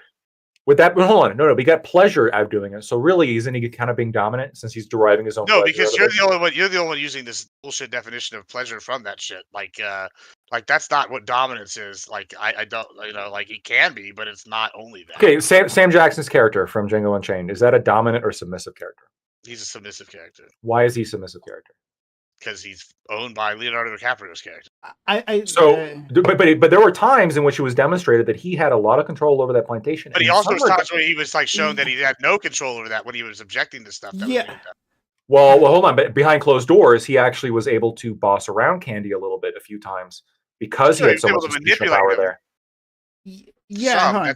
that's So very look, hold on. dominant, yeah. Here's the simple thing: domination and submission, right, aren't on-off switch, right? They're not binary. These things like blend into one another, especially in a relationship. And in an actual DS relationship, with the thing a healthy one, right, is that like the dominant is pushing the boundaries of the subservient. But like even then, that's within a box, right? If there are things that like are no-goes for whatever reason, then a good dominant respects that, right? It's not an active submission to respect what your submissive says, right? You will like the dominance comes from the control that is given to you, but that control can be taken away at some point as well, right? So these things like exist in contention with one another, not completely mutually separate from one another.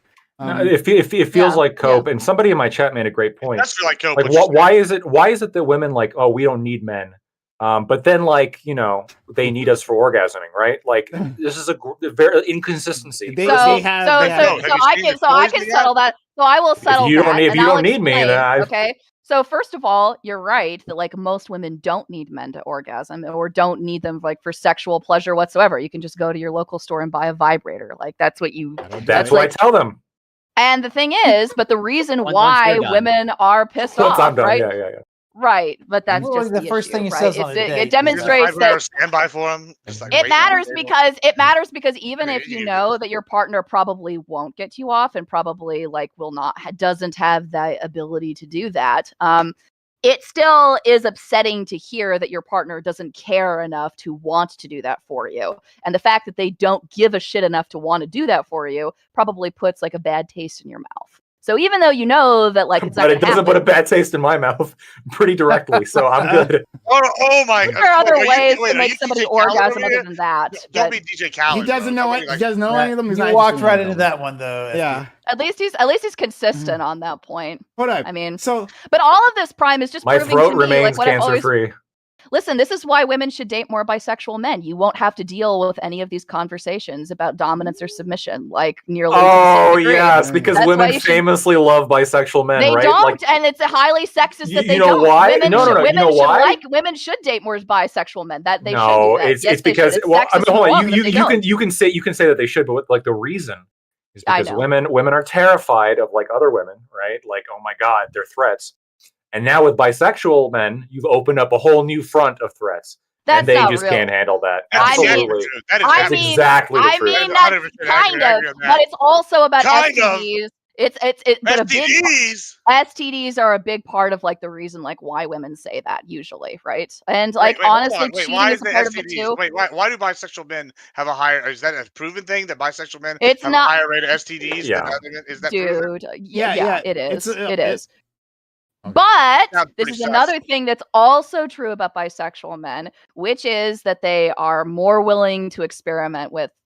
They're more willing to be a stay-at-home dad. They're more willing to be Mr. Mom. They're more likely to do things that are submissive and to not worry if it's submissive and to actually, good for the good of the family or for the good of their marriage, right? As opposed to, just what's good for him and fuck everyone else, right? Yeah, you're absolutely fair, Queen. You're right. So the message to men is if you want to be a good family man who cares about his kids, you share a trait with bisexual men.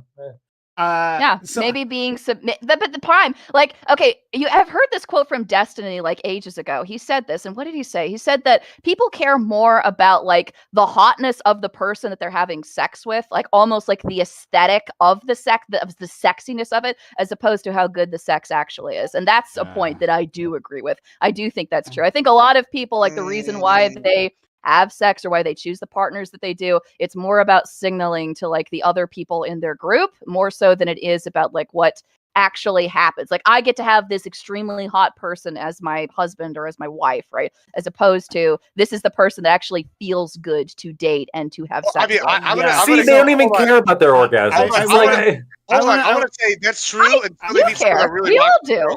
And then they're like, I don't care what he looks like. This person did some crazy shit. Like that's yeah. So I'm with Gibbs here, right? And I think you're onto something with that, or Destiny was with that comment. Absolutely.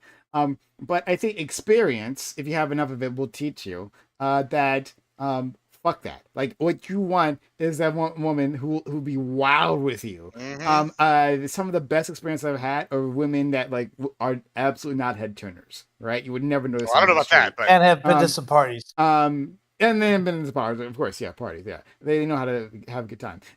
But in any case, like, yeah, that's absolutely the case. You should definitely like worry about sexual compatibility and like if she's a 10 but she's boring in bed, I'm sorry, no, right? I'm gonna have sex with her. I just want something definitely 100%. But like she's not a keeper. She's not a keeper. A keeper would be someone I'm more sexually compatible with, and I'm sexually compatible with women who know how to get down. But the thing I wanted to say though to lag to it is that the most dominant I have felt, right, within the context of the relationships I have with women, and I make them come and come and come, right? When a woman says she literally can't like get off the bed because her legs don't work anymore. That's a win. That's like that's when I feel like I have conquered this You woman, feel like George right? Bush. Like Mission accomplished. I feel so powerful walking out that room. It's crazy.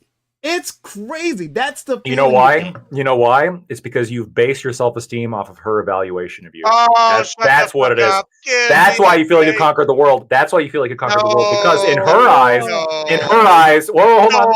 In her eyes, you've done your job. Okay, that's what it is. Your boss is proud of you for doing your job. That's what happened.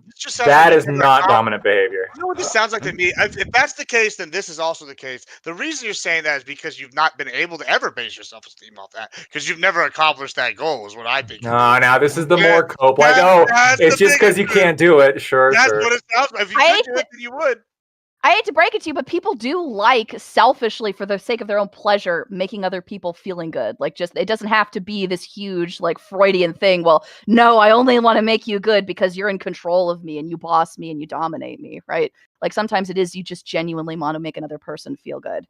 Yeah. Like, can that not be a reason why? Like, does it have to? I understand we're talking about sex in terms of dominance and submission, right?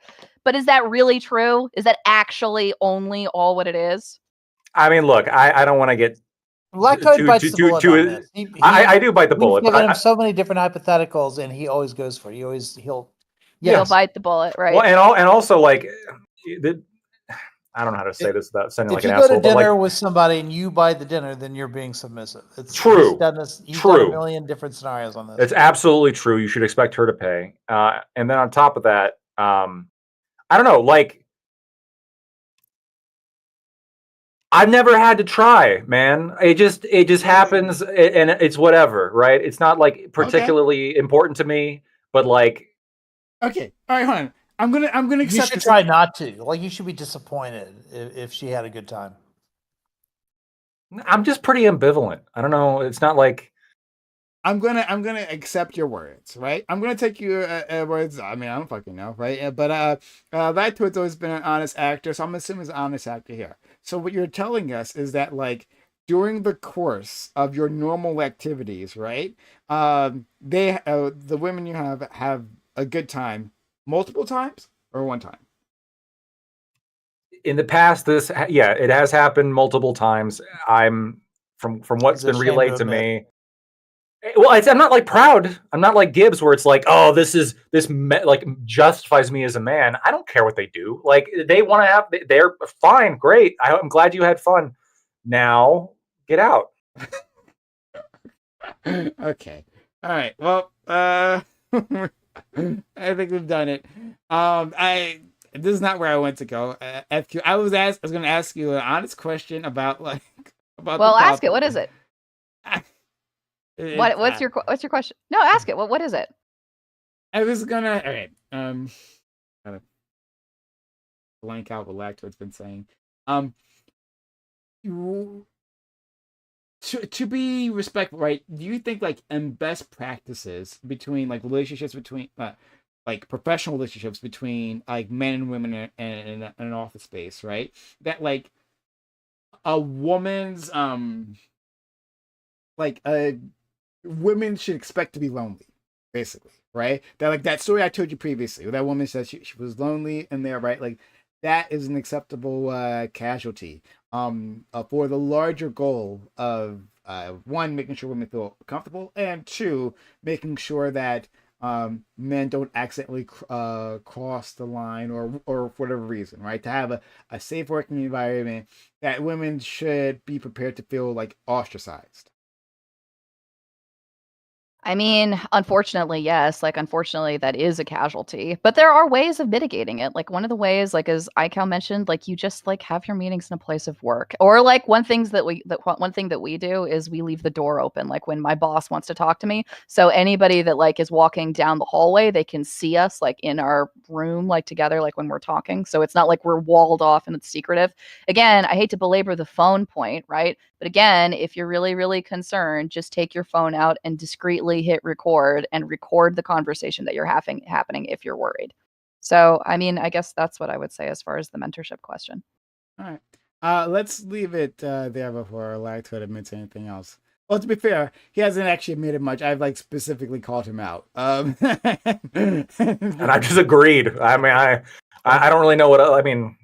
And I think logically I'm correct. At the very least, you can say that maybe men should be more comfortable being submissive, but you have to agree that like there is a level of like submissiveness that comes with basing your self-worth off of whether somebody else gets pleasure. You're literally tying your idea of your own value to somebody else's orgasm. That's what Gibbs did. That's what you did, and that's what Gibbs did. So I will say, like, I understand what you're saying, and I don't disagree that like performing oral sex can be some submissive. But what I would also say is that like your entire line of argumentation is the reason behind why women should preferentially date bisexual men as opposed to heterosexual men. Because clearly they're far more likely to be better in bed, clearly, because they don't worry and have this conversation at all. Hold on. And it's sad that they don't, and they should, and they don't because it's sexist. You can say they should all they want, but that's not going to make them do it. They're not going to do it. No, hold on. That's fine, but like just so you know, like when you say by default. Hold on. First, I want to object to the bisexual man thing. Hold on. Let me just like be the only way to do this, and let me object to Lactoid here with his bullshit he just spewed. Like, what is more dominant than like you got a girl home and you're like, "Come here, girl. Let me eat that booty like." And you like grab him and you pull him in. You're like, nom, nom, and going to town. Like, that's dominant. You over here dominating, taking what you want, having a good time. You're over here sounding scared is what it sounds like. I mean, Lactoid. Look, yes, I am scared of Giardia. There are some things that I am indeed scared of. Yes, it's called Listerine. You'll be all right. Look, if you're gonna sit down and like you want to watch Seinfeld at the end of the day and wear face masks and have bubble baths and bake cookies and do stuff like that, and parties. Like the parties that you go to. No, it's not a party. Fuck you, okay? I'm not talking about a fucking it's not a party. That's I'm talking about like if you're dating somebody, it's a Dairy Queen party. Okay, all right. It's not a fucking party, okay? Like, no, it's not. Fuck you guys share diaries too? Hey, first of all, okay, so here's the deal, right? So like I think those things are fun things to do, and I would like to be able to do them with my boyfriend, but unfortunately, because of this whole bullshit like discussion, right? Like that's the other thing like that I really hate. It's like when you have an activity that you really enjoy doing, right? But then your boyfriend doesn't want to do it because that's girl shit. Like, fuck off, man. Baking cookies is fun. It's fucking fun. And if I have to sit, rant where I'm not fucking discussing that rant, okay? But like the leather jacket wearing, like I am gonna like throw greasers this at you. Fuck you. Okay? Yeah, hold on. Yeah, that was live. The hypocrisy, of course. Yeah, that is weird. Like, hold on. You wanted a specific type of man. I am a bag of contradictions. Lactoid. Okay? You definitely wanted a lactoid. Want anything. You described Lactoid has I don't have a motorcycle. It would never work out. These are like two most true people. And I know you probably wouldn't ride a motorcycle. I've seen Lactoid grease his hair back. I have contradictions. Right? Okay. Like, what about what you described previously? Fuck off. Isn't Lactoid? Listen, I'm just trying to explain. Okay, so I like the idea. Okay, I like the idea of being with somebody who you can bake cookies, who you can do stuff that you like with that person. Is that so unreasonable? Like you want to stay at the end of the day and like no, we're ignoring like that. baking, like using face masks. That part doesn't match with what you said previously. Because what you said previously, I know it doesn't match my rant from a few weeks ago. Okay, so that doesn't which one mean is true? They're both true at the same time. They're contradictory in nature, and they're always true at the same time. This is part of my problem. Behold, the woman. I have lots of contradictory feelings about things. Okay. Okay. But I'm. Okay. Yeah. Reasonable, always, responsible, sometimes. Okay, that's my motto. There's what you intellectually want, and then there's what the heart wants, and then there's what other body parts want. Yeah, I get it. Correct. That's true. Hold on. But okay. But let me ask another follow-up question then. Of these two men, right? Of the lactoid, or I don't know who bakes cookies here, right? Let's say Mr. Rogers. Mr. Rogers, right? Which one of these guys do you respect more? Right? So like the guy does the bubble bath, does all that stuff. I don't know. Mr. Rogers. He was a Mr. Rogers. Okay. Sure. Yeah. I don't know. He's sensitive. I mean, he was a nice guy. But yeah. But he does all the soft things. More?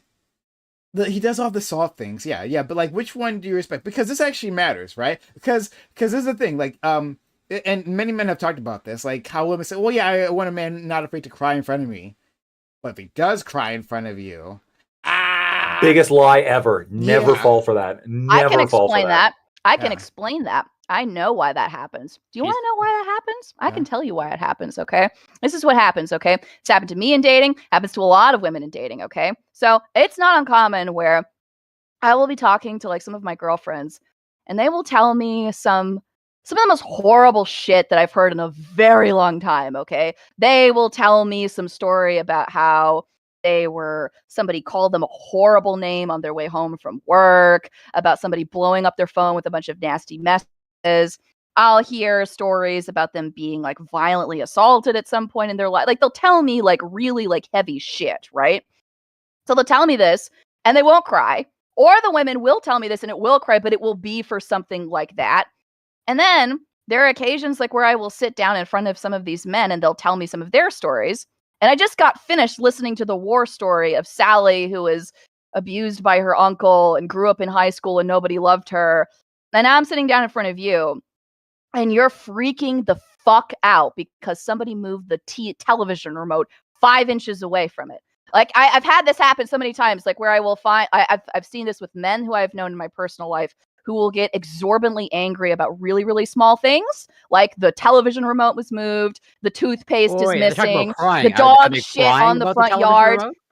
They scream and they get mad. They don't cry. They get angry. They get absolutely freak out. They freak out. They get angry. And then what they'll say afterwards is they'll give you some bullshit about how, but you're not allowing me to express my emotions. This is how I feel. Yes, I did feel that when I picked up the Sunday brisket and smashed it against the wall. Okay, that's my authentic feeling of how I feel. You're reinforcing the notion of like anger is the only real emotion that we're not like.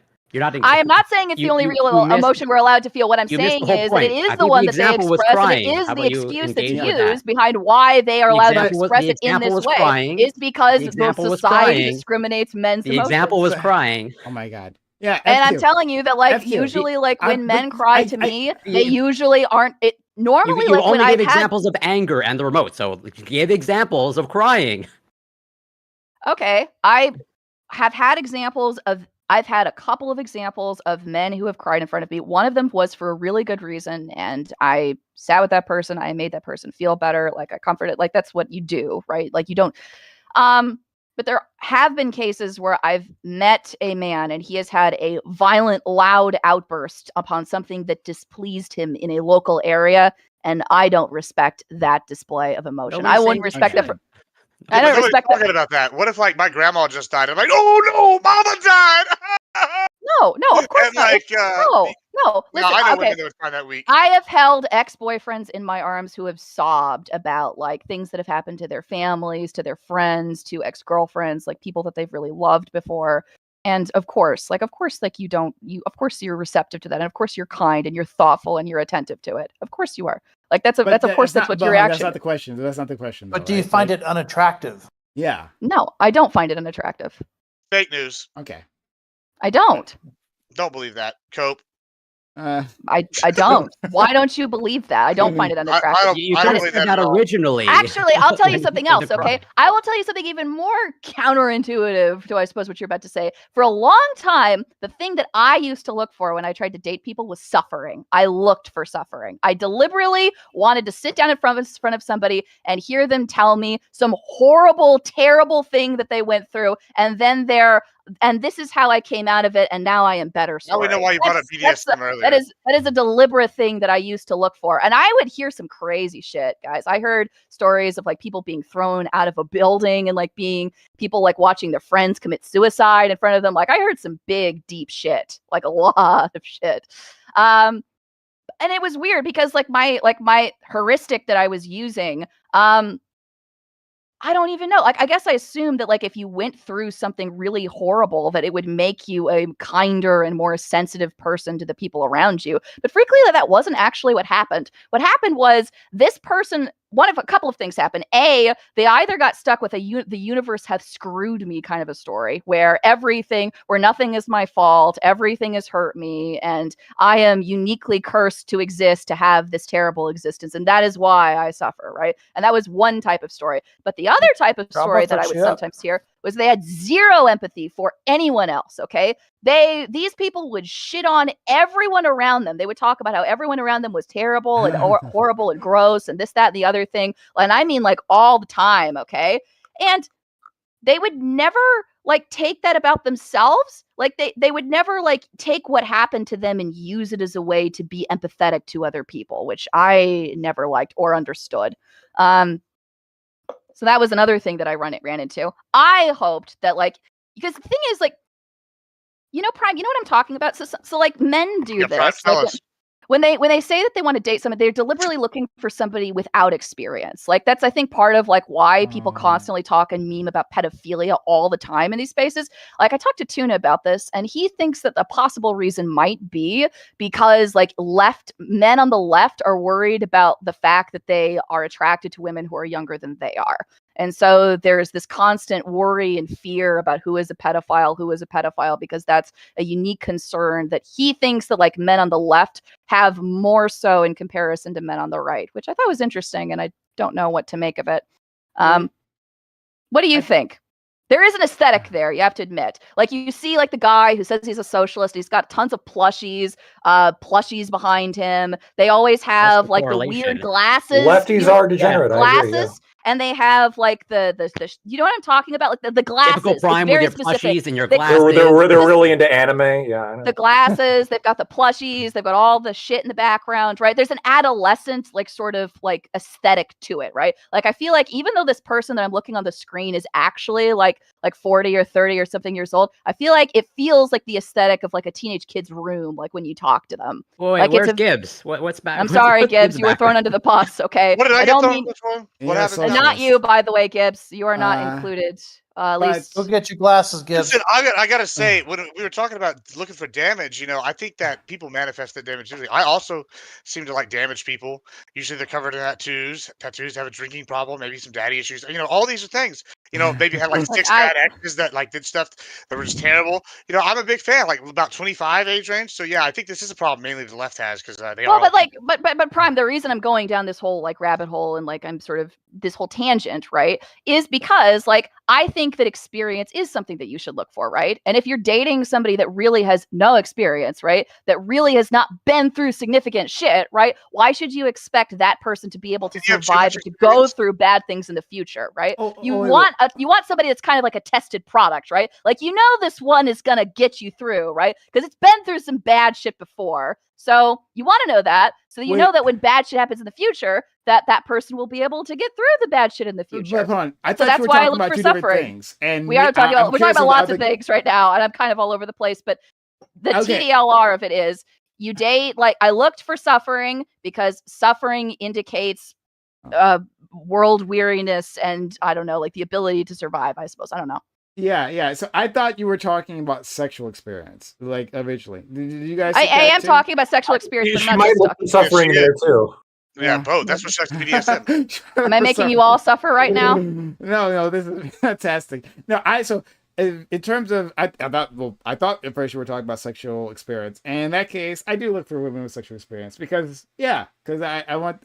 I don't want to have to train them. I don't have to train. It's like just like any other employer, right? Like you'd rather an experienced employee rather than one. No, you got to undo all those bad habits. No, that's a bad. Like, there's actually research on the employment aspect. There's actually research in terms of showing like the lack of correlation between work experience and actually like how you perform. Like that's a bad heuristic. okay. The sexual experience might be different, but work experience, Fair like enough. yeah, All right. Well, then Is that good to actually know. true?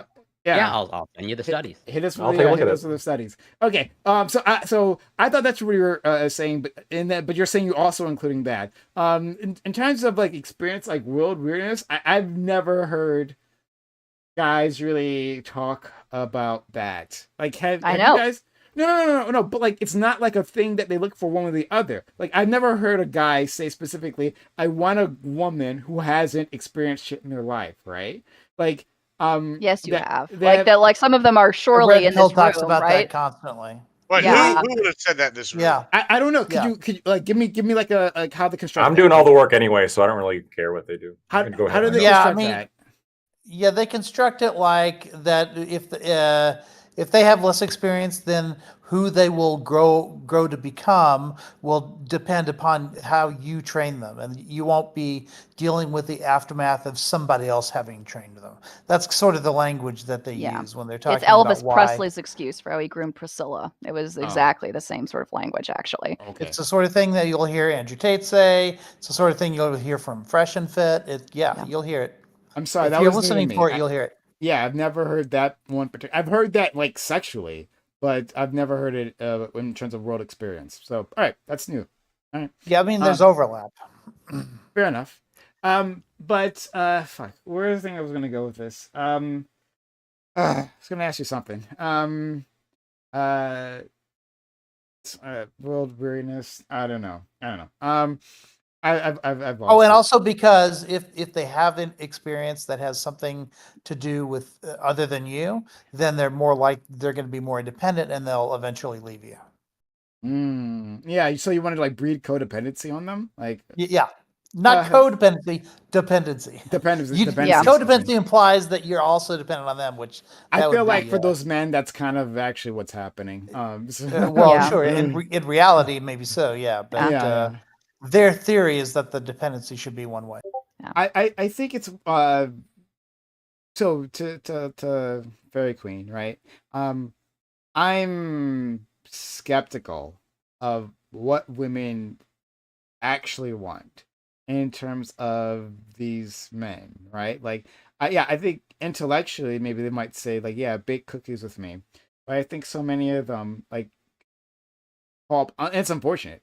Fall back into like these very stereotypical like desires as to like what they're actually end up being attracted to. And I think that's like just the point that we're trying to get to, right? In terms of like how men perform like out in the world and emotionally, right? Like what Lacto was trying to get at as well. That if you break these things, then women don't quite see you the same, right? That you can be vulnerable to them, but in the end, like, and they may be kind to you, right? Like I'm sure you're a very kind person to those individuals, but you look at them slightly less or qualitatively different afterwards. That's the fear. I still think like having more experience is better, like when you're looking for a partner, and I don't just mean sexual experience. Like you want somebody Bad who's been heuristic. You yeah, want someone who's been divorced multiple times, actually. Most not divorces. divorced, but like no, it's not about how many They've people suffered. Yeah, they You, you want At the hands suffering. of Like, women. you want, That's right. but it's not just want anybody that's all these suffering. You women's want somebody. You want suffering and somebody that has gotten over their suffering and turned it into something positive. Like that's a tough thing to find, but it was a heuristic that I that's used boring. to use. You don't want that. You want the ones in the suffering because they're going to be the ones doing the self-hate equals better sex. That's all I got to tell you. Okay, good to know. Is that Gibbs? Is that your mantra? I listen. I'm just saying. That Find out for seems- yourself. Like, my And you God. guys think I'm the weird one, okay? The Yeah. shit that Fairy Queen and Gibbs have been saying, like, I am pretty Hold normal on. comparatively. I don't see. That is not true. Okay. The stuff that I I've been saying seek is out pretty... suffering men. That's what you said. And then Gibbs here is talking about how like he's seeking out like the tattooed shoe throwers because that's what gets him going. But they're the fun ones. FQ is like she I'm feeds on sure. despair. She's like, I feed on despair. Listen, I'm And she's like, that's perfectly normal. I don't feed on I'm just like, I don't eat pussy. okay? It's not my eyes. I don't feed on despair. That's not what I'm saying, okay? What I'm saying is, okay, if you're looking for someone that hasn't experienced despair, okay? You don't know what this person is going to do when despair inevitably hits them in the future. You're That's saying the point. just like how there's some animals. I brought this up like last week, right? You like how some animals they taste better. Maybe it wasn't you. Maybe it was someone else. veal tastes some better 'cause animals it's taste suffering. better once they've suffered, right? Yeah, Like, that's not true. It's absolutely true. Apparently, to some, it is like in some cultures. At least they believe it, right? I think tastes they brought it worse. up, actually. Fake news. There's It- evidence um, on that. I'll send it to you. But yeah, like it seems like that's what you're A saying. lot of vampire FQ. mythology has it that suffering, makes the blood taste better in their victims. Yeah, I mean, where do you Women, think- You see that What in do the you- literature all the time. where do you What do think- you think about that, That Fairy makes Queen? sense. What do you think about that? What are your thoughts? I think my skin isn't pale enough to sink my Okay. daggers into someone for that. I think Okay. it's pretty. Whoa, damn- wait. Really into, hold on, really quick.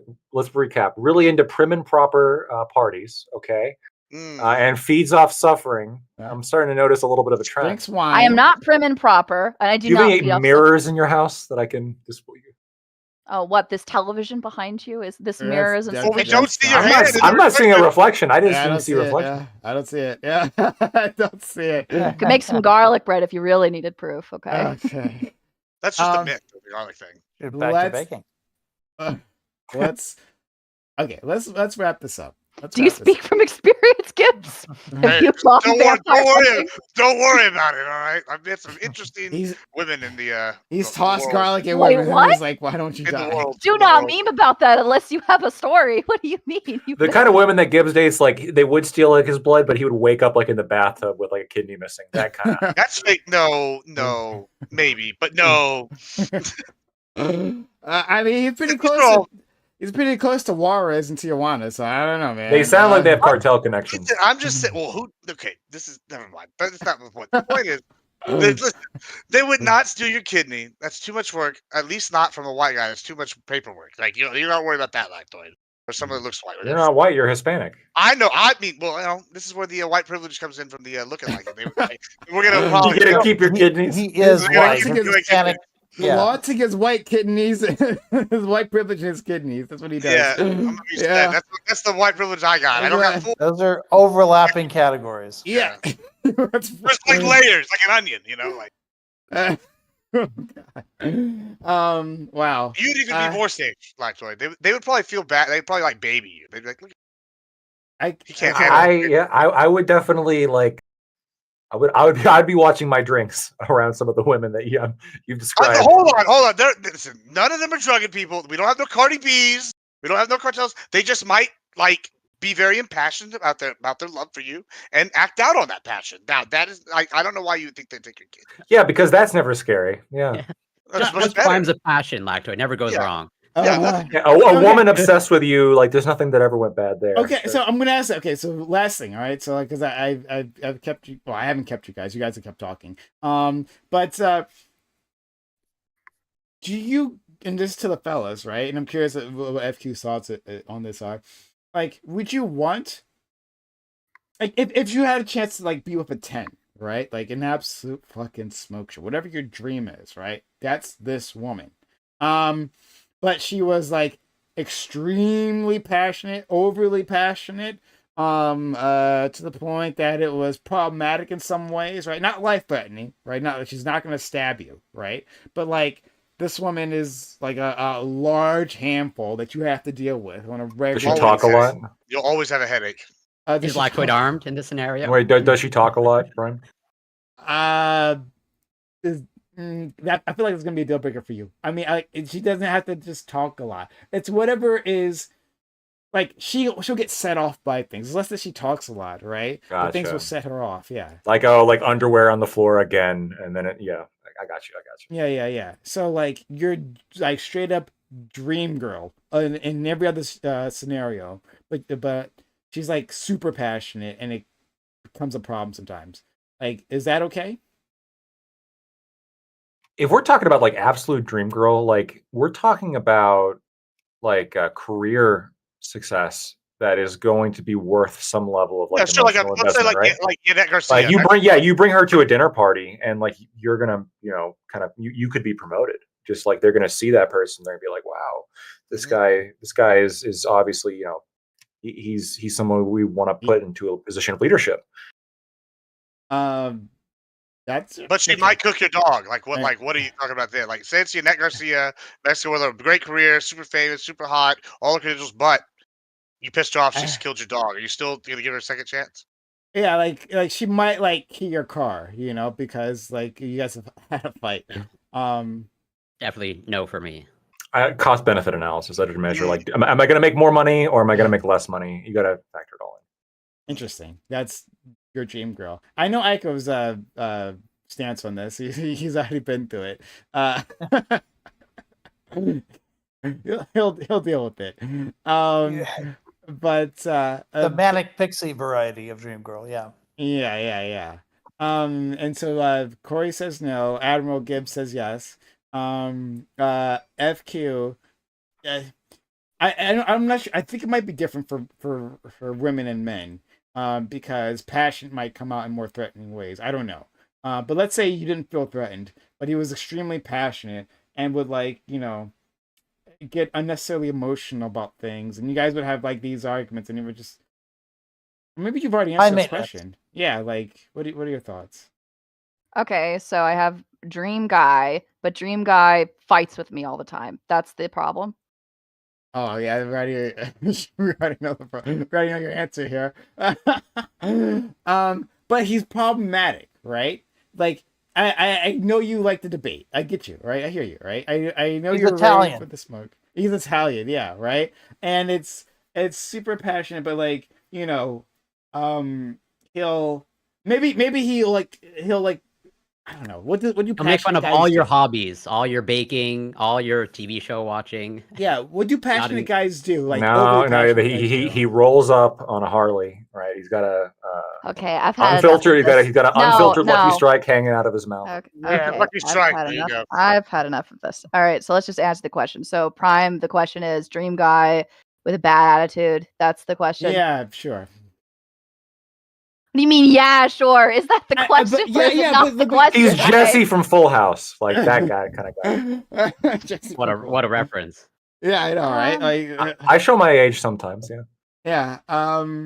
But my point is that like he's problematic. That's the problem, right? Like he is. But you've already asked this problematic? Question. Like he's super problematic. He's super problematic. That means either I said the N-word with the hard R at dinner parties, or like how problematic are we talking here? Like, what do passionate guys do? I'm trying to like find an appropriate limit here. Like if you could be like, whoa, you were like, yeah. Also, like, okay, you'll be over here talking to like a business dude at the party, and he'll come up and be like, "Hey, honey, can we talk?" Like, I can't believe you're talking to that man. Like, yeah. He's super jealous. He gets jealous and stuff, jealous, right? Yeah. Wait, hold on. But the jealousy is like never directed towards you. He always just like comes in and embarrasses like whatever man that you're talking to intentionally, and then like and wins every time. Just embarrasses them. Just wins every time. Yeah, that just makes it more attractive to her. She's like, yeah, emasculates other men. Yeah. Emasculates every man that you talk to specifically because he's jealous. Specifically because he's jealous. I don't think that would be what she would do. Yeah, I think the opposite was like. FQ. Yeah, let's hear you. I don't know. Listen, I've dated some crazy people, okay? It really is like how much are you bringing to the table? I don't know. Like I have willingly dated some toxic people before, who have been jealous and who have had some of those problems that you're describing. And I was able to, and it was hot. Like I'm not gonna lie, like it was fun for a little while. Like at first. Right? Like at first I'm so right. Shut the fuck up. I'm trying to explain, okay? Okay, look. Yeah, at first, okay, it was very attractive and it was fun, okay? But eventually, okay, the person becomes way too jealous, okay? They start blowing up your phone at random parts. They start asking why you haven't texted them back, and it's been literally an hour, okay? And you've been messaging them and calling them like for the past couple of days, but this person still needs to know your whereabouts, like where you are at that moment in time. Like that is some nonsense on another level, and I am not dealing with that. That is bullshit. Okay? That's not fun. Yeah, right. No. So the answer is yes, I would date the person, but I may or may not continue dating them based off of their behavior. Fair enough. 2 questions. I love it how real quick. That's the answer. But weren't you talking before about how like You want bisexual men who will bake cookies with you. That's a benefit, is it not? Is it not a benefit to date somebody who wants to do the same stuff as you? Is that not a benefit? Do you think that's not the man you just described? But sure, go ahead. Two different images. Okay, first of all, we need to stop. Okay, stop right here. Okay, so yeah, look, I hate to break it to you. Newsflash: yes, I'm a woman and I date men. Okay, so yeah, there are going to be some things that are considered to be tropes and like aspects of traditional masculinity that I like. Okay, but that doesn't mean that I don't have a more nuanced view on like what dating is supposed to be, and it doesn't mean that like if I'm dating somebody that has like some submissive qualities or traits that would be a bad thing. Okay, like why would that, like these two things can in fact coexist. Okay, you can have your Paul Bunyan that bakes you cookies and has his Harley. Okay, all at the same time. I'm just curious if you would actually marry him. That's that's the question. You kidding me? Are you kidding me? If you could find the person who is like can be both of those things at the same time, that's what you're looking for. Okay, that's the sweet spot, and that's what's hard to. No. That's easy. That makes it too easy for you. I mean, like one thing or the other, right? Being the sensitive thing. Yeah. Would you actually marry them? I mean, honestly, like really, like it boils down. I think a part of it boils down to like whether or not like I want to choose to have kids. I do really want to have kids. I want to have kids. That's really important to me, right? But like honestly, how much I tolerate, like how much niceness or meanness I'm going to put up with is going to depend on whether or not like I think that this person like actually wants to be a dad. Okay, because if this person is like, if I really want to pursue to have kids, right? Well, then I really want to have the person that is going to be nice, that is going to be warm and gentle and sensitive and sweet, because you can't have an infant and you can't hurl them like a football across the room. You got to put those children in their place. But if I found somebody who is interesting and exciting and all of this stuff enough, right? Then maybe I would choose to not have. I might choose to be with that person, but then I'm not having kids with that person because I don't want to. That would be the thing that I would change. It's a weird construction to say like how much niceness I would put up with. That's like telling, right? Like how much. I keep getting proven right, Prime. I should start like a show on this. Yeah, she's the trope in this case. So. FQ, I wanted two questions, and then we can actually wrap this up, right? So, because it came up, in another conversation, right? Like I was talking to people, and you came up, right? As you do all the time. In here or like where? When did this happen? We're describe the event. I don't know. Okay, look. It was that kind of meeting? Really? No. No. Like it was just like it was after last Reverie, right? And it was it's not a big deal, right? It was Corey and Aiko and I, right? And you came up with a conversation because we had just talked to you. We had just talked to you. Way to rant it out, by the way. I'm terrified. Let's roll this forward. What was said? Dear God. Okay, nothing crazy was said. I just had a recording of this. We're not. He's pointing them out right now for the cop. They're over there, officer. They're over there, officer. We're just like I had questions, right? And I made these assumptions about your personality, but we weren't sure. There's disagreement, right? So what were the assumptions? What assumptions about my personality were made? I'd like to know. Okay, first, would you describe yourself as introverted or extroverted? I said you were extroverted, but Corey disagreed. I think I'm probably honestly more of an introvert. Like I like to be with people. I like being around people. I enjoy that. But I don't always want to talk, right? I just want to be in the room, and I want to turn off my cam, and I want to turn off my mic, and I want to listen to everyone else talk. And then if I'm interested, I might unmute and say something, but really I just kind of want to sit and I want to listen to like the conversation that takes place. And normally like if I'm in VCs like backstage, that is what I do. Like usually I won't say anything. I'll be like in the corner screen and I'll just quietly listen to what's going on. Okay, then one other question then. Fair enough, I was wrong. I'll accept that. Has FQ ever asked out someone in person? Have you ever? Yes, multiple times, many times. In fact, most times. I ask people out very frequently. Like I don't know what to say. Like I'm usually like, well, no, like if I want to go out with somebody, I just ask them, and if they say no, then that's that, and I move on. Like that's just how it is. So I was right on that one. Okay, yeah. That's I one figured for you. You would. Okay, fair enough. For you. All right. That's it. That's all I wanted to ask.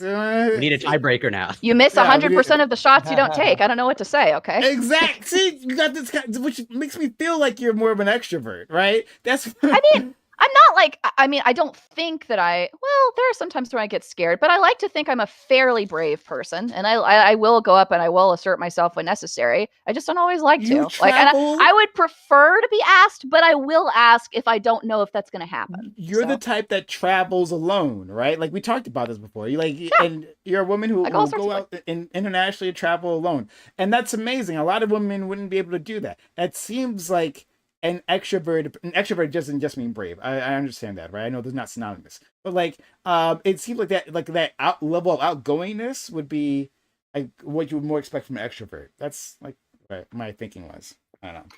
Fairy Queen, are you picky with your food? Like, no, not at all. I love trying new Okay. foods. I love trying new stuff. Like, why? the reason I was going to ask is because, like, I think a question, which I think I know the answer to, would be like, if the waiter gives you the wrong item, would you like go up and like say that there was a problem, or would you just eat it because of like, you know, in order to not cause any issues? I mean, honestly, I'm kind of torn on that, right? Because if I go up and I tell the waiter, then it causes issues, right?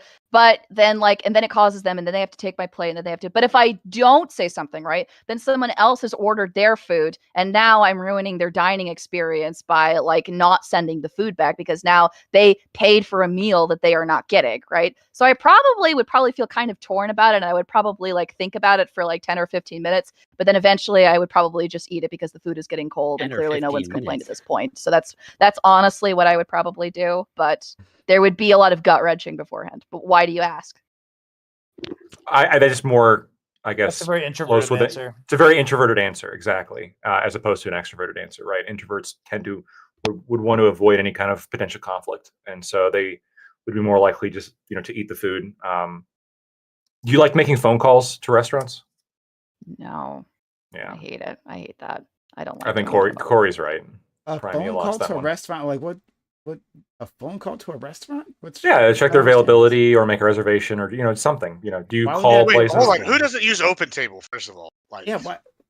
But Okay, why would that be? I'm calling. I call everywhere. Okay, I'm not fiddling to with no assert his fucking. dominance over the Boomer. I'm phone. not fiddling with a fucking app. He's I'm not ancient. fiddling. Okay. Yeah. That's why. Yes, Makes and everything I himself. also, and another thing, I fucking hate these like QR code menus.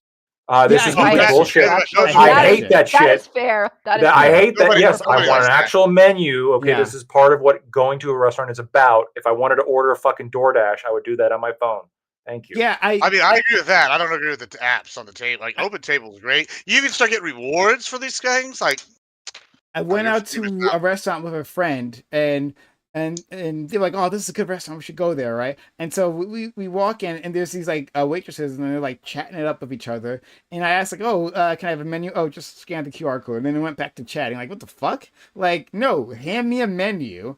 So like, and if I have questions about the menu, like, let me know, right, about what the items there. But like, nah, they couldn't be bothered. Scanned like the QR code. Fuck you. I walked right the fuck out of there. But all right. Do we need a tiebreaker as to like who knows FQ better? Right? Do we have a question that we want to ask her now that we have her here? You can all ask. I maybe have a clarifying question. Don't answer first. Don't answer yet. No, we have to figure out what the answer is. Go ahead, ask the question. Well, no, like yeah, it wouldn't be good because it's not really a tiebreaker then. Because Okay. like I was just gonna try to clarify, like, of the people that she asked out, like, is there ever like a cold approach, or is this all people that she pretty much has established like rapport and like a friendship with? But that's, honestly, like that can be like some of the hardest shit to do, right? Which is actually why I preferred online dating, because like you could just ask people, and like if they're like literally they have to swipe right, so you know that they're interested in the first place. Well, wait, no. So,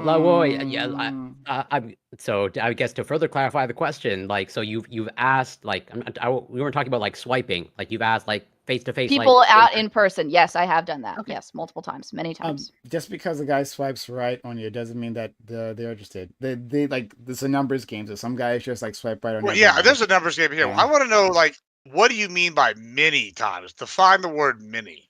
Like, is this like 3 times? We're talking 300 times. Do it. Do you want to get the over under on this? Like, yeah, I mean, yeah, that's good. Yeah, let's do it over. That's a good one. Listen, I know how these questions go, okay? Whenever you're asked to give a number of something, okay, that's always bad news, right? Yeah, for a woman. Yeah. I Let's not guess Always bad. Listen, you already said it. More experience is better. So I mean, we know your take, but like, let's. I want to hear the over under from these boys here. Well, first of all, I'm not quite that experienced. I'll leave that. I'll let you make that compliment to someone else. But You know what you said, not me.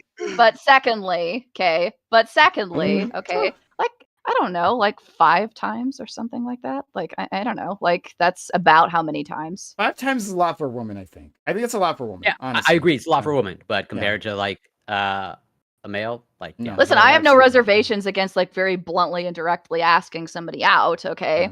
The issue is that like again, although like again, I keep saying this over and over again. A lot of men say that they would love to be asked out. That's not actually true in my experience. My experience, like when you ask somebody out, there is kind of an element of, oh my gosh, I was asked out. Like there is that there, but there's also, this is kind of weird. Why are you asking me out? I'm the one who's supposed to be doing the asking out, right? Well, you're getting this from the bisexual men you ask out? I hate to break it to you, but people don't have bisexual glued as a sign on top of their heads whenever they walk out in public. Okay, you're clearly selecting for people that are going to judge you for asking them out. No, I'm not dude. Okay, like you just.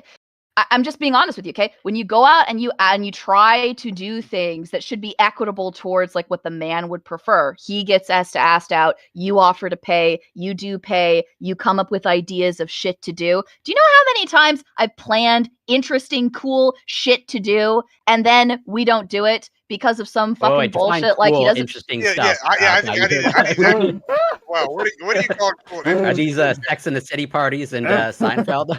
Look, no, I don't ask the person what baking cookies. That's what. What's wrong with that? Okay, everyone should want that.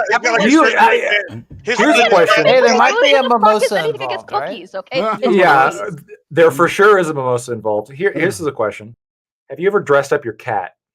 No, I will never. I really thought you would have. I will never dress up my cat as long as I live. That's so terrible. I hate it when people dress up their cats, those frou-frou little outfits and those stupid like. Not even with like a bow. Not even with a bow tie. Not even with a bow tie. I don't have a single. I would have expected that she wouldn't have done that. We need a tiebreaker before we let's come up with a tiebreaker with her, right? Like, what do you want to ask FQ? Right? FQ don't answer. Yeah, yet. y'all gotta answer first. Yeah. Yeah. I'm trying to think of an assumption or the question. FQ. Okay. That I dress up my cat. That's so terrible. I think I would. You would. I feel like you would. I would not. I actually wouldn't. Okay. I feel as though you would. I feel as though when you have your tea parties, there'd be a cat. I don't have tea parties. First of all. Yeah. Okay. Now you're just lying. Okay. We can just. Well, I don't have parties with tea with tons of people there. Okay. I might occasionally prepare tea and have it on camera. You might occasionally prepare tea and have it there. Sure. Okay. Yeah, I occasionally. That's not a tea party, a single person. It's not a tea party. It's just a party with tea, right? It's not a party. It's person of color. It's camera, like drinking tea with another person on the other end. That's not a tea party. Okay. A tea party is you invite people over. You're wearing sundresses. You sit down. You collectively. There's like 4 or 5 people. You make cucumber sandwiches. Tea. This is what you do. The fact that you have a very like specific description and like you. I have the normal person's. You're fighting me on the technicalities. Oh, I'm sorry. You don't think the technicalities matter when it comes to the definition of words? Well, I'm sorry. I thought that was the sort of thing you should care about. Okay. She's like a tea party. She's like, Mr. Fluffykins, would you like some tea? That's what I was imagining. That's not what I fucking do, okay? No. Special like cat gets ready for him. Yeah. What was the question you had, Aiko? She's so sweet too. Where is she? She's around here. Aiko, you had a question for her. Yeah. Don't answer. Well, just as a tiebreaker, I think one thing was when you talked about being attracted to assholes. Was that a self-aware confession? Or not. Okay, don't say anything. That's a tiebreaker. Don't say so we want to talk about the drunk. You guys decide. That's it. Yeah, definitely yes. Was it so the question is whether a self-aware confession or was the other option? Or was it something that she was advocating for that she thought was like a well, I would want to clarify and put like to really tease it out in the nuance of like not explicitly not a self-aware confession or like that's part, but like something she's actively like selecting for, as in this is a desirable trait. Right. That was the disagreement. Yeah. Yeah. I said there was a self-aware confession. And Corey, you said otherwise. Okay. Yeah, more on the desirable trait. Wow. Yeah. Corey, why would you make that bet? So, FQ. Like, do we really want to rehash all of this from? We don't have to rehash it. We just have to. The answer was in her words. But that would be the tiebreaker. Yeah. Like, okay, so was it a self-aware confession, or was it like she's selecting? It's both. It's kind of both in a way. That's what I said. It's both in a way, right? Like I understand. I don't want to go over this again. Okay, look. You don't have to go over it again. Why are you? Okay, look. Okay, we don't have to go over it. I won. Okay, look. I'm aware. You advocate for men being assholes? No, I do not advocate for men being assholes. Okay, that is not what I. That is not it's something. It's desirable trait. Right, it's a self-aware confession, but you don't actually advocate for it, right? No, I don't advocate for it. No, I don't advocate for women to date assholes. Well, then okay? I don't advocate for that. But it's a desirable quality. But hold on, but it's a desirable quality, right? It's like to her, but she doesn't think it should be. Well, yeah, I'm specifically referring to her. I don't think. No, I do not think most people, period, should date assholes. I think nobody should date assholes. People should avoid assholes. Assholes are bad to date. But me specifically, I am weird, flawed, whatever the fuck you want to say. Okay. So I happen to like assholes. Normal. Okay. So yeah, there you go. You're pretty normal. I think you're pretty normal. Yeah. I think you're. I wouldn't label it as abnormal per se. Yeah, I think you're exceptional in lots of ways, but not in this way. I think you're quite mundane here. Very much in line, yes. But all right, so we don't have to examine. even that little thing that you just did, that was also in line. What was also in line? You want me snarky? What snarky thing? What? The thing you just did when we were talking about how it's all women. Like they always say, don't date the assholes. We hate assholes, but then they get with an asshole. It's just consistent. The red pillars, they make an industry off this. Okay, there is a nuance to that though, right? Like I think like Destiny has even mentioned the nuance to that, right? Like negging, like to flirt, doesn't actually mean that you're actually degrading the person, like when you're talking to them. Okay, first of all, there is a way of like using an example. Someone who's been like divorced twice, like recently divorced. Like just because he's divorced doesn't mean he's wrong, right? He might have good riz, just can't. Oh, that's a good point, Corey. He might not be able. He might not be able to make a marriage work, but he probably can be able to pick up a girl.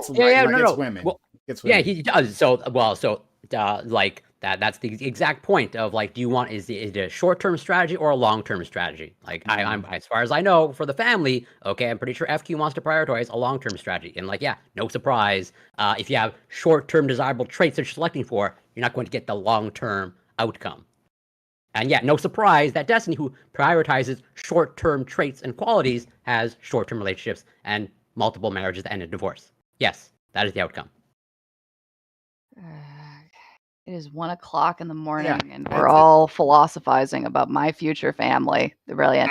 All right. I tried to end it, so we can move past it. Why don't we? That sounds like a fun idea. No problem. But anyway, this has been fun. It's been fun for the guys. I'm not sure about FQ. Thanks all. Guys, if you want to support the community, if you thought this was fun, consider supporting the channel. Subs to the channel, give subs. That's a great way of making the magic happen here. Shout out to the people who did help before, like Admiral Gibbs. For the ones that are left here, like Admiral Gibbs. A mock gaming bot, I think maybe gave one, and Berry Queen also gave one, and Social Logic, help me support this channel, so we can do this for another year. Need your assistance. Okay, I'm gonna give an outro to all these amazing individuals. We'll start with my good friend Lactoid. To be fair, you were in the hot seat previously, all right? We got True. FQ. You were, and you handled yourself well. I mean, I think the answers were shameful, but I make no apologies. Absolutely, never. We love that about you, friend. Thank you so much. Thank you so much for having me. If you like what I had to say, you can find me at Lactoid TV, Twitch, Twitter, and YouTube. Thanks. Okay. Next, we jumped on Aiko. Aiko, thank you for coming through and late and just being here. I just enjoy your presence. That's really all that matters.